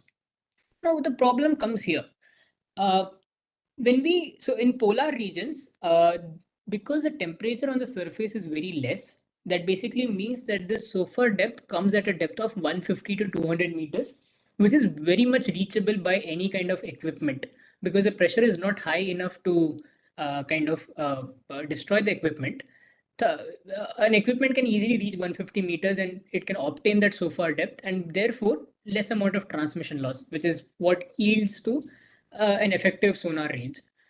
However, in Indian Ocean, because the depth of the SOFAR channel is nearly 1500 meters, what it means is that your equipment needs to be deployed at a depth of 1500, in which case it is going through extensive pressure because 1500 meters is a lot of pressure for the equipment to withstand. It needs to go through that extensive amount of pressure. And if it withstands that pressure, then maybe it will get that channel where it can obtain the maximum amount of signal strength and least amount of transmission loss. So this ambiguity in the SOFAR channel is one of the leading factors why the sonar deployment is kind of challenging in our Indian Ocean waters. And again, this problem cannot be tackled unless we understand the environment that we are in, that is the temperature, salinity, and pressure. And if we want a model to basically be predicting an effective deployment, then it needs to also be learning what is the variation in signal strength with respect to these environmental factors. And this is where the whole big data and all that aspects come into picture. So what is the challenge here really? What are we looking at? What the problem is here really? To begin with, there is vast amount of unexplored territory. The underwater domain covers the majority of the Earth's surface, and it is a critical area for exploration and resource management. We don't know what we are looking at. There's very hardly any amount of information that we have collected in terms of underwater exploration. And again, this is also because of the challenges that we have, because it is not possible for us to send an equipment, let alone a human. It is not possible for us to, even in today's day and date, to send an equipment up to the depth of 5,000 meters to identify what kind of seabed or what kind of sand is there in the seabed or what kind of a coral ecosystem we are looking at. We don't have yet the kind of infrastructure or technology to do that, and this is not limited to India but like across the globe. Then unique environmental conditions. The underwater environment is a very different environment as compared to above water, the air environment. It is very difficult for electromagnetic waves to travel underwater because it has to withstand high pressure and it has to withstand all kinds of environmental factors that affect these signals. And if you're looking at something that is and if we're looking at something that is essentially a robot or a human or a AUV that is being deployed, uh, the visibility is extremely low, the amount of access is low, and therefore the domain in itself is extremely complex to look at. And let us even believe that we go through all of this challenges that we have. Let us say we go through all of these challenges that we have, and we essentially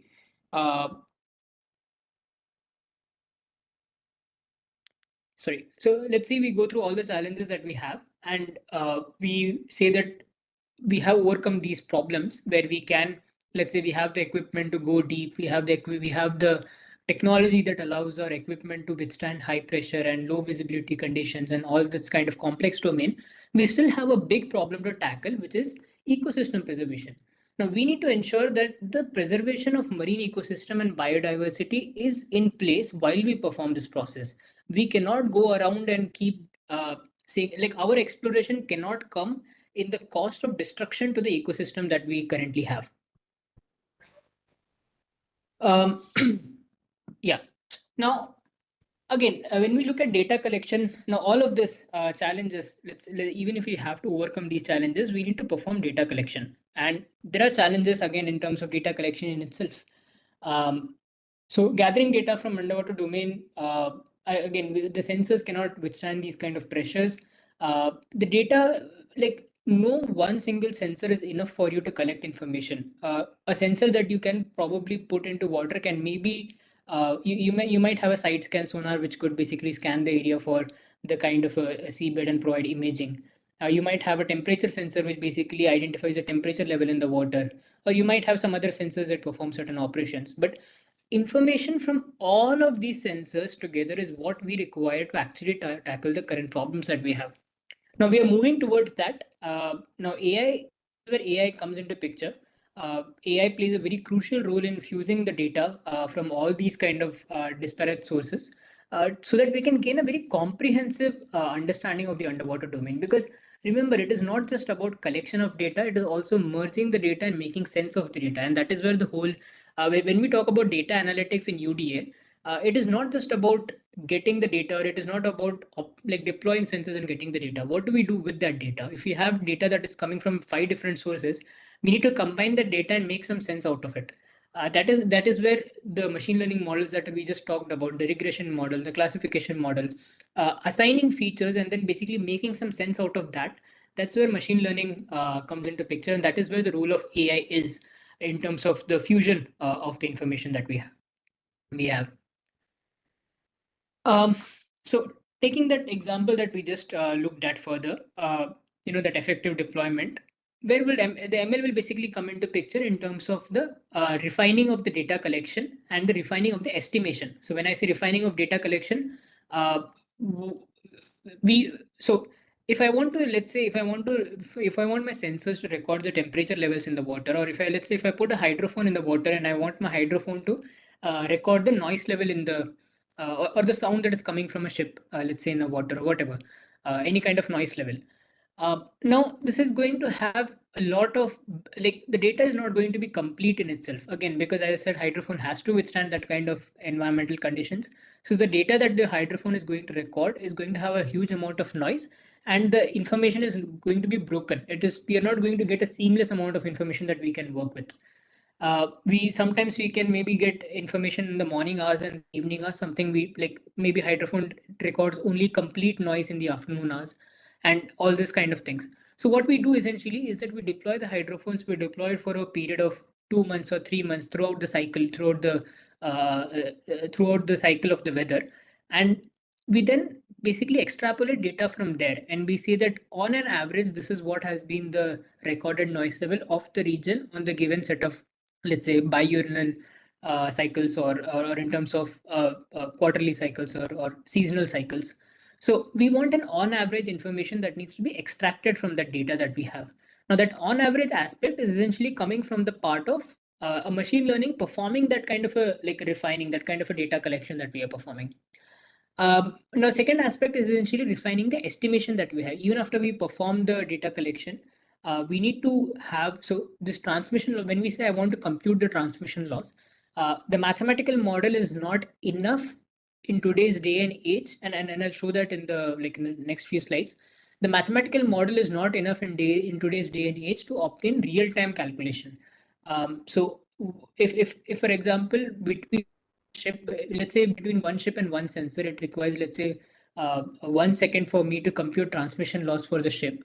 That means that if I have 1,000 ships, or let's say 10,000 ships in the area, it's going to take me 10,000 seconds, because your mathematical model is going to run in a linear fashion, like an O of n, on an order of n linear iterations it is going to run. Even if you do perform parallel processing, which is again a very heavy and a very costly option, even if you do perform parallel processing, it is not going to be enough to save you from that amount of amount of cost in terms of what we're leaving in real time. So it will still take those 1,000 seconds to perform that computation. And imagine if you have to wait for 1,000 seconds for you to just estimate what is the transmission loss that is going to happen for the signal.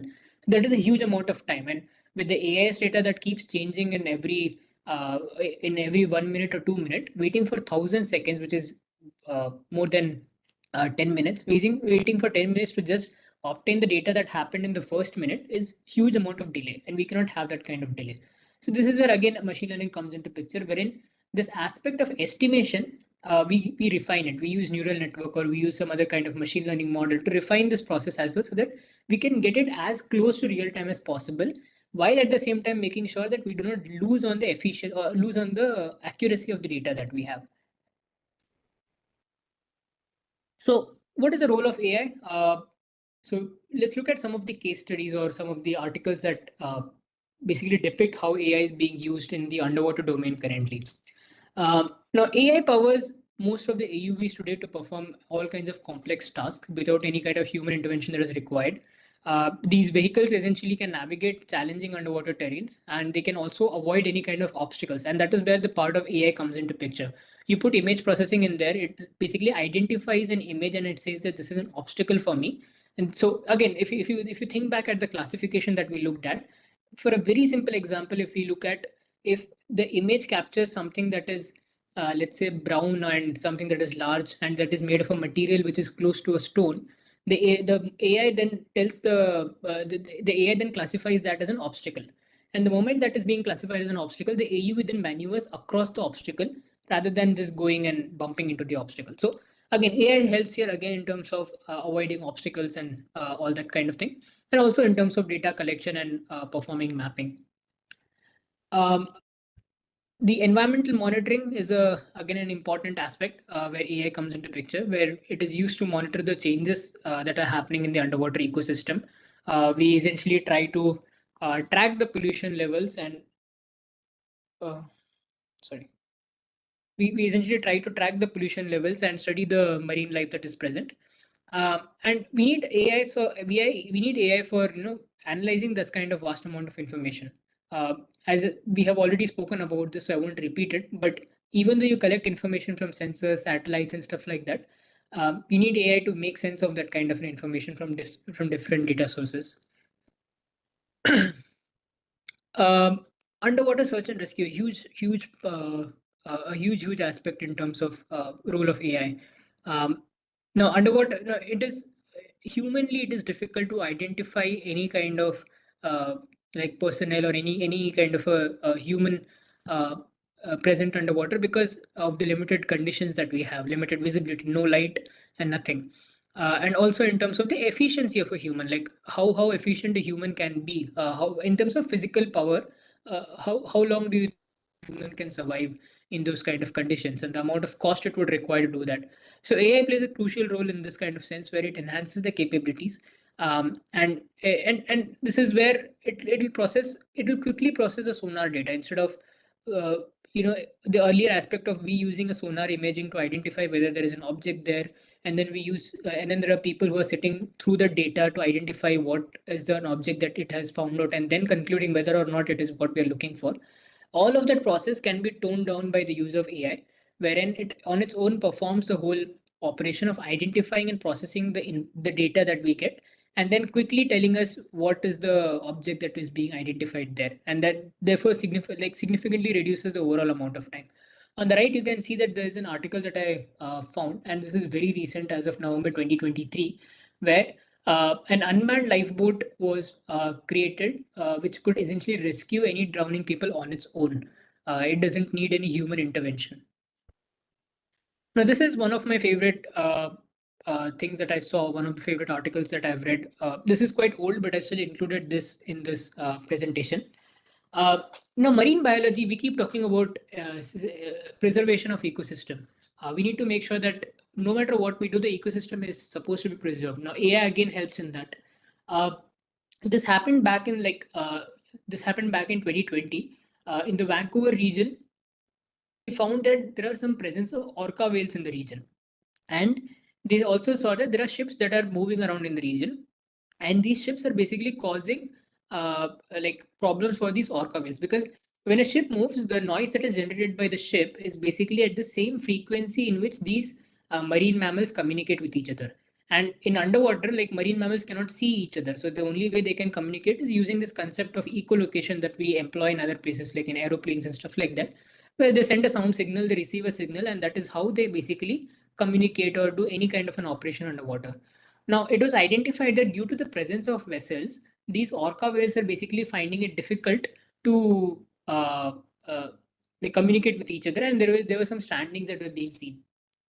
So what Google did was it created a model which automatically detects the orca sounds that are present in the underwater to warn the ships that are present in the vicinity. So the model will essentially go through. So if you look at the figure here in the bottom, power spectrum figure, you'll basically see that these are essentially the signals that are being captured by the device, and from these signals, your AI is able to identify that that red thing is basically a fish call, and this huge white thing is basically a whale call. So essentially, the wavelength of their pitch differentiates as compared to that of a ship noise. Even though the frequency is the same, the pitch, there is a bit of a difference in that, and that is how a machine learning model is basically able to identify a presence of orca whale amongst all the other ship noise that is present in the region.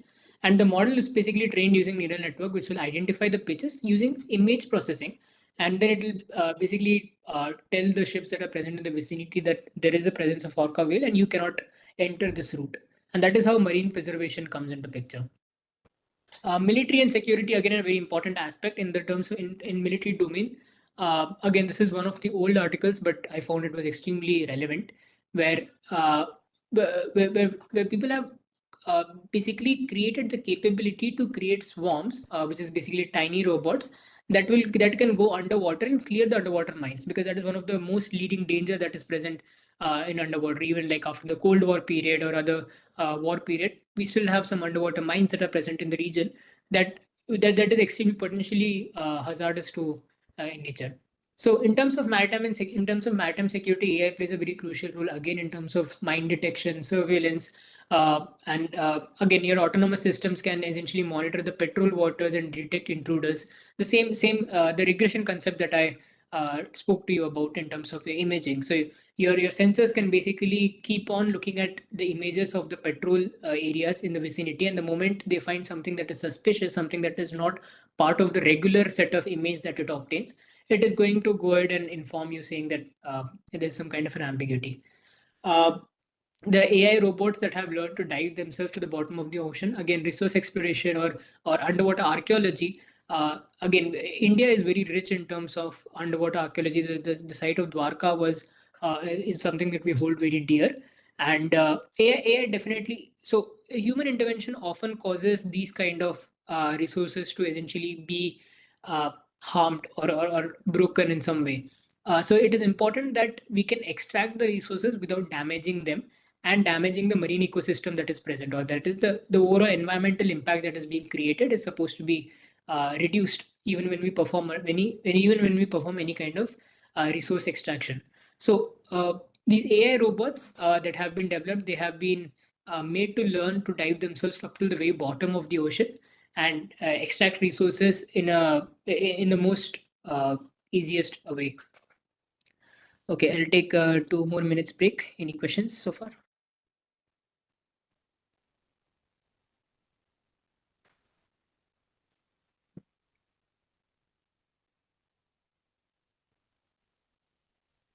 All right.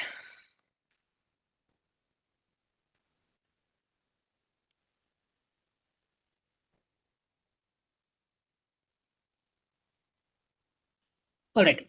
So let's look at how MRC is bringing AI into UDA as a thing. Now, to give everyone some metrics, over the past 3 years, we at MRC have developed close to 48 projects that have been distributed across 9 different domains. And every work that I'm presenting here onwards is an effort of 100 plus interns, research fellows, and engineers who have worked together collaboratively to make this all the research efforts into a reality. And it is important that I acknowledge them for all their efforts. Throughout these, like MRC, throughout these years have worked in 9 domains in terms of the projects that we have delivered: AUVs, passive sonar mappings, environment and water quality management, shipping, noise and vibration studies, sediment management, marine life and ecosystem, aquaculture, climate change, and of course, collision avoidance systems. And the idea behind displaying these projects is essentially to portray where we have implemented AI in our projects and how we have implemented AI in our projects. So to begin with, we have created multiple projects, developed multiple projects in terms of AUV design and development. One which stands out is specifically for polymetallic nodules that was developed with an extension of ARM. So we created a data analytics framework which essentially combines the whole aspect of what happens when you when you say that you want to collect the data, when you say that you want to collect the resource, what happens with that kind of data? What would you do with it? That's where the data analytics framework comes into picture. To look at that. Passive sonar simulation, this is coming back to the diagram that I had earlier shown you as to in which depth should we actually be deploying our equipment to obtain the maximum amount of efficiency. In which depth will we be the most vulnerable? So if you know that if you deploy a sonar, let's say if a passive sonar is present in a particular depth, you'll know that you're the most vulnerable in that region.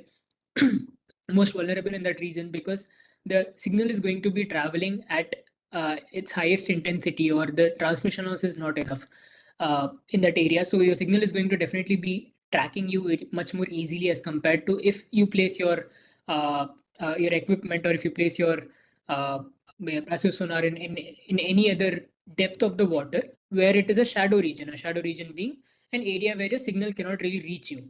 So understanding this kind of intricacies and identifying which are the areas where your equipment is vulnerable is what this passive sonar simulation tool is basically all about. The idea being that we enhance the detection, we enhance the vulnerability assessment, and overall performance per se. Then we've done a lot of work in terms of environmental and water quality management, in terms of identifying the environmental parameters for seaweed cultivation. One of my colleagues and the fellow researcher of MRC would basically be talking about this seaweed cultivation and importance of identifying environmental parameters for seaweed cultivation. However, to give a very small glimpse, what we basically are essentially adding here is monitoring the different environmental conditions in which the growth of shrimp and seaweed provide us the maximum amount of obtain the maximum amount of units, and then use that as the parameter for identifying. So even though we have theoretically we have certain values which states that these are the environmental conditions that a particular seaweed is supposed to be grown in, a machine learning model can basically predict it based upon the difference in the weather and difference in the humidity and other such factors that are present in the region. Also, one more aspect is that to assess the vulnerability of an urban area to flooding, so we have done some work around that. And this essentially involves analyzing that topography, land use patterns, drainage systems, and hydrological characteristics of the watershed, so that we can basically identify the areas that are high risk of flooding. Now, again, this is part of that whole urban flood modeling, which essentially helps us in designing and optimizing like a sustainable drainage system that can monitor your stormwater runoff or any other such kind of water runoff.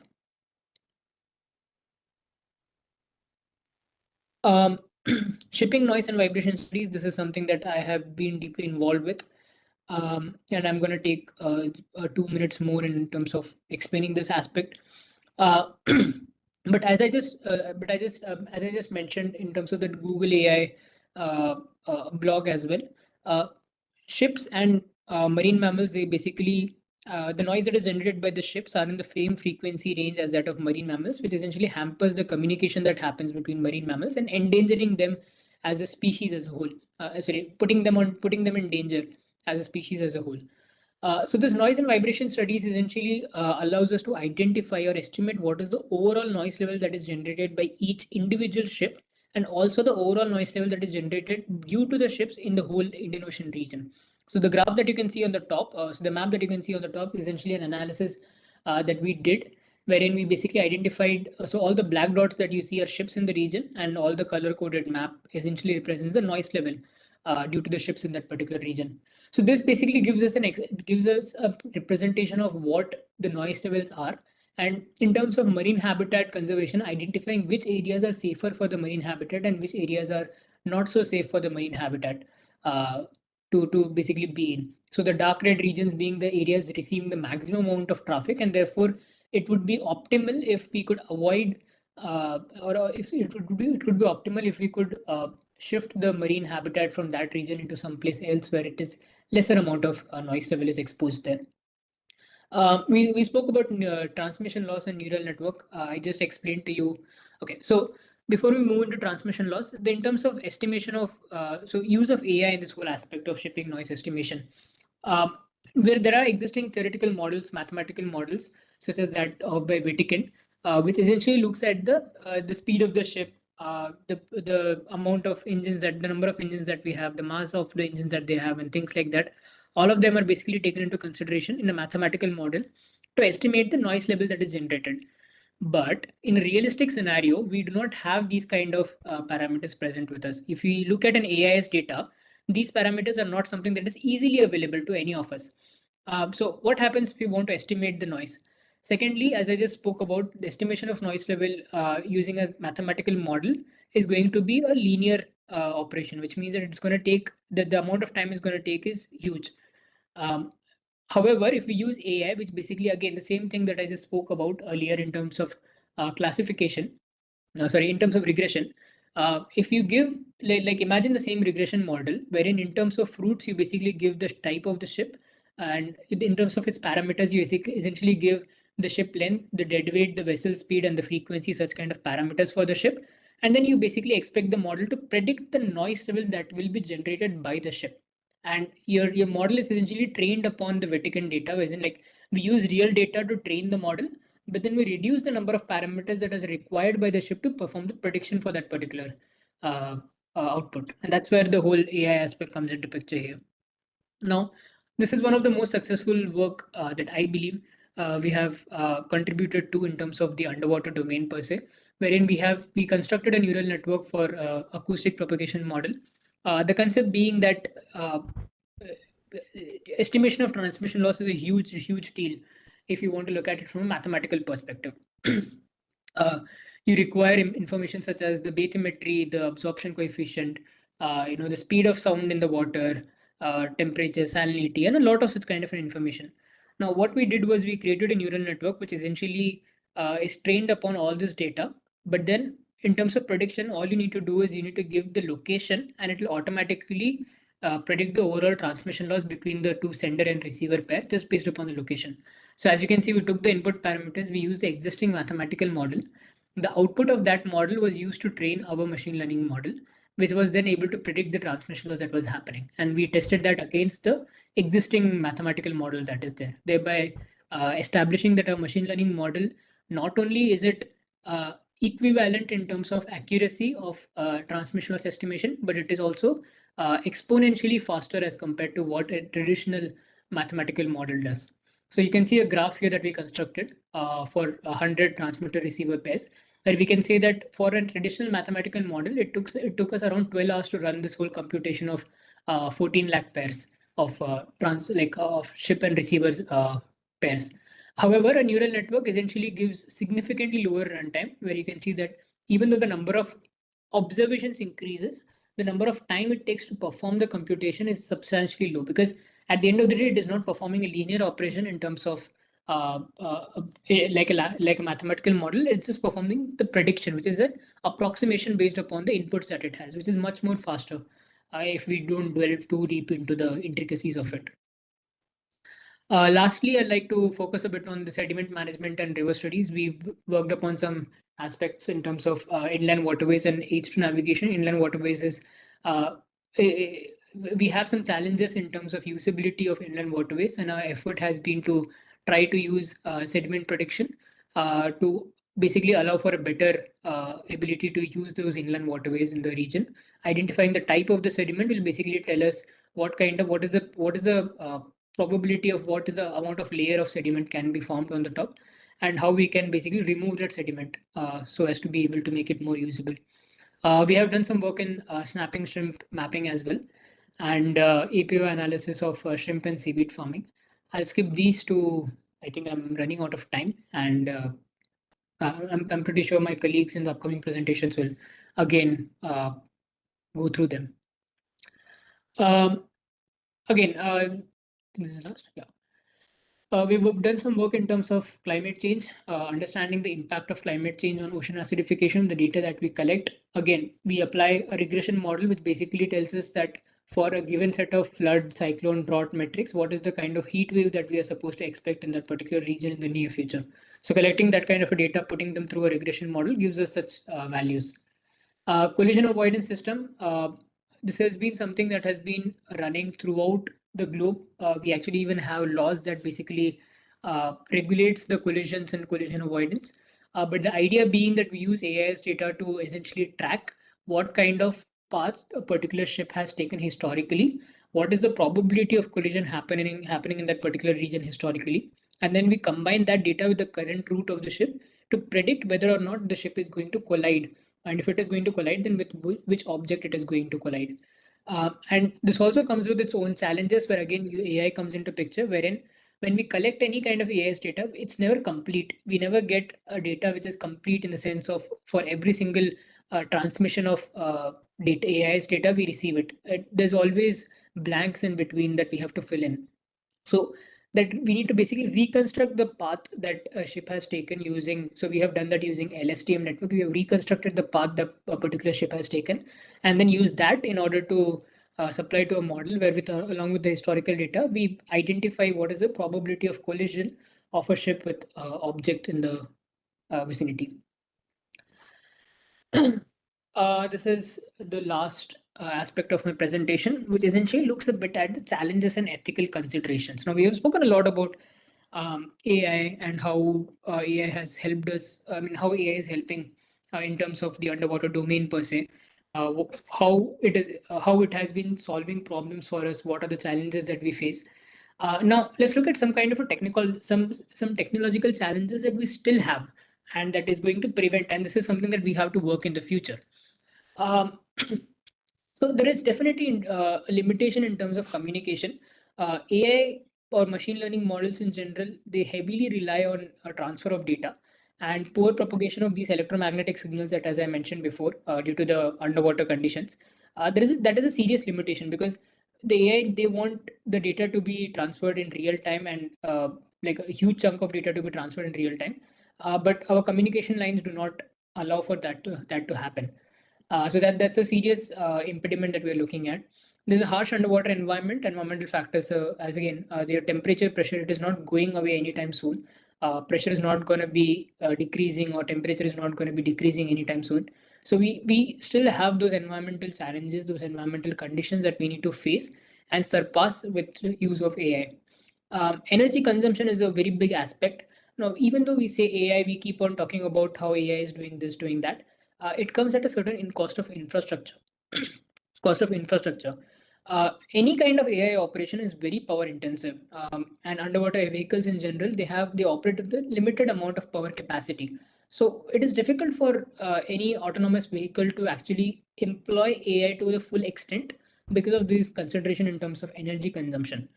The last is a very important point, which is in terms of autonomy and decision making.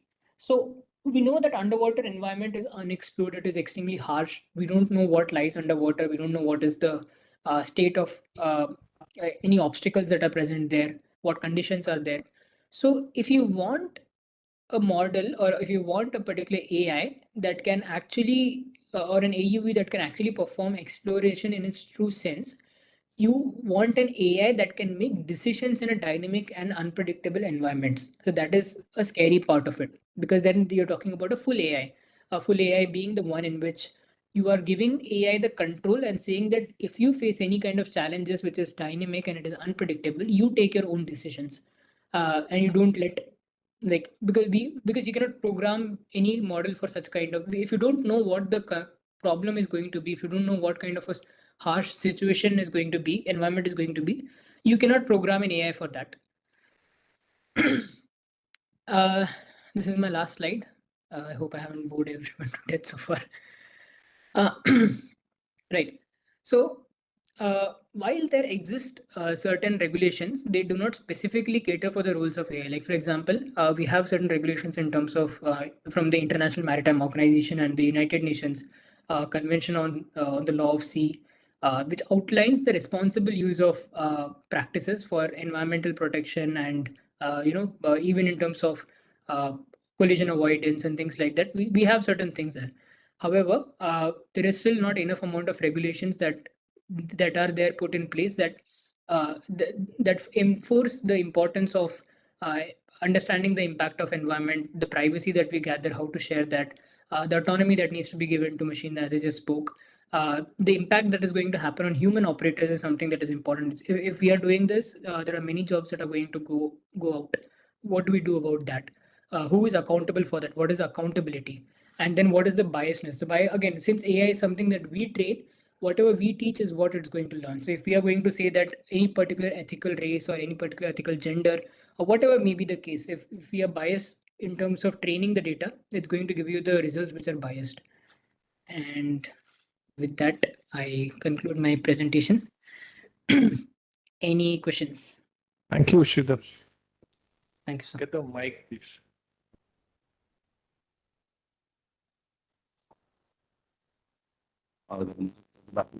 So I have here the challenges that is shown here.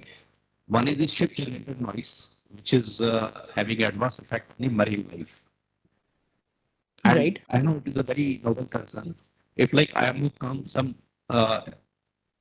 convention against this reducing the noise of the ship generated noise. But my concern is if this comes, will the ship industry will do it, or it will have effect on the shipping industry, or have we provided any solution for reducing the noise of the shipping noise? Is there any solution can be reduced without hurting the ship industry? Yeah, thank you for this question. This is very important because I have been championing this personally for a long time.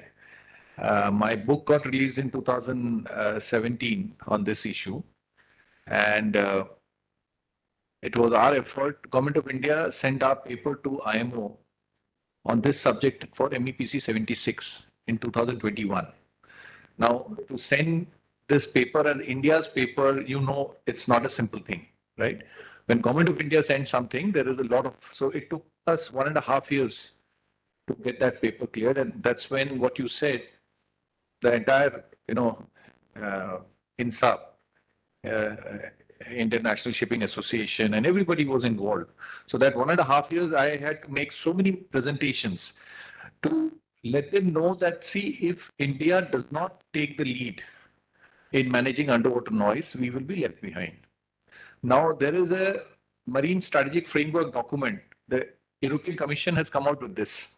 So now already this has been, now, okay, let me give you a background to explain it better. In 1982, under the UNCLOS, UNEP had come up with this hazards of noise underwater. So they recognized the hazards of noise on marine mammals, but they did nothing. Now, you must be aware of the Ballast Water Treaty. From the time it was talked about, within 10 years, the Ballast Water Treaty came and, it got, because there was a lobby which wanted to make money by giving those solutions to it, right? But in this case, since it was discussed in 82, but till now, it was, IMO discussed it in 2002 in their Kobe Convention. Kobe in Japan, they had a convention there, they discussed first time formally this. 2019, 2021, this was first time taken as an information paper, not even as an action paper. Now, I was serious. Now it is an agenda point. Now, based on that paper that we had sent, they have nominated India as a lead nation for underwater noise in the Indian Ocean region. Now, this week, next week after this thing, there's a meeting right now going on. The delegation has gone to Malta. Now, there's a discussion going on. Next week, the National Task Force is going to be announced. I'll be heading the task force. Now, there are two things which I've written in my paper. One, as I have been repeatedly saying, that tropical waters, 60% degradation of performance, right? Now, India, normally what happens globally, how do these regulations happen? Let me give you the back end of this. The developed nations, they develop certain capabilities. They develop certain technologies. Then what do? They come and sit on these forums and say, Abhi, the entire world has to follow this. Means what? They have a first mover advantage of implementing this. So their companies or their people will have that advantage. Now, if they have to implement it, now there are two parts to it. One is the quietening methods, the technology that will reduce the noise, silencing methods. Now, in this, what I saw is Canada, US, and certain European countries are trying to come out with these because that's a big money game. The silencing techniques, they are pushing it. But what I did, I was more like a spanner in the works because I said, now that marine special planning, that map that you saw in the morning I showed, I said, now if I come and say, or she comes and says that I've got this technique, somebody has to prove it on the ground that it really works, isn't it? Now the solution that we are giving, this will actually find out the cause and benefit.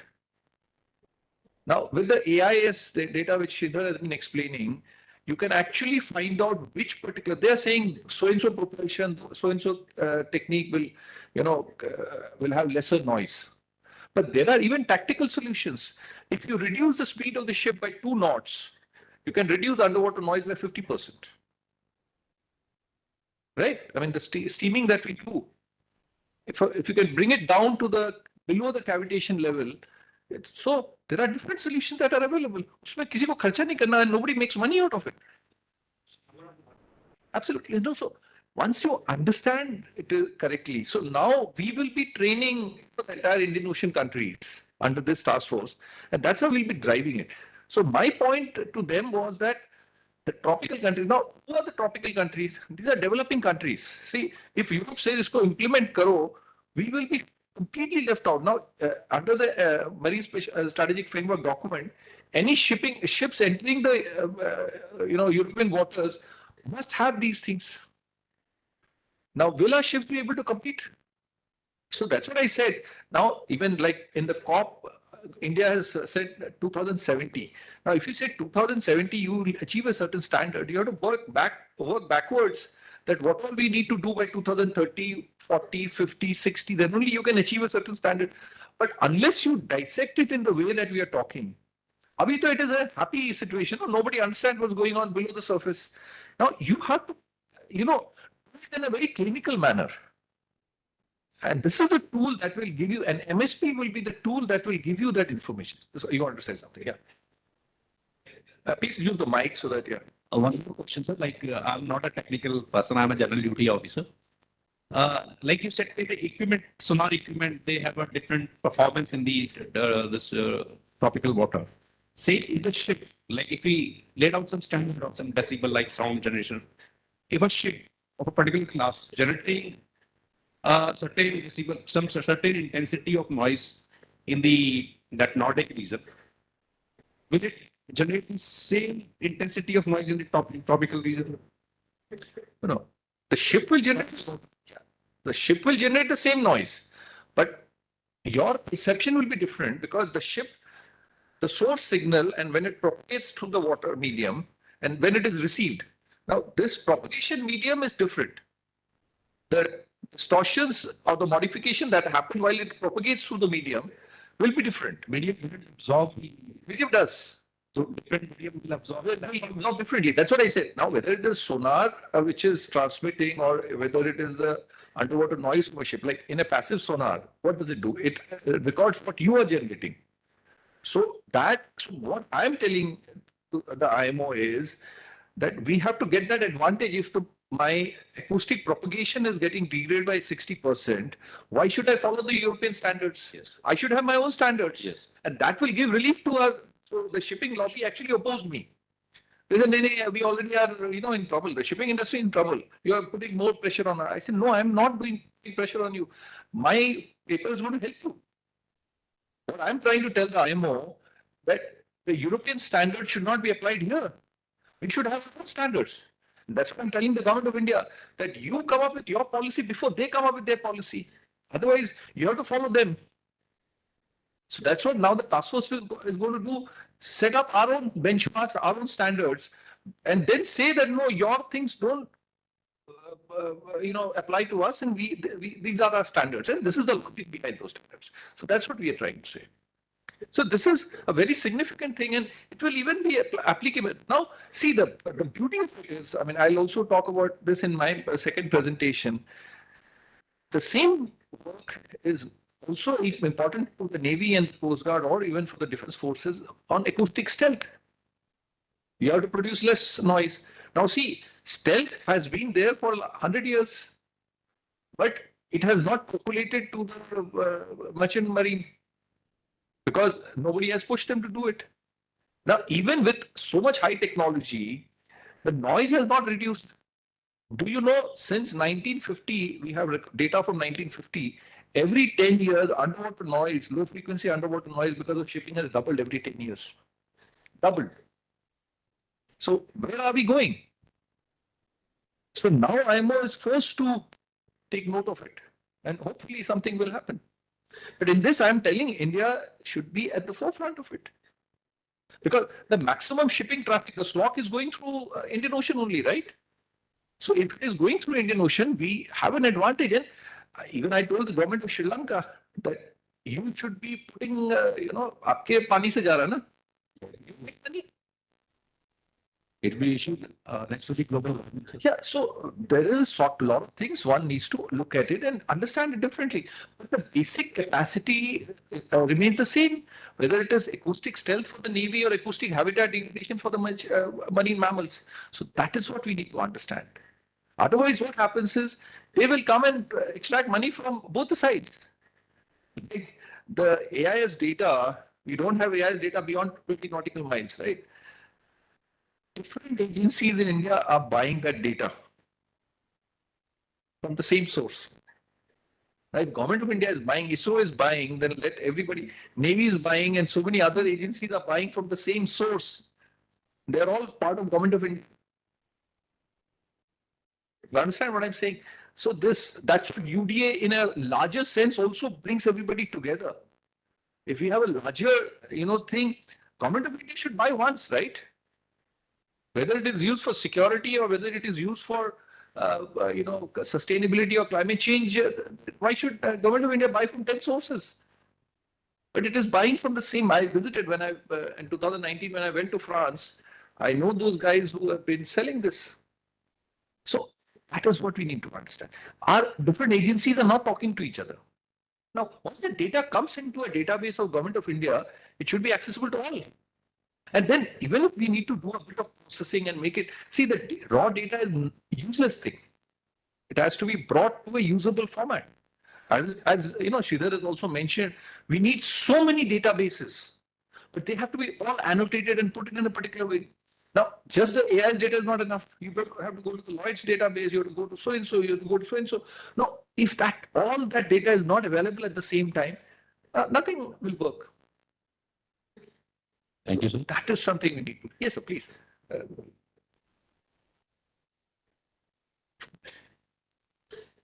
So we were looking after the Greek area. So recently we tried the ROV, remotely operated vehicle, and it was drifted away. It could not reach that intended target. So my question is that is there any technology, advanced technology available? Because in Krieg area, the sea state is almost 4, it remains 4 and more. And wind speed is almost 50 to 20 knots. So, and my submission is that any speaker, if they can share their source of that advanced technology is available, the details of that, because we are going for technological solutions. Yes, I'll come to that. Thank you. Typically, sir, what happens is most of the time, I will not just say defense, but most of our buying happens on a product basis. It is not, I mean, what I would suggest is that you first identify the problem. Now, say underwater, ROV ki baat ki. Now, so underwater, you need to see, to understand, and to share. To see is the sensor and the platform. Now, for in your case, is the ROV, which is the platform. The second is once the data is collected, it has to be analyzed. Now, that whole data analytics can be done on board that ROV or it can be done ashore also. Now, once you are able to get the data, you're analyzing it. Now, but when you do the analysis, now when you see what they supply, see, typically it happens a vendor comes and he supplies a canned thing. And half of the time, we are also not able to tell them what exactly we want. We say, "Hamari ye problem hai," but the problem has to be really understood by us first. So the third thing is how that data will be made available. Now, what they do is they have a solution. Now, AUVs or RO, AUV is a larger family, ROV is a part of it. There it is, you can design whatever you want. Now, if the sea state is bad, then you need a much bigger size with a lot more power, right? But if it is a smaller application, then even a smaller thing. And then there are trade-offs in terms of endurance and all that. So that all has to be first very clearly understood what is my requirement. Otherwise, normally what happens is people come, they cannot make it for every user. So they make something and then they try to sell it off at whatever. Now, even I'm looking at these IDEX challenges also. Now, there is an ROV challenge. Now, what can just an ROV do? It has to first meet, it has to be part of a larger problem solving that I have, right? So I hope we'll talk about this issue. Yeah, please go ahead. Yeah. I think, sir, income solution is like RO is not reaching the intended place where they are supposed to, maybe because of the weather condition there, current, tide, local currents, tide, local weather. It is like in ship handling, which pilot has to do. I think the remote operator who is sitting, he should have the local knowledge of the weather and give the accordingly. It's an operator skill, I think. No, we have moved far ahead of that. Today, you don't have to, all the system can automatically, maybe ROV have a detecting system. Yeah, yeah. So they automatically detect the current, local current there, prevailing current, prevailing wind, and give the correction to the remote operating vehicles.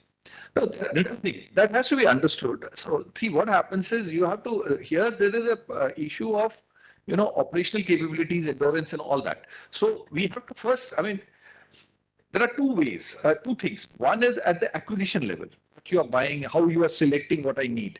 But once you have acquired it, then how do you make it work, right? So this issue is probably at the acquisition level itself. Because see, Navy and Coast Guard talks at a different level. Because see, we have been doing ship handling or, thing for many years, but now BSF is getting into waterfront very recently. Am I right, sir? I mean, you've not been doing this for a very long time. So there, the whole requirement is very different. But there are a lot of technology support that is available. You don't have to, like, the way, even your ship handling has changed so much, sir. I mean, today, if possible, Commander Veer may come on the 5th day. He's 96-year-old. So Veer, sir, says, I mean, he's been a ship, captain of a ship, I think 40 years back, right, sir? So today things have changed. See, people at the bridge, the way the instrumentation that they are handling today, and what even Watson sir is from an era where so much technology was not available. So when BSF is now getting into acquisition, they obviously will look at it differently, right? I mean, there will be little less importance, or probably that should be their approach also, if you ask me, that they should rely more on technology than now trying to say that we will train everybody of a certain level, right? So that's my submission. Yes, everyone. Data collection, I'm talking about the circuit area. Data collection becomes very important for us because what is British turbulence is there, and there is an effect of tide. After some period, tide is always there, and the vessels we have, the type of terrain we have, so the normal people or the technology-driven companies, they don't, they are not allowed to go at that place. So data collection becomes important, and feeding data to them, and then getting the equipment made from them is becomes difficult. Then the security should also have same. So everybody cannot go. So AtmaNirbharta issue is the answer. Absolutely. No, so that's what I mean. Dr. Ajay Kumar sir will be here day after, so you get to meet him also. So what we need to do at an organization level, then at a at a little higher level, where all the strategic security establishments come together, there has to be a database available there. And like in your case, we will have to make those systems, like MSP is a solution to you. I mean, if you have an MSP for your specific problem, you have to define the problem correctly, and we can probably work together on that. Once that is done, you have MSPs which will drive you. So even what he said about, we are facing these operational challenges, those have to be first parameterized. You have a parameter, and then you say that this is the kind of technology that I want. Even at the level of acquisition of the equipment, acquisition of the technology, and then how to make it work. MSP will be the solution to it. So you must have that data. Then even tactically when you deploy things and all that, so that is something very important. So anything else? Vasan sir, would you like to? Yeah. Yeah, Shilpa, you want to say something? Yeah, so Sorry, I answered the question. Yep. Your chance. No, that's completely fine, sir. So yeah, I just wanted to add that on that question of ROV. No, I haven't worked with ROV, so I don't know too much about it, but I have read some books which essentially uses AI to predict the sea states and accordingly perform the deployment. And also there are the positioning of the ROV can essentially be monitored and be altered dynamically by use of AI, essentially by understanding and learning throughout using historical data and things like that. So yeah, I think it could be, but again, as sir mentioned, it essentially boils down to the operational conditions, identifying their optimal operational condition at this point of, I mean, in terms of infrastructure and feasibility, I believe that at this day and age, it is about understanding what is the correct operational environment in which we can deploy it. And that is where AI would probably be of more of a help in terms of predicting the optimal environment and the right time and the right time to push it through. Yeah, That's one all. more thing I wanted to add is that today you have to by default go in for far more automation than like even handling, ship handling or ROV handling. You cannot think that you can deploy so many people to do it manually. So it is not possible. So it has to be data driven. And it is but data driven will require so much more data. But that is the most appropriate way of doing. I mean, particularly ROV and AUV deployment cannot be done the way we used to do in our time of remotely somebody is trying to manage it. That's not going to work because AI has advanced significantly. It can precisely control the equipment much better. But you obviously have to choose the correct equipment. So it requires a very different level. Absolutely. Data provider, whether it's IoT.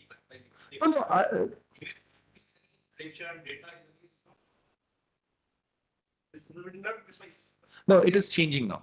Now things are changing. So see, I'll tell you, Now, this is a very important question that you raised. What does IMD do? They use a lot of algorithms to do the prediction. Very recently, I think 5 years back, they have spent a lot of money to get the computational infrastructure that is required. We didn't have that infrastructure. The National Data Science Mission. Sir, you had mentioned one point about, NIoT and all these things, what they are doing. In fact, what we had done last year when we had this, we had a 3-week workshop. So we had invited a lot of people to come in, like we had CDAC, the supercomputing mission that is there. So there's the National Supercomputing Mission, and we also had Venkat from IBM. Today we've gone into quantum computing, right? Now, if you talk about so much AI, you need that computing infrastructure. So now the next thing is, computing infrastructure is quantum. So Venkat is a good friend of mine, and he heads quantum in IBM, and they have got a massive project from Government of India. In fact, India's supercomputing mission, the quantum part is being led by IBM. So he came and talked about what it can do. So today, with that kind of computational possibilities that is available, your weather prediction and all this data that is going to come is far, far better. So even in India today, I mean, if you look at the recent, I mean, all of you must be facing this cyclone prediction much better. It's improved because of this. 5 years back, Government of India has invested significantly. And today, see, India, money is not an issue. So they have invested significantly, and that's why our weather prediction and all these predictions have become far better. And it's only going to improve. It can't go back. So once that is there, so when they are acquiring something, they have to obviously take care of that. They can't, they can't solve today's problem based on yesterday's thoughts. So today the thinking has to be totally different, because India as an ecosystem is maturing. It is not just the service. It's not about service. So now that's a supercomputing mission. Earlier it was, they were talking about the normal computing. So CDAG and ISC Bangalore were two organizations that were brought in. ISC Bangalore was supposed to go into the private sector, and CDAG was supposed to be doing indigenous development, because there has to be a combination of both, because you can't say I will do everything indigenous. So it is possible that you may miss the bus. But you have to also, if you go completely private, then you will obviously, it's not good for you. So that's how the government has, in fact, I was also with Professor Nataraj from IIT Bombay, and, there's a consortium of experts from all over the country who were put together, and that is one. But now even that computing or data science is being left behind now. Quantum has become an important thing. So now people are moving there. So as far as India's infrastructure is concerned, it's certainly improving. At what pace, that we can discuss. So what we did last year, we did a 3-week workshop where we called a lot of people from different places, and they came and talked about, even national programs like computing is now, if you have to do so much of data analysis, computing becomes a very important thing. So technology, so one was on policy, second was on technology, and third was on field interaction. So we tried to address that and try and make it more easy. Like if you are sitting on a discussion, on a decision making, you have to see what is available to you. Now, and organizations like Navy, Coast Guard, BSF, they are very big organizations, right? All the national assets are available to you. If you just raise a letter that I need this from so-and-so, that organization is available to you. So I'm sure, it is entirely your imagination. I mean, a person who's sitting there and making a file, it is your imagination that you have to know, and that's our purpose, to tell you national assets are available and you should use it. Now, Incois, all the NIoT data is available at Incois, and from there, everybody is supposed to source it. But there are issues there, but whatever it is, that's an organization that has been created. Now, no private agency can even think of doing what they can do. So you also have to, see, I'm not here to criticize. You must also understand what a government organization can do and what a private organization, every organization has certain, advantages and limitations. No private organization can think of having data that a government organization, like government has set up Incois is the data base for all of us. So no private organization can even think of doing that, or nobody should even do that. Now, the point is that whatever data is there, we have an MOU with them. Now, our job is to use that data and make it available to people. Very much part of it. Very much part of it. We'll talk about that. Very much. Definitely. Anything related to underwater is part of it. I think we'll take a tea break and then we'll come back. Yes, the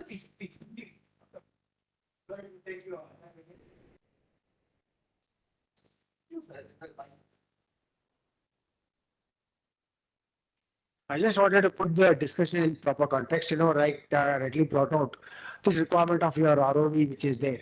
It all starts with the platform description. What did you want it for? Did we define those parameters? And therefore, now is it capable? If it's not capable, obviously, at the definition stage itself, there have been certain deficiencies. And understanding what the requirement was. I mean, it's not blaming anyone to say that, maybe at that time, all this requirement of, feeding the information that was required through AI or any other platform or computational platforms that are there was not foreseen. It's not that it's a very difficult issue. Let's give a practical example of when the Coast Guard Dornier went into a Pani. We remember this was off the East Coast. There was a national capability that was available. We use submarines, we use side scan sonars, we use so many other things. Finally, what came to a rescue? Reliance. It was a Reliance underwater system that was for an altogether different purpose. But they were able to carry out. In fact, we have even deployed submarines in that area to, scout for this. We didn't find it because the ELT beacon, which is supposed to transmit, had already gone down. So finally, it was the Reliance, which was again a private asset that was used for this purpose. They went, they carried out a survey, they were able to find the aircraft, and they retrieved the items from there. They had the capacity to retrieve all these items and pick it up. Sorry? Yeah. So, therefore, like he correctly said, there is a national capability in protection. The challenge is to know what is located where. And who's that person? Like he spoke about inquest. Inquest, in fact, gave us data at that time. I was sitting in the operations room with Ajit Sharma, wanted me to go and sit with him and advise him on certain issues. And that's when we were in touch with inquest. He was giving us a complete weather pattern, the drift patterns, the possible areas. The depth was phenomenal. The AIM 12 likewise, which went down, we could not find it at all. I think later on they found it later. So the other point was about this issue which you brought about ship handling and whatever. So to bridge the past from the present to the future, these have all been integrated. How are the Chinese carrying out their research using these research vessels? Because these are capable of autonomous operation. So all these, the data is already fed, they will go wherever they want to as programmed, will come back and be docked. We are doing the recently with the Predators, which are flying for the Indian Navy. They are carrying out an operation of 38 to 40 hours of flying in the Red Sea today. It's happening in real time. Even today, as I'm talking to you, these are flying out there. These are mostly in autonomous mode, except for the final phases or an intervention mode to override what has already been fed into it. That's the capability we have. So I think the interactions such as this, which tell us what is the capacity that the nation has and what should be known to others, so that in times of crisis we are able to use it. Thank you.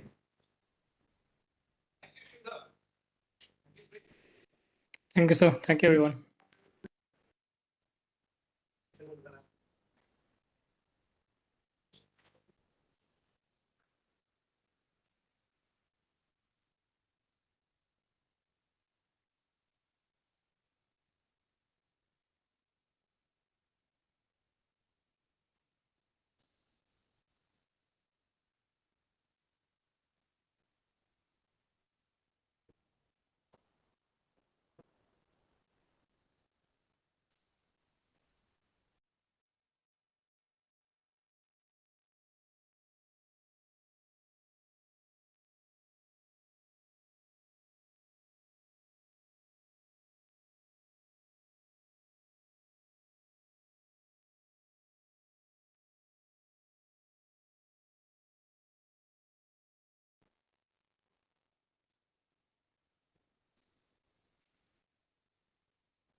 It's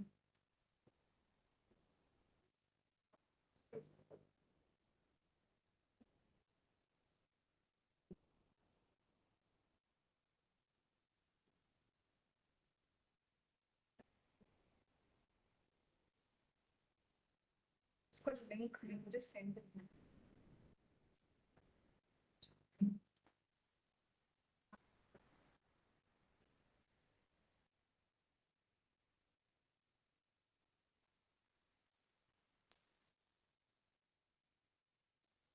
I will show you bring your own laptop.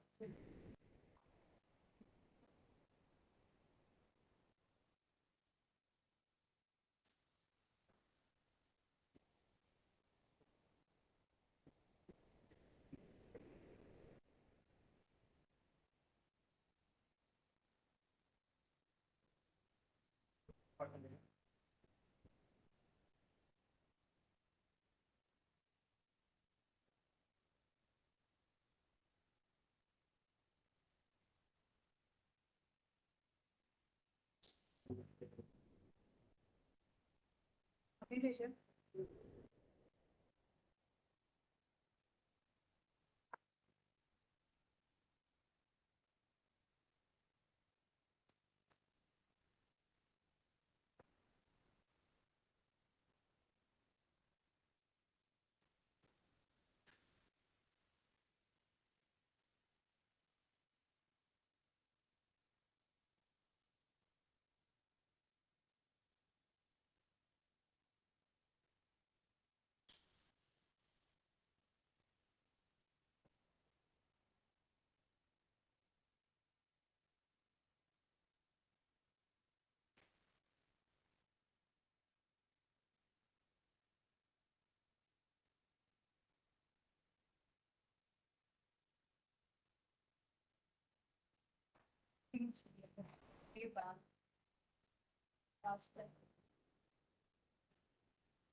Join us guest speaker.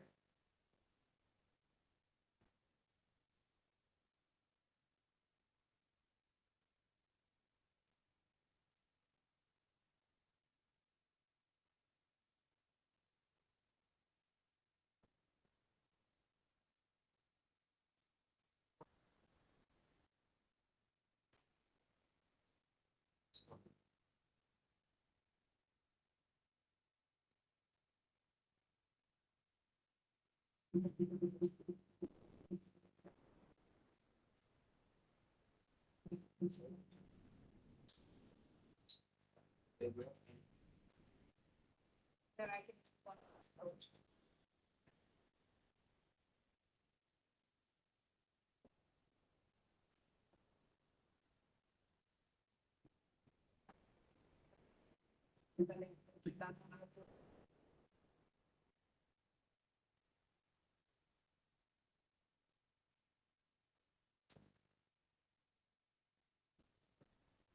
Please,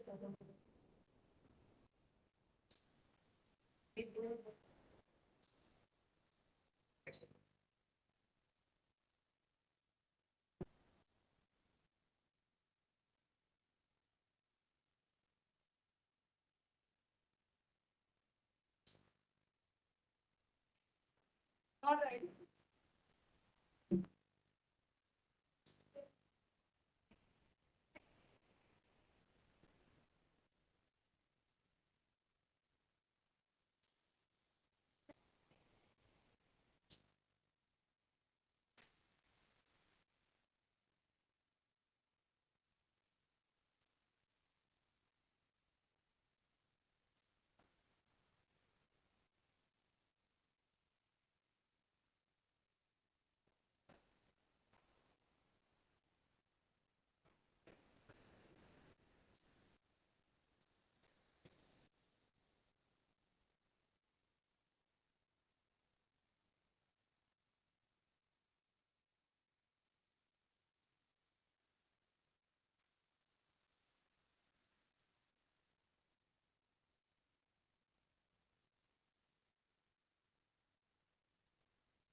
Yeah.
Yes.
Ayush, is there anybody outside?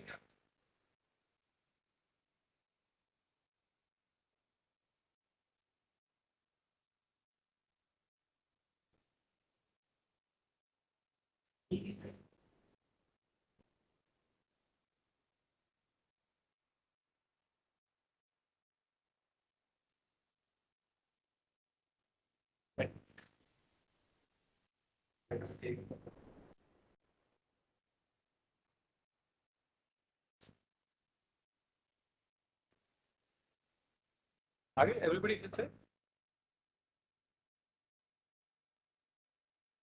Okay, welcome back.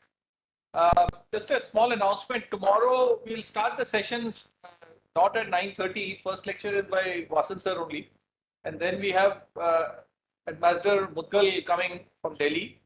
And then in the afternoon we have Kim Harriet from joining us from Australia. He is part of US Asia Strategic Center, Perth US Asia Strategic Center.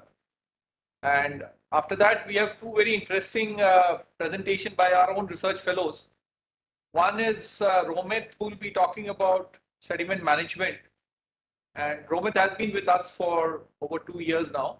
Romit is a BTech from IIT Delhi, and he has finished his BTech and he's working with us for a year now. He wants to do PhD abroad and and then the second person is Shlok Imani, who is from IIT Bombay Electrical Engineering. Again, a very smart boy, worked with us for almost 2 years now. He's in the final year in IIT Bombay. And Shlok is also working on a very interesting project on APY analysis. So I would request all of you to be on time tomorrow, and because it's a very important day and a lot of important speakers are there. So now I'll hand over to my colleague Nishta, who heads our communication. She's also the editor of UDA Digest. Idea of these two presentations, it is Nishtha and then followed by Ayush, is to give you a sense of the body of work that we have generated. And so that, and they are all accessible to everybody, even after the workshop, when you're back in your own offices and your workplace. Please take advantage of whatever body of work is available. And we are trying to give as much broad spectrum of inputs. And we are also open to you telling us, something more needs to be done, and we'll be happy to do that. So just to, because you'll be navigating it for the first time, so I just requested Nishta to give you a sense of these platforms. And then Ayush will also, we run about 8, I think, websites of our own. And that is all done by our internal team. And there is an update almost every day. So there's a lot of back-end work that goes on. So, but I'm happy. I think our team has matured over a period of time, and we have some very capable people. The tech team is led by Sridhar, whom you just heard. And I hope you have understood the depth of work that has happened. I mean, it's almost 6-7 years of work that Sridhar has been involved with, and my experience of 25 years. So we are trying to put this together, and I think I was very much happy with the last discussion after Sridhar's presentation that happened. See, that is the purpose of this workshop. We want to know from you what are the pain points, and wherever possible, we would like to, try and support you with, whatever expertise we have. But this is a new area, but massive relevance to our day-to-day life. I mean, I have even written a paper on how UDA can support all the 17 SDGs. There's not a single SDG which cannot be supported or which is not relevant to UDA. I mean, even poverty alleviation to whatever else you can talk about, UDA has a role in it. So I've tried to put that into perspective. So, I'll not take much time, and I hand over to Nishta.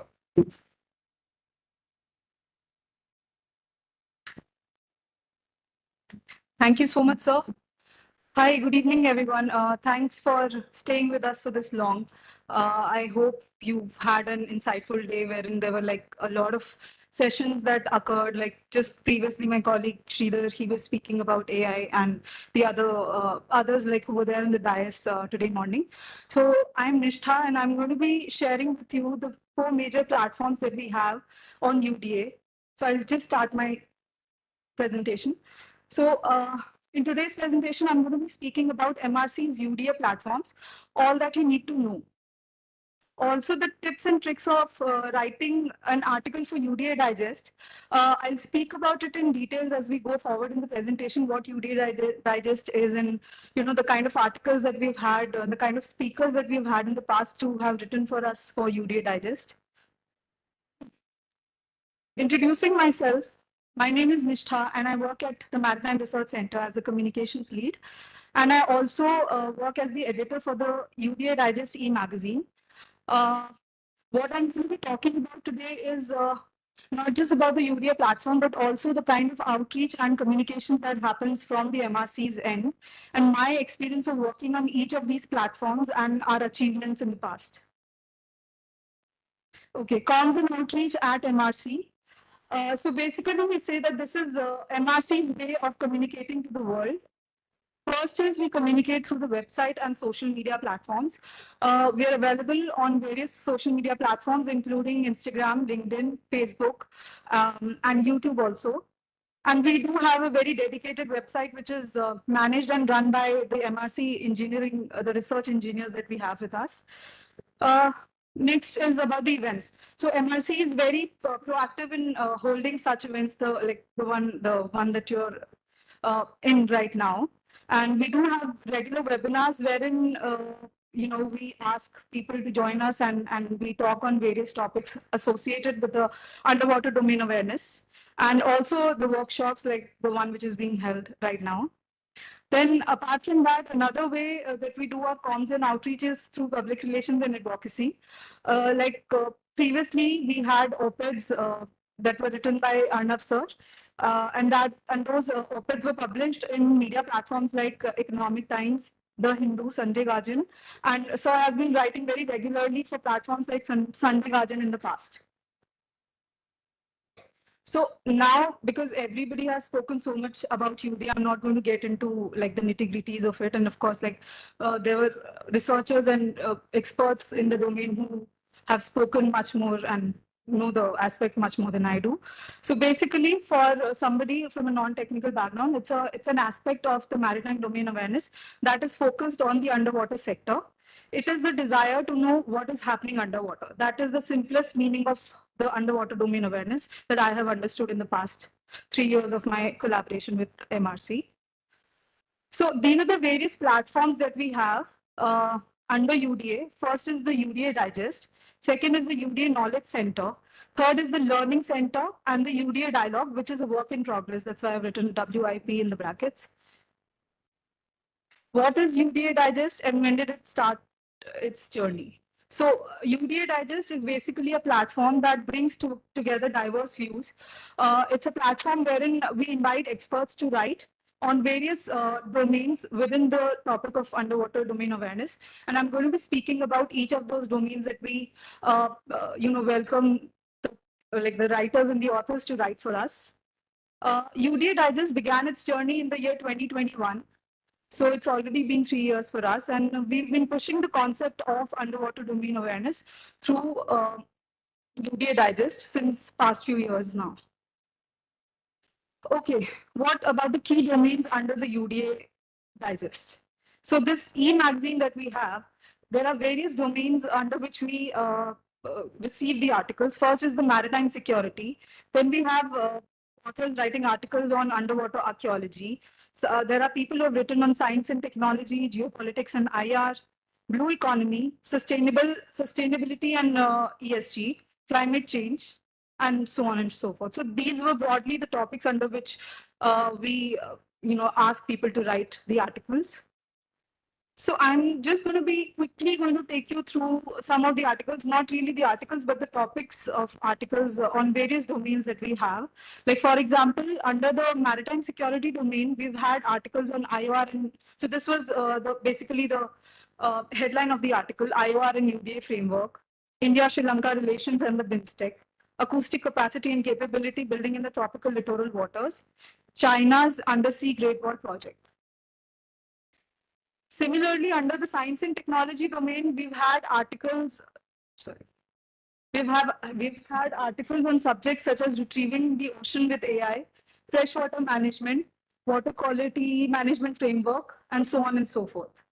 And similarly, for geopolitics and IR, domain is also something like that is also a broad domain under which we've received articles.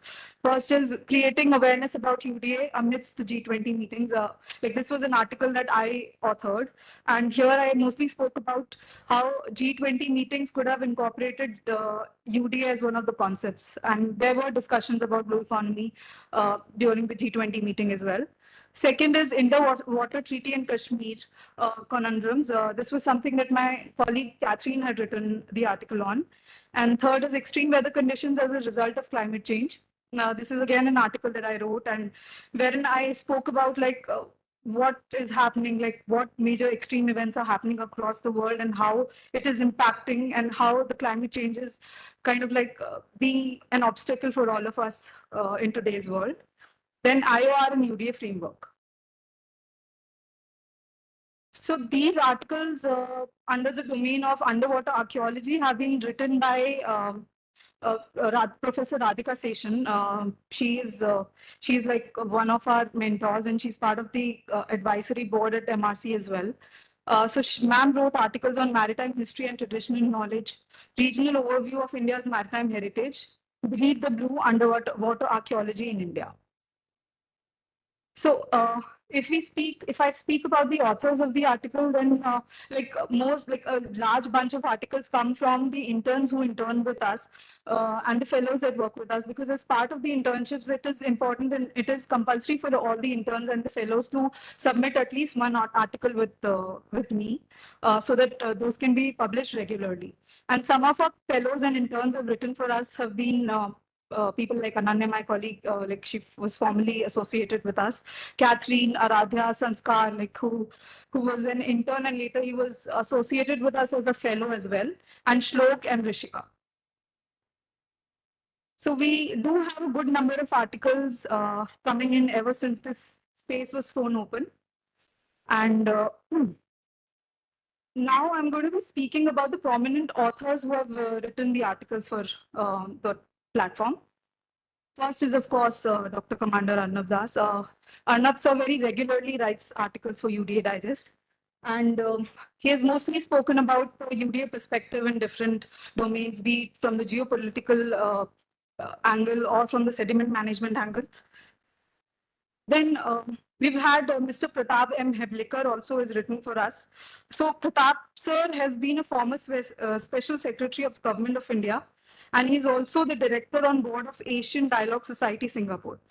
Then we've also had Major General V.S. Ranade, who has written for us, and he's also quite an expert in the domain. Apart from that, we've had Dr. Radhika Seshan ma'am, who has written, like I just told, I just spoke about the article that she had written for us. Like mostly she's written on the underwater archaeology space, and that's just her expertise. And she's currently professor at the Symbiosis Institute of Liberal Arts at Pune. And previously, like she was heading one of the departments at Savitribai Phule University in Pune. Very recently, Ms. Lakshmi Krishna Kumar has also written an article for us. She was here in the morning as well.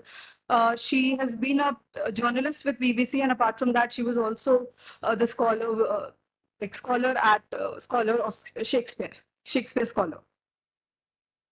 Various topics on which these prominent writers have written are as follows: on IOR BIMSTEC, G20, India Sri Lanka relations and BIMSTEC. That is that's the article that Mr. Pratap M. Eblikar had written on. Indian Ocean region, maritime history and traditional knowledge. And very recently, Ms. Lakshmi wrote an article which was entitled Hark, Do You Hear the Sea? So this is just to showcase that we don't really just have like authors from just from the science and tech background. We also have people from various other backgrounds, like somebody coming from the English literature background, or somebody coming from the history background, or somebody coming from the strategic security background. So this is a question basically that how many articles do we have on our platform till now? And the answer is that we have over 100 articles, and to be precise, currently we have 107 articles.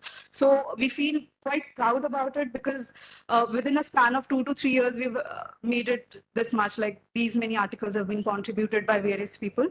So that's what it is. What I'll do is I'll quickly take you through the UDA Digest right now. So this is how UDA Digest currently looks like. So these are the domains that I was just speaking about, which is maritime security, blue economy, ESG and climate change, skilling India, geopolitics, science and technology, and all of that. I would also like to speak about the format types. We have 4 formats under which we expect the articles to be written. First is the issue briefs. So issue briefs are basically the kind of articles which have a word limit of 1500 words. So any article that comes under the range of 1500 words, that comes under the category of issue brief. Then commentaries are shorter articles wherein a particular author just feels like giving a comment about a particular development. Let's say Prime Minister Narendra Modi's visit to USA. So there was this article that one of our colleagues had written. So it was basically a commentary, and the word limit for commentaries are 800 words. Third is experts article. So these are basically lengthy articles, and all of the names that I just took, the prominent people who've written for us, they mostly lie in the category of articles that, like, these are the kind of articles that we receive from them. The word limit for expert articles are like 3,000 to like 8,000 words. And then we have short reports, which are basically like 10,000 worded reports. These are not really the reports, because we do have reports present on like other platforms that we have that I'm going to be speaking about. But these are basically short reports, which do not really fall in the category of reports, and that is the reason we are calling it short reports.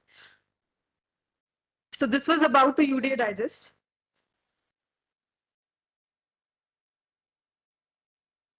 Going back to my presentation, Being the editor of the magazine, there are a couple of things that I expect, people who are writing for me to keep in mind. So that's why I've kind of like portrayed on this slide as well, that points to keep in mind while you're drafting an article for UDA Digest. First is to keep the headlines as short as possible, and that is something like the newspapers also follow. Second is to divide your articles in paragraph, because it doesn't look good if you like give a complete like a single parad article with us. And there's more. So this is basically the SOP of writing an article for UDA Digest. And I'll quickly just let you know that these are some of the SOP pointers that I expect the writers to follow, that keep your headlines concise, keep the word limit in check. So for example, if you're writing a commentary, you need not exceed 800 word limit. And if you're writing an issue brief, then you need not exceed the 1500 word limit. Next is the font and font size, because when the article comes to me, I have to share it with the engineers to upload it on the website. So that is something that we have to take care of. And connect your article with the current scenario. I mean, this is something that I really emphasize on, and I keep asking people when they give the articles to me that, it's always better to connect your article with the current scenario, because that's just a way of engaging more number of people. Next is paragraphs, please, always like I just told, that it's always good to have various paragraphs instead of like going straight with the article with just one paragraph. Give subheads also, add graphics and illustration. Please share images separately in the email. Okay, that is something that we can skip for now. Then highlights are important. So if we go through one of the articles of UDA Digest, for example, if I open this one.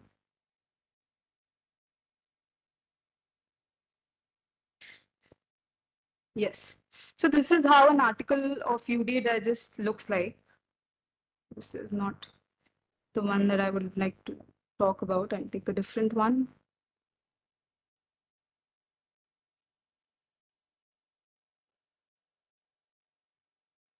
Yes. Yes, a very recent article by Dr. Commander Arnav Das, wherein Sir has spoken about Bharat at 100, a new perspective based on underwater domain awareness framework. So all I want to show you is that as part of the structure of the article on UDA Digest, this is how the articles are written. It's broken into paragraphs. There are subheads. There are highlights also. So these are the important stuff that I feel or the author feels is important to be highlighted. Also, we mention about the key highlights. So key highlights are basically the major extracts from the article. And the idea of putting the key highlights is so that the readers can just skim through the key highlights and decide for themselves whether or not they want to read the article further or whether it is of relevance for them or not. So that's how an article of UDA Digest looks like. Okay, what next? The next thing is that I would encourage all of you to kind of like write article for UDA Digest. You know the domains that are available, and like if you want to write an article, you just have to shoot the email to me. My email ID has been mentioned here, nishtha.mrc@foundation for UDA. The few changes that we've made, I just explained to you the 4 types, which were issue brief, the commentaries, the expert articles, and the short reports. And these articles, so like I was talking about the mini report, it's basically like the word limit is 8,000 to 10,000 words. So these are some of the key milestones that we have for UDA Digest. In the month of, like in February, March was the time when UDA Digest began its journey. And I would like to personally thank all the key members who were associated with kind of like taking it off ground. One of them being Sridhar and Pranil. So that's how it started in 2021. By the time it was March 2022, we started a campaign and started reaching out to more number of people to write for us. By the time it was October 2022, we had articles from prominent people. Like that's when, like by the time it was October 2022, we started receiving articles from prominent people. By December 2022, UDA Digest became the only magazine available which allows experts to share views on UDA. And at that time, it was around 60 plus articles till 2022. So now I'm going to be taking you through some videos and graphics. First one is basically like it talks about 2023 in progress, like what happened in the year 2023 from MRC's end. This does not have to do anything with UDA per se, but it's like overall thing that, overall achievement that we had in the year 2023.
So that was pretty much it. It was basically a journey of what transpired in the year 2023. Most working professionals are finding jobs the wrong way. They see a job post and they. Sorry. So sorry for that. Next UDA platform that I'm going to be speaking about is the UDA Knowledge Center. The UDA Learning Center. Sorry, I am first going to be speaking about the UDA Knowledge Center. UDA Knowledge Center is something that is primarily handled by my colleague Catherine, because she's responsible for taking care of the repository of publications that we have. And it includes reports, research notes, innovation notes, case studies, like Arnab sir also mentioned during his presentation just today. I can just show you how it goes and what like my job is when it comes to handling the knowledge center. So this is how the knowledge center looks like, and you will find research notes, innovation notes, and case studies individually. So if we go through the research notes, these are the kind of research notes that we have had since the inception of MRC.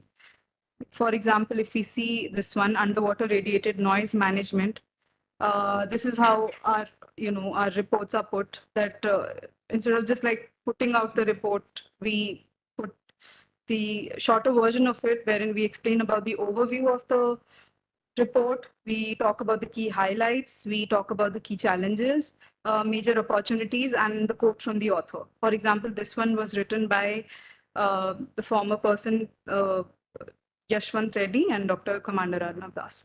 And this is how the research notes are put on the knowledge center, and we do have like close to 150 research notes available with us. So that's how the knowledge center is put up, and it's the second division of the UDA platforms. First was UDA Digest, second is UDA Knowledge Center, and third is the Learning Center. So this is a new concept for us as well, wherein we are accumulating the e-learning modules, and it's just a way of kind of like educating people about the concept of UDA and the various concepts that are associated with the underwater domain awareness. Like Arnab sir also mentioned in his presentation about our collaboration with the Capacity Building Commission of India, and it was shown in the video as well, wherein we tied up with them and we gave inputs on the topic basics of the underwater world. So that's like one of the modules which is available on the Government of India's website. And we are working, we also, like apart from this one, we also have like other articles on which our researchers are creating the e-learning modules. This is how it looks like. So all these are like, these are going to be the topics of the e-learning modules, and we do have our researchers who are working on like various subjects such as digital transformation, sediment management, climate change risk, blue economy, tyranny of small decisions. And this is the one that I was just speaking about, basics of the underwater world. The content is the same. This is exactly what has been put on the Government of India's website, CBC's website. So this is how the e-learning module has been designed. Wherein we've mentioned about the resource person, and of course, like for this one, it was Arnav sir. And we've written about the summary, like each of the modules. This particular e-learning module has 10 bifurcations to it. Then we have resources also, and resources basically has user manual, like how do you navigate through this particular e-learning module? What will you learn? And this is how the e-learning modules start. These are the ones. I'll skip the nitty-gritties of it because I think I'm running out of time. Next is the UDA dialogue. It is quite a work in progress platform that is there. I think Shubham is the one who's working on that, right? So UDA dialogue basically has content that is categorized in the following sections: workshops, events, expert talks, entity products like MSP tools, APY analysis of shrimp farming, seaweed farming. So it's a repository of all the talks, expert talks, the workshops, events that have been held at MRC and NDT, and the upcoming events also. And the main aim of UDA dialogue is to be the valuable resource for knowledge sharing, skill building, and networking within the community it serves. So this was about the UDA dialogue. Like I said, that it's still a work in progress, and we are very soon going to be coming up with it. Thank you so much for listening to us patiently, and stay tuned. Here's a small video that I'd like to play before I end my presentation. It's about UDA Digest, but it's a little old video and it was published like last year, but still I would like to play it so that you understand like how the kind of work that has gone out. The numbers written here are a little old, but yeah.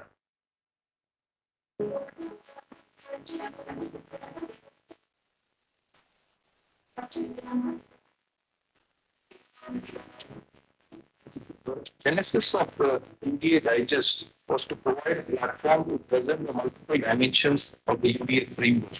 The 2-year-old platform has come a long way in generating the body of work to demonstrate the wide spectrum of stakeholders, disciplines, applications, dynamics, and more.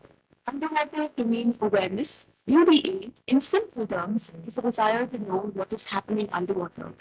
The Indian Ocean region, IOR, is of immense strategic importance. Countries in the Indian Ocean region vary in many areas, including economic development, demography, ethnic and sectarian issues, relations with neighboring countries, and more. These challenges are compounded further by the actions of the extra-regional powers. India, as the lead player in the IOR, has a lot at stake. The key is in capacity and capability building, the pooling of resources, and synergizing of effort at national and regional level. India must take a lead role in driving underwater domain awareness to realize this vision.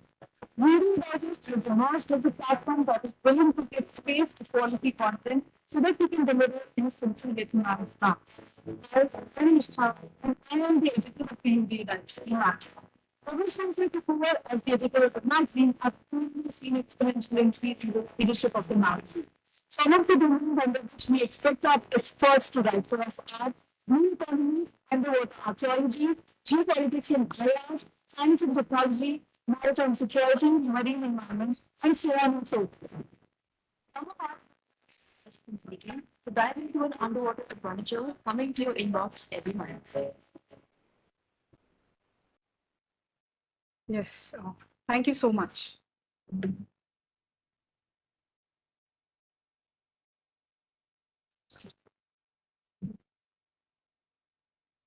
Next, I have my colleague Ayush, who's also going to be presenting on similar lines. He's going to be taking you through the UDA framework page that he has worked on. So I'd call Ayush to take it.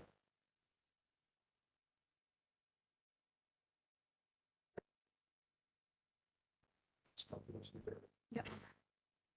Yeah.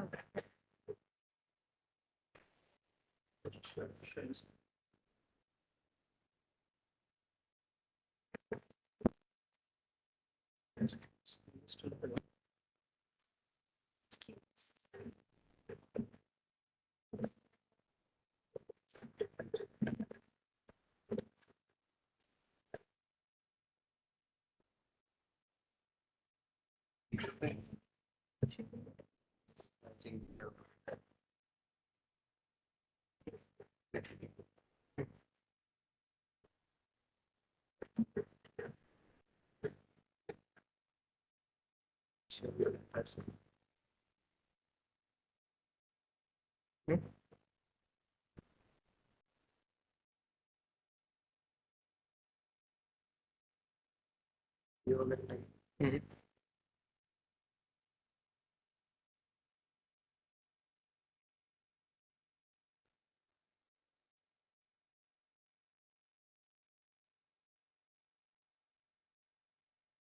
Yeah. So good evening, everyone. First of all, thank you so much for all being here. It's an immense pleasure to present in front of you people. Just a second.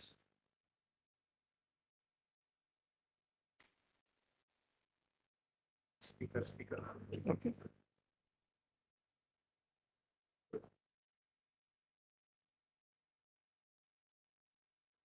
Yeah.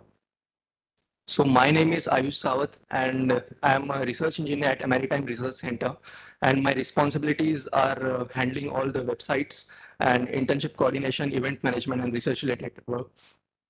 And in my today's presentation, navigating UDA platforms, in which we will go through a UDA framework and the web page that we have created, which is hosted on MRC website. And by this framework page, we will go through the UDA platforms and Nirbhari technology, which is a sister company to MRC. So about the UDA framework, which is all getting to know what is happening beyond the surface of water. So as Arnab sir has already brief you in detail about this framework, but I want to tell you all the platforms that I will be showing you will be directly linked to this cube. So we will directly go to the web page.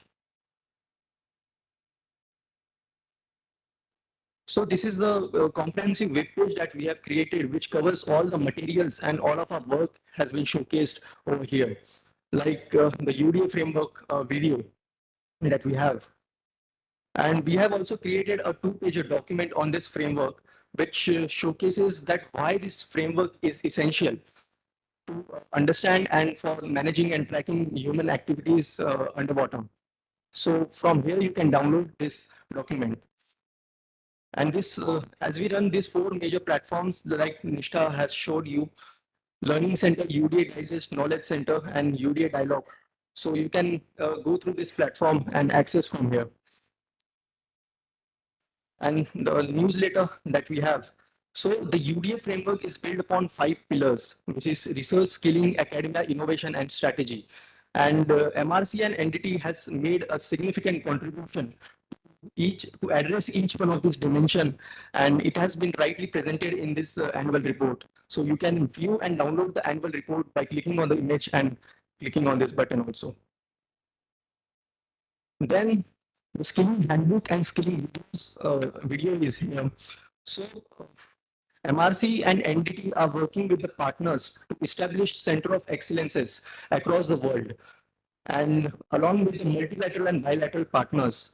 And in here also, skilling handbook becomes a very important tool, because it provides the guidance and research and training related resources that enhance the individual capability and organization who are involved in the marine sector. And by clicking on the skilling ecosystem, there is a separate web page for the skilling related activities which have been showcased over there. Then marine spatial planning, which is a digital transformation in underwater domain. We have the marine spatial planning position paper and the video.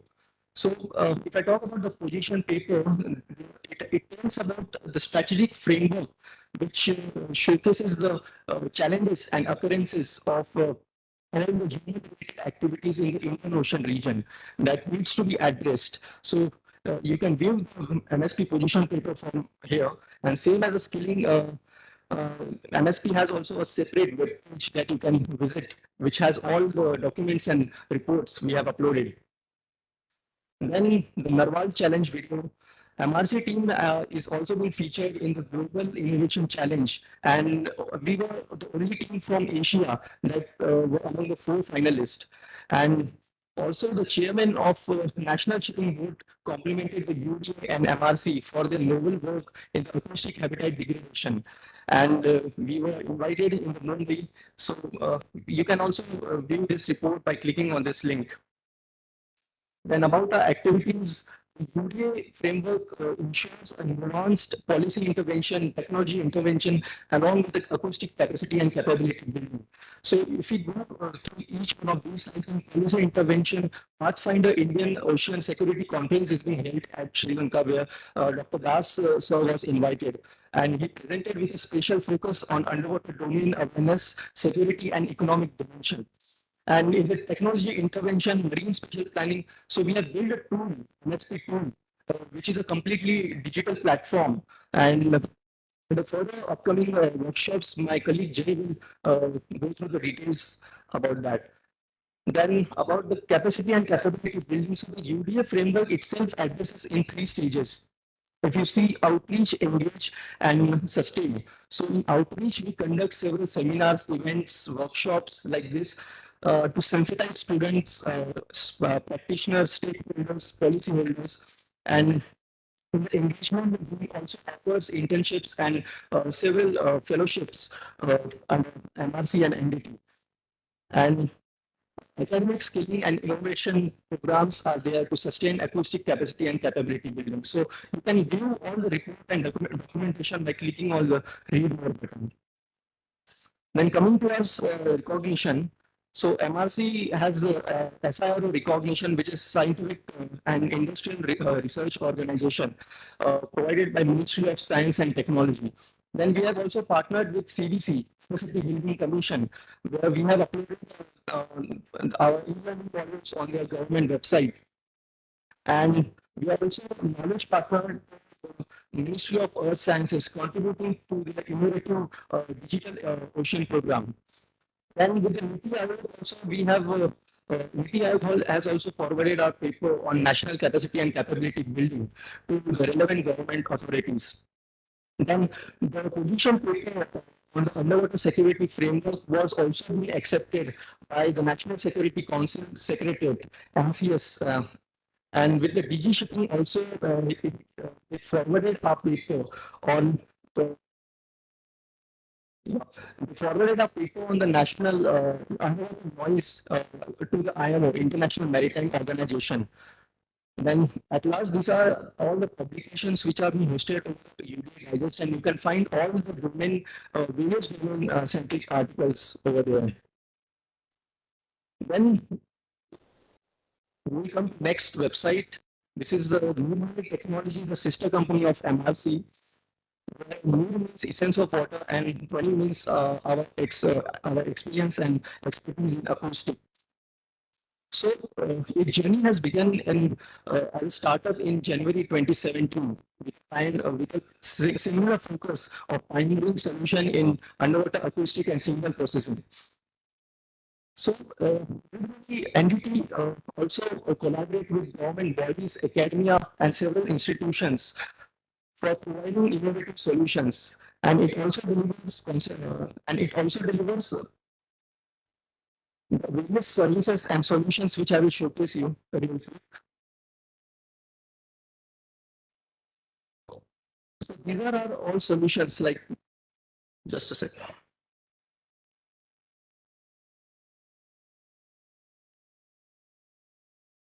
So these are our solutions where we deal with our clients and stakeholders, like you can see, plug and deploy services, digital transformation support, underwater project consulting, incubation technical services, and environmental impact assessment. Then coming to our innovative solutions, we have API area production analysis for shrimp farming and seaweed farming, where we deploy sensors around the shrimp farming areas and get the real-time data parameters like temperature, salinity, pH value of water. And we, on the basis of AI algorithm, we predict the yield of shrimp. Then similarly, we have innovative solutions like marine spatial planning to sediment classification in tropical waters, collision avoidance in inland waterways by using AI data and effective detection model for passive sonar simulator. Then if you go on the join us, to go on the journalist webpage, that we also offer several internships and publications, several internships and fellowships to the young generation for forming a career in the underwater domain. So at last, I will request all of you to visit all these platforms, and it will be easy, like if you can scan the QR code which have been provided on the back of your notepad. So thank you, and I will request Arnab sir to have a concluding remarks.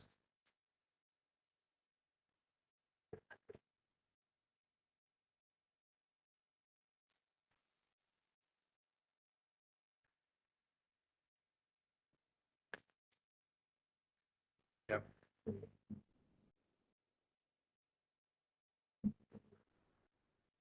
I think that brings us to the close of day one. I hope we have been able to do justice to the valuable time, and I mean, I really appreciate participants have come from far and wide and to spend committed to spend time with us. Uh, so this is an ongoing. Any questions? We have about 10, 12 minutes. If any questions from anybody or comments from anybody. Yeah. Okay. So see, typically how we started. I mean, let me give you my journey. I joined the Indian Navy in 1990 and got commissioned in 94. And I joined as an electrical officer.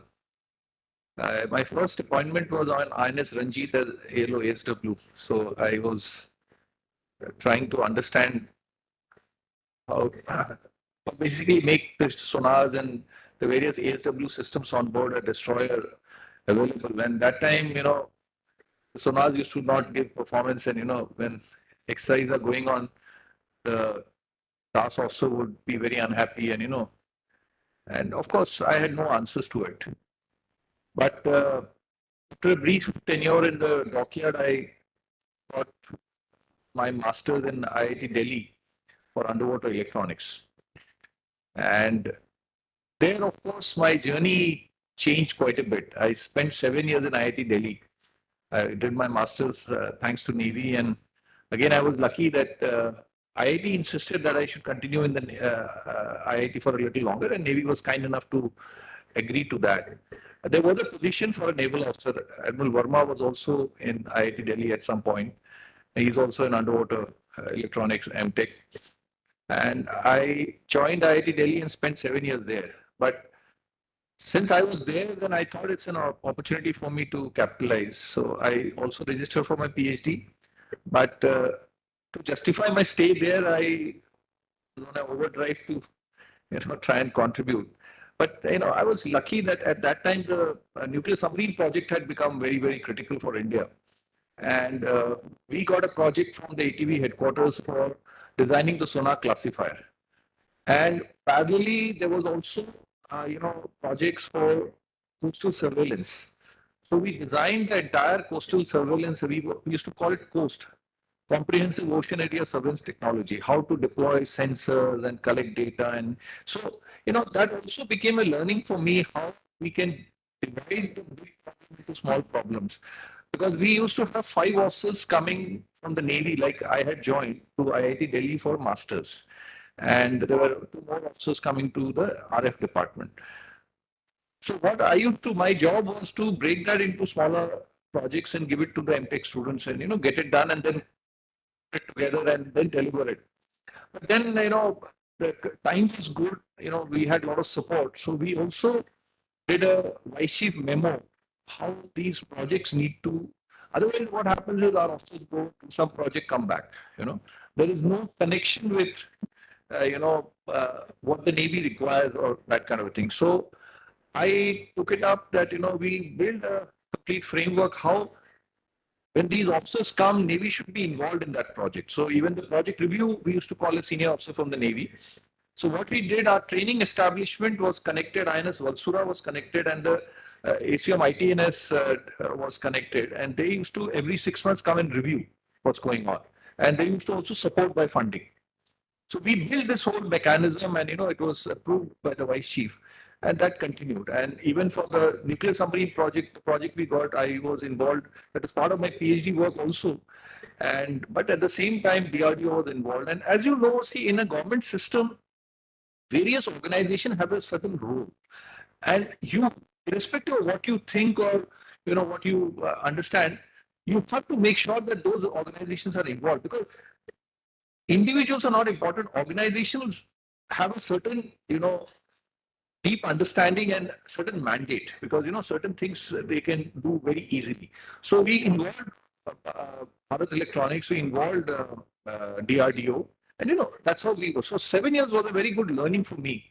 In that process, I also got involved in freshwater dolphins. So IIT Delhi, Tokyo University, and WWF had a project. My professor was involved, but I saw that as an opportunity. As a naval officer, you understand field deployment better. So, and I was quite interested in all that. And plus, as a scholar there, as a PhD scholar, I had an understanding of. So I got involved in that project. So we had deployed sensors in Bulandshahr in UP on the Ganga. Because I talk about freshwater dolphin in some other context. Freshwater dolphins are very unique, and they are blind, so they depend on sound and they perceive the environment through sound. So we deployed sensors to monitor freshwater dolphins in Chilka Lake as well as in the Ganga. And that was a different learning for me, but that also was a turning point for me. I got involved with Tokyo University, and they invited me over there. And in 2014, see, it's very difficult for the Navy to have a precedent where a serving officer goes to Tokyo University for research. So I was instrumental in the leadership course called Technical Staff Officers course, which I was instrumental in conceptualizing and starting in Pune. So as a reward probably for that, I requested my boss, who was a 2-star general, that, sir, I need to go there. And he was quite kind to me. And he said, okay. So I went to Tokyo University as a serving naval officer for a few months.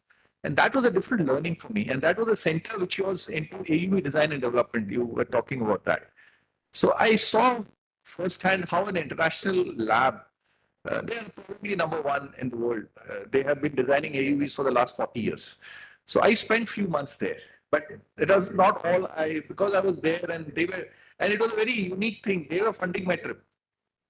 And I just took permission from the Navy, unprecedented thing, precedented thing which nobody can think of. But I was extremely lucky that I got that opportunity. So when I went there, I saw a very different way of working. The quality of work, and how it progresses over time. And you might have noticed for us also, each project has taken us a few years. But only what we ensure, me and Sridhar ensure the transition from one researcher to the next. It has to keep adding up. That's how we've been working. So there also, I saw it say a proper AUV design and development takes at least 5 to 6 years. And how they do it, how they develop, and how they deploy. And Tom will be joining us on Friday. Tom he was with the Sasagawa Foundation, now he's moved to Shida University. So Tom was here with me in India. You can't imagine the culture. In middle of January, we were doing deployments in the Ganga. In an underwear, he gets into the water along with his researcher. She's the lady. So I was, as a naval officer, I was standing on the side and, trying to feel that it will be very cold. The moment I saw them entering the water, I just jumped and got into the water. And, that's how they worked, While he's traveling on a flight, international flight, he writes the first 3 sections of a paper. On his return flight, when the data is out, he completes the paper on he has more than 100 papers in JASA. When any underwater researcher will know what is the value. For us, getting 2 papers into JASA is like, done well. He's done 100 papers in JASA. That's how he used to, and field work, In January, he got into the water in the Ganga to, there were some setting problems and this and that. And that's how I learned. I said, I was trying to feel proud that I'm a naval officer. And I also, when he entered the water, I said, you can't feel cold. I got into it. And, for 7 days we were there. Every day morning, 6 o'clock, we were there, entering the water, doing things, setting up things, getting the data. And it takes a long time to get the data right. It's not so simple. But you have to dirty your hands. I mean, that's what I tell my youngsters also. Unless you do that, you will never learn.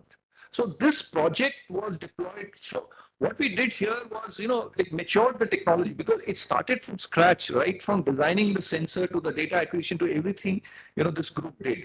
And we also deployed similar systems in Borneo in Indonesia and all that. So there were 7 locations globally where these sensors were located and, the data collection was done. So that was a lot of learning for me. So after coming back, I was completing 20 years and it somehow happened, I was doing far more work beyond my actual duties because I was also given a project by DRDO for doing the stealth assessment of the ATB project, for the stealth submarine. That was a parallel project I did for 5 years. And so I could travel anytime, anywhere in India, of course, for that project, but otherwise also. So but it was a lot of learning, but then I realized that its time has come that I need to step aside, still continue to. So I always try and reach out to the Navy, or even I've served in Coast Guard. My commander sea time was INS, ICS SAGAR. So I spent 1 year in Coast Guard also. So I understood, and I was very lucky that, the leadership was very kind to give me a lot of opportunities. So there also I tried to see how we can, put some underwater technologies there and my successor was even better than me. So, it was a good continuation of, again, he was from the Navy, my junior, but whatever I started, he made sure that, that is implemented. A lot of technology we implemented there. So again, a lot of digitization we did there. So that was something very interesting for me, and I was so happy to. So that's how, in 2015, I stepped aside. I went to University of Singapore. There was an acoustic research lab there. Spent 1 year there. Because the tropical waters, when you talk about, see, my PhD was on tropical waters, but then I needed an international exposure. Tokyo was not tropical waters. So I went to Singapore acoustic research lab in Tropical Marine Science Institute. Spend a year there to understand, how acoustic research is done, and particularly in the tropical waters. There, every 3 months, we used to have field deployment. We spent 2 weeks. We hire a massive pontoon, and we spent 2 weeks on that pontoon every 3 months. And because I was from the Navy, it became very easy to, kind of do a lot of things, but a lot of learning for me. So then I came back and started these 2 organizations. Now the answer, what is Nirbhani? I saw that if you have to drive this UDA, policy intervention, technology intervention, capacity building, policy, you have to have a not-for-profit organization. So that's how MRC came into being. Right? You cannot have a commercial organization telling the government or telling government agencies what to do. But instead of saying like typically how think tanks do, aisa kar lijiye aap. But if you have to do it, then who does it for them? So Nirbhani is an organization which will do it for you. I mean, it's on a turnkey basis. We can implement it on the ground. Like we can deploy it. Not that you do it this way. Obviously, many organizations may not have the bandwidth to, even if I tell you how to do it, you may not be able to do it. So Nirbhani is the one which does it on the ground. So right from, developing the technology to deploying it and also value addition and supporting you. Today, even Navy is also considering outsourcing a lot of activities because manpower has become an issue, and the way Navy is expanding. My understanding, although I'm not someone who can speak on behalf of the Navy, but my understanding is Navy is also definitely looking at specialized organization which can support Navy for various activities that they are doing. I mean, probably underwater domain awareness would be one such specialized topic where they would be seeking support. So that is how we are developing it. But how to do it on the ground, everything will be done by Nirbhani. So whether it is considered as what he presented, whether it is, giving, and we are not here to sell products. We don't sell any hardware products. There's so much hardware available. I mean, unlike a Western company which comes with a product and, then now you have to see what you can do with that product. It's not that. You have a problem, we give you a solution, then we say, this hardware is available with so and so. And smaller parts can be taken from various vendors there. at a certain stage, once we have proved it in the stage 2 or Mark 2, we can design a specific, even a product for, I mean, a hardware for you, but in the first stage, while you are proving the solution, you don't need to really, so your own product will be important or hardware will be important because data security and those kind of issues. But initially when you're setting up, you don't need to worry about, going for the hardware also. There is enough hardware available which can be put together to give you the solution. But once the solution is matured and well established, when you have to scale up within your organization where a lot of data will come in, then that process will happen. So we can support end to end from that perspective. So that is, I hope I've answered. Any more questions? Anybody else? Okay, I think thank you very much. We had a good first day. I hope we have done justice to your valuable time. And tomorrow I would request all of you to be here by 9:15. Please don't be late. Tomorrow is again a very important day. As I told you, we have a lot of good speakers coming in. And please be on time. And I think some of your colleagues have not yet reached. So hopefully they will be reaching tomorrow. The numbers I got was much different from what we are seeing here. And so we meet tomorrow, and thank you very much.